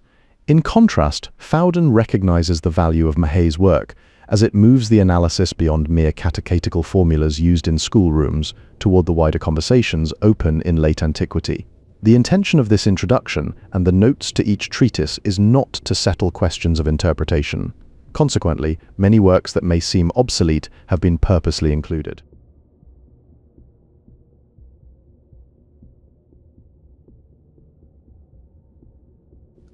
Richard Reitzenstein put a lot of weight on the Iranian side of Hermetism as part of his overall theory. This is quite different from Festugier's massive 4-volume work, La Révélation d'Hermes Trismegistus, which came out between 1944 and 1954. You can find comparative references in Reitzenstein's From 1919, pages 14 to 20, as well as in Festugier's Hermetisme, pages 241 to 6. There are also further parallels noted in Alch 213 to 14 and again in the first volume of Festugier. The scholarly landscape expands even further as Mahé discusses the topic in multiple sections of his work, including pages 2.287 through 2.298 and several other significant citations between pages 313 and 445. Reitzenstein's theory was primarily formulated regarding CH1, specific correlations between Mist Vit and WHC, Volume 1, page 6 are referenced in the first section of Mahé's pages 150 to 2. When looking at these theories, it's noted that Mahé's take on Reitzenstein's explanations is more balanced than Festugier's. This theoretical approach contrasts with the notion of the Lesa Mysterium, which Reitzenstein propagated in Mysterten Religionen, primarily as an explanation for Ch. Psi 4 ed. Despite the influence of Reitzenstein's ideas, Festugiere felt a distinct need to distance himself from the formal Hermetic church that Reitzenstein had dreamed up. Scholarly engagement with these perspectives can be found in Zuntz's Opuscula Selecta on pages 165 through 9. The discussion also touches upon the Memphite Katachoi, which serve as a subject of analysis in Ray's Archive of Hor on pages 161 through 3. Richard Reitzenstein is commonly considered to have inaugurated modern academic studies of Hermetism. As a member of the group of German scholars known as the History of Religions School, he postulated that there was a thoroughgoing Iranian influence upon the Hermetica. Even though he was a pioneer in the field, Reitzenstein's theory about this widespread Iranian influence didn't get many followers. Not long after his work was published, Theodor Zielinski accused him of being swept up in Egyptomania. Although Zielinski was later criticized and corrected on several points himself, Reitzenstein eventually turned away from his original thesis. Following the publication of his Poimandres, scholarly attention shifted primarily toward delineating the doctrinal contents of the various treatises. Jean-Pierre Mahé contributed to this field with L'Hermétisme Alexandrin in Le Grand Atlas des Religions. Although Cameron's work on Claudian is mentioned, it overlooks Duchesne's specific contributions found in Zaz 81 from 1956. This present volume serves as a revised version of a PhD dissertation in the study of religions, which was defended at the University of Bergen on June 27, 2014. Honoré Jean Festugier is still considered a foundational figure because he edited and translated what remains the standard critical edition of the Hermetica. His masterpiece, La Révélation d'Hermes Trismegistus, was being developed during a major turning point in archaeology, just as new Hermetic treatises were first announced in Nag Hammadi Codex 6. Émile Chassineau contributed to this broader landscape of archaeological and religious study with his publication of Le Temple des Fous, a work spanning 8 volumes. Michael Rothstein published an article called Religious Secrets in Hellenistic Roman Times and Today in the collection New Religions in Hellenistic Roman Times and Today, edited by Per Bild and Michael Rothstein. Other notable scholarly contributions include the book Religion, Tradition and Renewal, edited by Armin W. Geertz and Jeppe S. Jensen. Garth Fowden critiqued Richard Reitzenstein's work Die hellenistischen Mysterien Religionen nach ihren Grundgedanken und Wirkungen. This follows the legacy of other major works by Reitzenstein, such as Das Iramische Erlösungsmysterium, Religionsgeschichtliche Untersuchungen, and his collaborative study with Hans-Horst Scheider, Studien zum antiken Synkretismus aus Iran und Griechenland. Jean-Pierre Mahé's 2-volume edition of the Nag Hammadi Hermetica represents a new phase in modern Hermetic studies. Unlike Reitzenstein's firm position, Fowden brought back the old hypothesis, but with a bit more hesitation. André-Jean Festugier explores the creation of souls within the Chore Cosmo in an article featured in the volume Pisciculi, Studien zur Religion und Kultur des Altertums. In his analysis, he suggests that these processes might involve a form of rebirth into the body of a lizard. The didactic course established in DISC 8 through 9 indicates that the teachings of the Genikoi and the Diexodikoi serve as preliminary stages to this rebirth. This specific progression is reinforced by a direct quotation from the treatise stating that no one can be saved before the rebirth occurs. The field has seen some recent updates, including Stephen Hyland's revision of the old list of testimonia and fragmenta. Additionally, the text references Athanasiades' work La lutte pour l'orthodoxie, as Festugière analyzes the material in French. Scholarly preferences vary, as Pearson appears to favor Reitzenstein's Egyptian thesis over other interpretations. This aligns with broader discussions in Jan Bergman's work, Ich bin Isis, where he addresses the Thronosterium in Memphis and identifies Shea as the spouse of Renenutet. This is Eric Kreger edition of Je, which serves as a revised version of his 2013 doctoral dissertation from Université Laval. The full title of the original work is Édition critique, traduction et introduction des deux livres d'Ieu MS Bruce 96, avec des notes philologiques textuelles. The scholarly conversation also incorporates Kaiser's work The Eighth Reveals the Ninth. However, the specific reconstruction of section 56, 2 through 4 remains a point of contention among researchers. For the specific changes proposed by Scheidweller or Postgate, scholars should look at page 38, note 27. Also, Pingree's The Yavana Jartika of Svujidvaja is cited as a key source, specifically on pages 130 through 311. Following Reitzenstein's lead, Nock puts brackets around the phrase Kai tes noeta in his analysis. This scholarly approach links back to Greiser's Corpus Hermeticum Theokind, where he mentions Festugière's discussion on the necessity of wanting to be saved, which involves significant textual reconstruction. Reitzenstein took part in a cultural conversation where Christian theology set the ground rules. At that time, ideas about demonic women and the spiritual dangers of sexual attraction were just a normal part of everyday life for scholars like him. Richard Reitzenstein proposed the hypothesis that Hermetism originated from a Poimandresgemeinde in which Egyptian priests played a mystagogic role. However, he did not actually use the ML in his own monograph titled Poimandres, published in 1904. Reitzenstein quickly dropped this specific thesis because it was so controversial. Even though it was rejected, Jean-Pierre Mahe later stood up for the conjecture against Kolb and Holzhausen, although some argue there's no real basis for Reitzenstein's emendation. André-Jean Festugière made a contribution to the field with an article about a new edition of Jamblique's De Vita Pythagorica. At the same time, Holzhausen discusses religious anxiety in volume 132 of his work CHD. The Arminian term at the end of the fragment is still a subject of debate between Van den Broek and Mahe. This academic disagreement exists alongside other specific contributions, such as William Brashear's article titled equals 3663, no palindrome. Modern Hermetic studies began just after the turn of the century with the work of Richard Reitzenstein.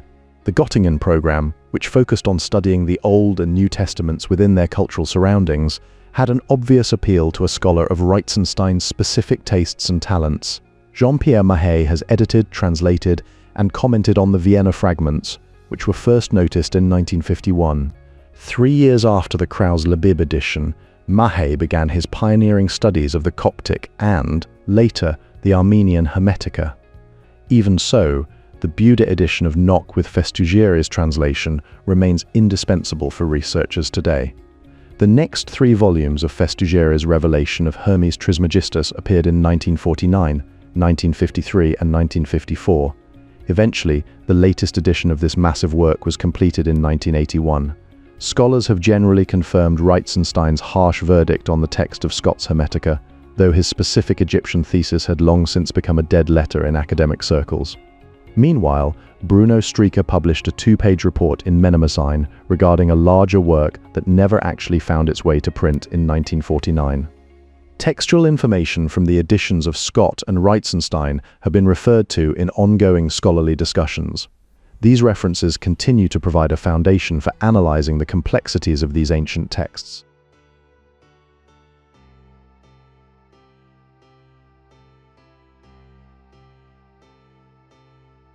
Magical papyri often contain multiple languages, including Greek, Demotic, and Old Coptic. These texts reflect a multilingual and multicultural context where diverse linguistic traditions intersect. The perspective in that first source suggests a literary and cultural transmission process for these works. Meanwhile, the second source argues that the owners of the papyri were likely Egyptian priests.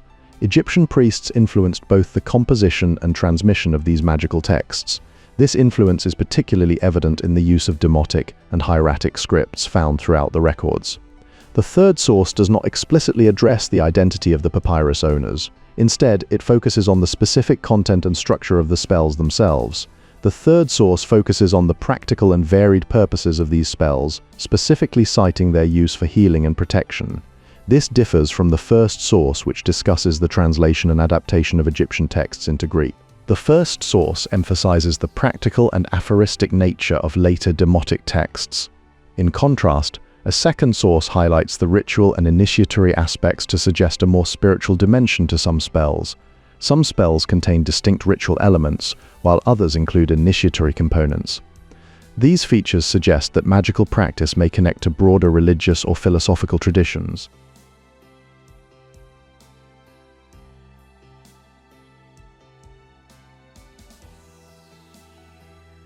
A mid-3rd century soldier left a votive inscription at Panopolis to the great god Hermes Trismegistus, highlighting his role as a much-revered sender of oracles. Furthermore, the popularity of the cult of Hermes Trismegistus at Hermopolis contributed significantly to the dissolving of cultural barriers. In surviving magical papyri, Hermes Trismegistus is depicted alongside numerous other figures from various regions of the earth and heavens. This synthesis was visible to ordinary people as well. Hellenistic and Roman period terracotta figurines show how they envisioned their gods in a form that was at once Greek and Oriental. Hermes Trismegistus came to not only embody the logos, but became a divinized human being.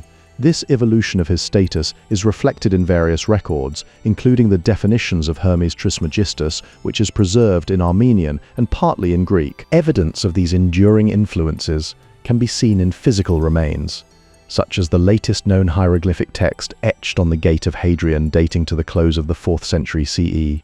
While ancient Greeks who first applied logos to Hermes did not see the relationship as truly and personally incarnational, a shift occurred over time. The great Christian religion may one day prove to owe much more to Hermes Trismegistus than she realizes. This connection exists against a backdrop where Christian Trinitarianism was established as the sole Roman religion by Theodosius around 381 CE. Despite this deep integration into the cultural fabric, Hermes Trismegistus fell gradually into disrepute after the work of Isaac Casaubon. This decline marked a shift in how these ancient traditions were perceived by later scholars and the public. The second list includes the specification for the painting of a wall and the book of the protection of the body. At Com Ombo, the last royal portraits depicting Roman emperors of the 3rd century are iconographically indistinguishable from early Ptolemaic images, except for their debased execution. Hellenism was held captive by those it had conquered. These captors of Hellenism drew on the star lore of the Babylonians, creating a complex cultural synthesis. Zosimus of Panopolis is commonly thought to have flourished at the end of the 3rd century and the beginning of the 4th. Later, Zosimus saw the same priest in the guise of a man of copper presiding over the altar bowl. The hymn from CHXM reappears in a Christian, or perhaps Gnostic and semi-liturgical context in a Berlin papyrus, which is now held in the Rijksmuseum van Oudheden in Leiden. The Strasbourg cosmogony provides further evidence of this era as a poem preserved on a 4th century papyrus. The tomb of Hermes was the focus of pilgrims' piety, showing how deeply he remained embedded in traditional worship. Yet, Christians also found uses for Hermes within their own developing framework.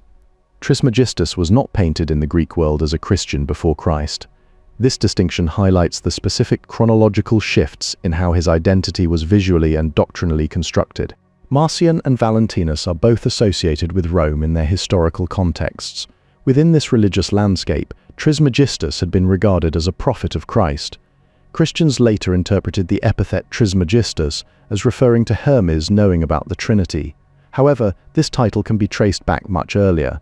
It is found in the early 1st century CE in the Pinax of Thrasyllus. In that same work, Thrasyllus refers to Hermes Trismegistus regarding the Dodecatomorion, which consists of the 12 parts of the natal chart. He examines how the one called Hermes Trismegistus thought each part should be evaluated, declaring that the horoscopos is at the helm as an indicator of fortune, soul, and manner of life. Hermes has long been considered the common patron of all priests, serving as a significant figure of cultural memory. This enduring presence is reflected in an inscription from the Temple of Esna, built during the early Severan dynasty, which supports the interpretation of twice greatest. It is not impossible that the image actually depicted Thoth, Hermes. This connection aligns with records from Sozomen, who notes that Julian had Hermes depicted alongside Zeus and Ares on his public images.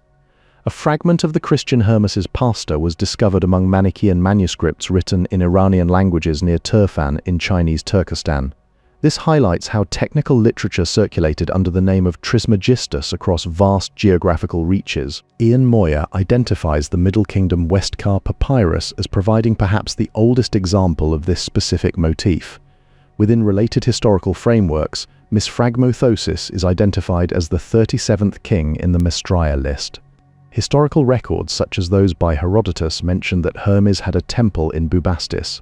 This geographic and religious presence is mirrored in other archaeological findings, like the famine stela, which was likely engraved to ensure the Ptolemies upheld earlier privileges granted to the temple of Khnum. An appearance of the phoenix and a military campaign against Syria would both align well with the reign of Ptolemy III Euergetes. Furthermore, Roman emperors later utilized the imagery of the phoenix alongside myths of a returning golden age as powerful propaganda tools. Philo of Byblos serves as another significant witness to Trismegistus, appearing in records that predate Athenagoras and date back to either the 1st or 2nd century. According to Philo's accounts, Hermes Trismegistus held a specific role as the scribe of Cronus. This underscores a long history of identification, where Hermes among the Greeks actually predates the very first attestations of his famous epithet. The presence of the epithet Trismegistus serves as one of the primary grounds for scholars to declare certain letters as forgeries. This is because other titles, such as Sebastos, were not used before the imperial era. Because of these linguistic constraints, this specific tradition must have become fixed well before the reign of Tiberius. This timeline helps scholars distinguish between authentic ancient attributions and later historical developments. In the late 1st or early 2nd century CE, Philo of Byblos explicitly names Hermes Trismegistus as a counselor to Cronus during his battle against Uranus. Furthermore, specific astrological signs are associated with him in some records, identifying Virgo and Gemini as the signs of Hermes. Historical traces can be found in later Greek graffiti on Petosiris's tomb, which include a verse dating from the 3rd to the 2nd century BCE. This continuity of cultural markers highlights how these identities persisted across different eras. The name appears again in a later attestation found within the 4th hymn of Isidorus. Evidence also suggests that this figure is likely to be the Egyptian Trismegistus, with parts of the Liber Hermetis having been demonstrated to have Hellenistic origins. It remains uncertain whether Diodorus Siculus was aware of any later iterations of Hermes, specifically the post-Diluvian figure known as Hermes Trismegistus. In a different account by Malalas, Hermes Trismegistus is presented as a second Hermes because the first had been identified with Faunus, who was considered the son of Picus Zeus and the first king of the Latins. The golden stela served to commemorate the deeds of other deified kings, while statues of 8 guards were intended to be set up to protect it. Regarding his divine attributes and roles, Hermes Trismegistus is described as the king of counsel who made an impression of beeswax. A depiction on the column of Aurelius testifies to the wide currency of this tale. Furthermore, the city council of Hermopolis wrote a letter to a compatriot in Rome expressing the wish that Hermes Trismegistus be with him everywhere and provide a calm sea for his journey home. Valantasis never once reflects on the undisputed fact that the users of the codex were Christians and not Hermetists. This distinction is notable given a coin showing the erection of a chapel to the Egyptian Hermes.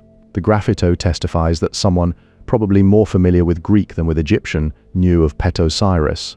This linguistic shift is mirrored in other texts where Chapter 3 carries the title Hieros Logos. The stone should be engraved with the figure of the leontocephalic Helios Horus. In religious practice, the kiss was likely performed in relation with the Eucharist. Archaeological evidence near Lisht reveals hundreds of jars filled with lizards at a Roman period settlement. In contrast, Einar Thomason points out that there is a double tripartite structure in the Christian baptism. The Armenian definitions of Hermes Trismegistus to Asclepius states that logos from logos is perdition.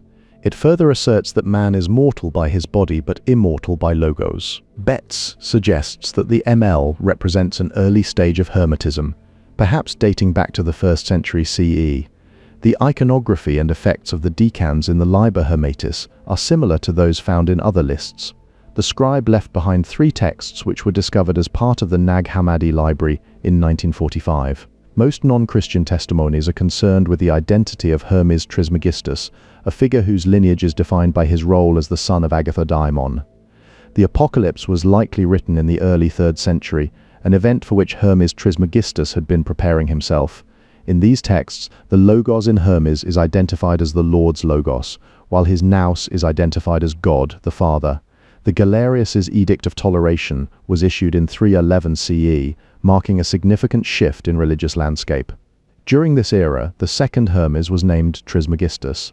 A Greek dipinto written by an unnamed Roman soldier provides additional context for these traditions.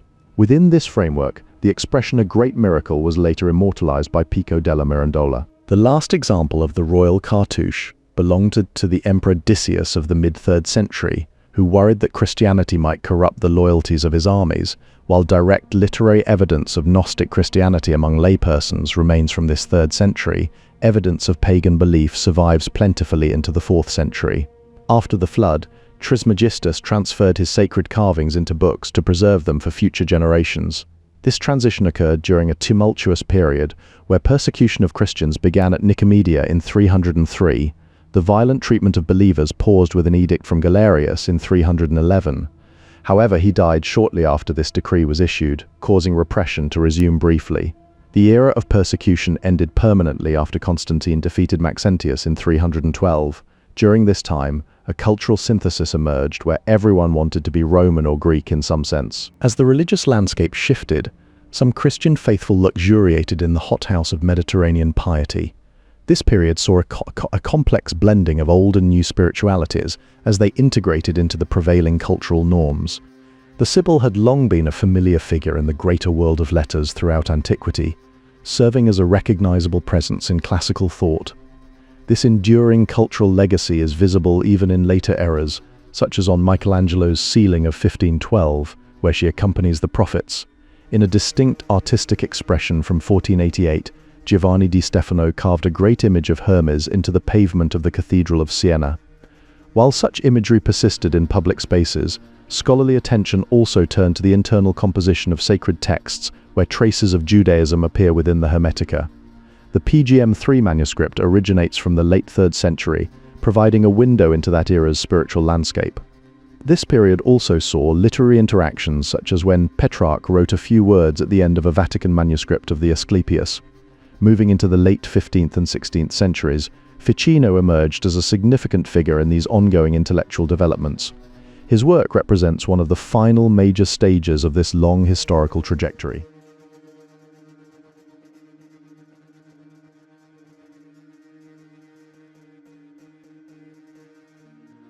Early Christians used the term logos to describe a pre-existing concept, showing just how deeply these philosophical ideas were integrated into their theology. This is also seen in texts like HTI 154, where it's translated as representation without any accompanying footnote. The overwhelming majority of Coptic texts are identified as Christian, though this faith was heavily overlaid by exotic Oriental imagery, particularly from Jewish sources. This synthesis is visible even within specific manuscripts like Papyrus Leiden J395, which has been dated to the middle of the 4th century on paleographical grounds. The religious landscape changed forever when Christianity became the official religion of the Roman Empire under the rule of Theodosius I from 379 to 395 CE.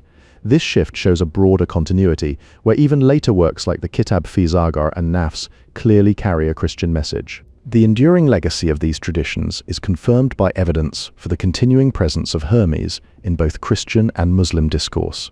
These overlapping narratives show how figures from antiquity remained embedded in diverse religious frameworks long after their initial rise.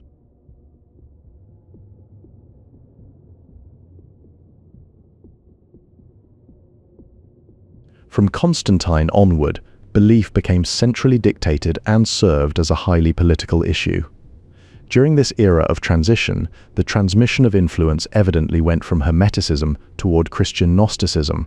After Heraclitus, there came to be no single concept of the Logos among the Greeks. This fragmentation meant that Christian authorities in the late Roman Empire eventually lent much to establishing an antique consideration of Hermes as a unique and historical personality. He, Louvre 2391 stands as a late antique miscellany, while only fragments of the oracular Chaldaica are now preserved. In other accounts, Zosimus explained that the priest had changed the color of his nature and become a man of silver. The exchange between Judaism and Hermeticism continued well into the medieval period. Meanwhile, much of the Tebtunis material belongs to the Roman period, most commonly dating back to the 2nd century. In a modern context regarding these ancient legacies, objects sacred to the old gods of the Unchangeable tribe have been sold to white ethnologists. Hermes bade them give thanks to God when evening came and the light of the sun began to disappear. We stand here at the beginning, but only the beginning, of the long process of sanitization. The verses about Hermes may be much later than their current context suggests. This is because Hermetism was part of a wider Mediterranean whole, rather than an isolated phenomenon. The late antique obsession with the holy man was due to the wide acceptance of the Pythagorean view of philosophy as a religion and a way of life. Within this landscape, Bardaisan is variously classified in our sources as either a Valentinian or an Orthodox Christian. The community gradually merged with the numerous Hermes communities by the 3rd century. Meanwhile, physical traces of these traditions have shifted. For instance, the jars with mummified ibises have disappeared after World War II. Most modern editions follow Postgate in replacing Theteron with Thamun in the text. However, this specific letter has been declared a later forgery, mainly on 2 grounds. The interval between the death of Darius III in 330 BCE and the accession of Ptolemy III in 246 BCE spans 84 years. During this period, a stela erected early in the 6th and last year of the historical Bocoris is mentioned by von Zabern. Porphyry recounts that Amosis abolished human sacrifice to Hera, replacing living victims with waxen images. This shift in practice occurs as the text suggests that Hermes may belong to the earliest dynasties after the flood. A later reference to Hermes as a god introduces inconsistency into the text, especially since some scholars modified Lichtheim's translation to adapt the original passage. Furthermore, after the Visio Beatifica, the candidate remains on earth rather than ascending immediately. Those who accepted Hermes' message fell to their knees, as recorded in the primary source report. However, the phrase "through the Logos" added by Hermes to the sacrifice remains ambiguous in its precise meaning. A relief from a millennium later depicts Philip Aridaios undergoing ablution as an adult in successive panels. Notably, the 6th omega in the line after has not been erased, preserving the original inscription. Christopher Farallone wrote an article on the multicultural influences on a late Hellenistic incantation, documenting how these ideas persisted into the Roman period. This era witnessed a fundamental change in the locus of the sacred, as devotion shifted away from traditional temples and rites toward the figure of the holy man. The city of Hermes is notably not named after his sacred animal, the ibis. In this spiritual evolution, Hermes loses all physical properties such as color, touch, and size. Hermes is no longer what he was before. Instead, he has been born in Nous. This transformation means that Agathos Daimon is presented as a human being who is no longer alive.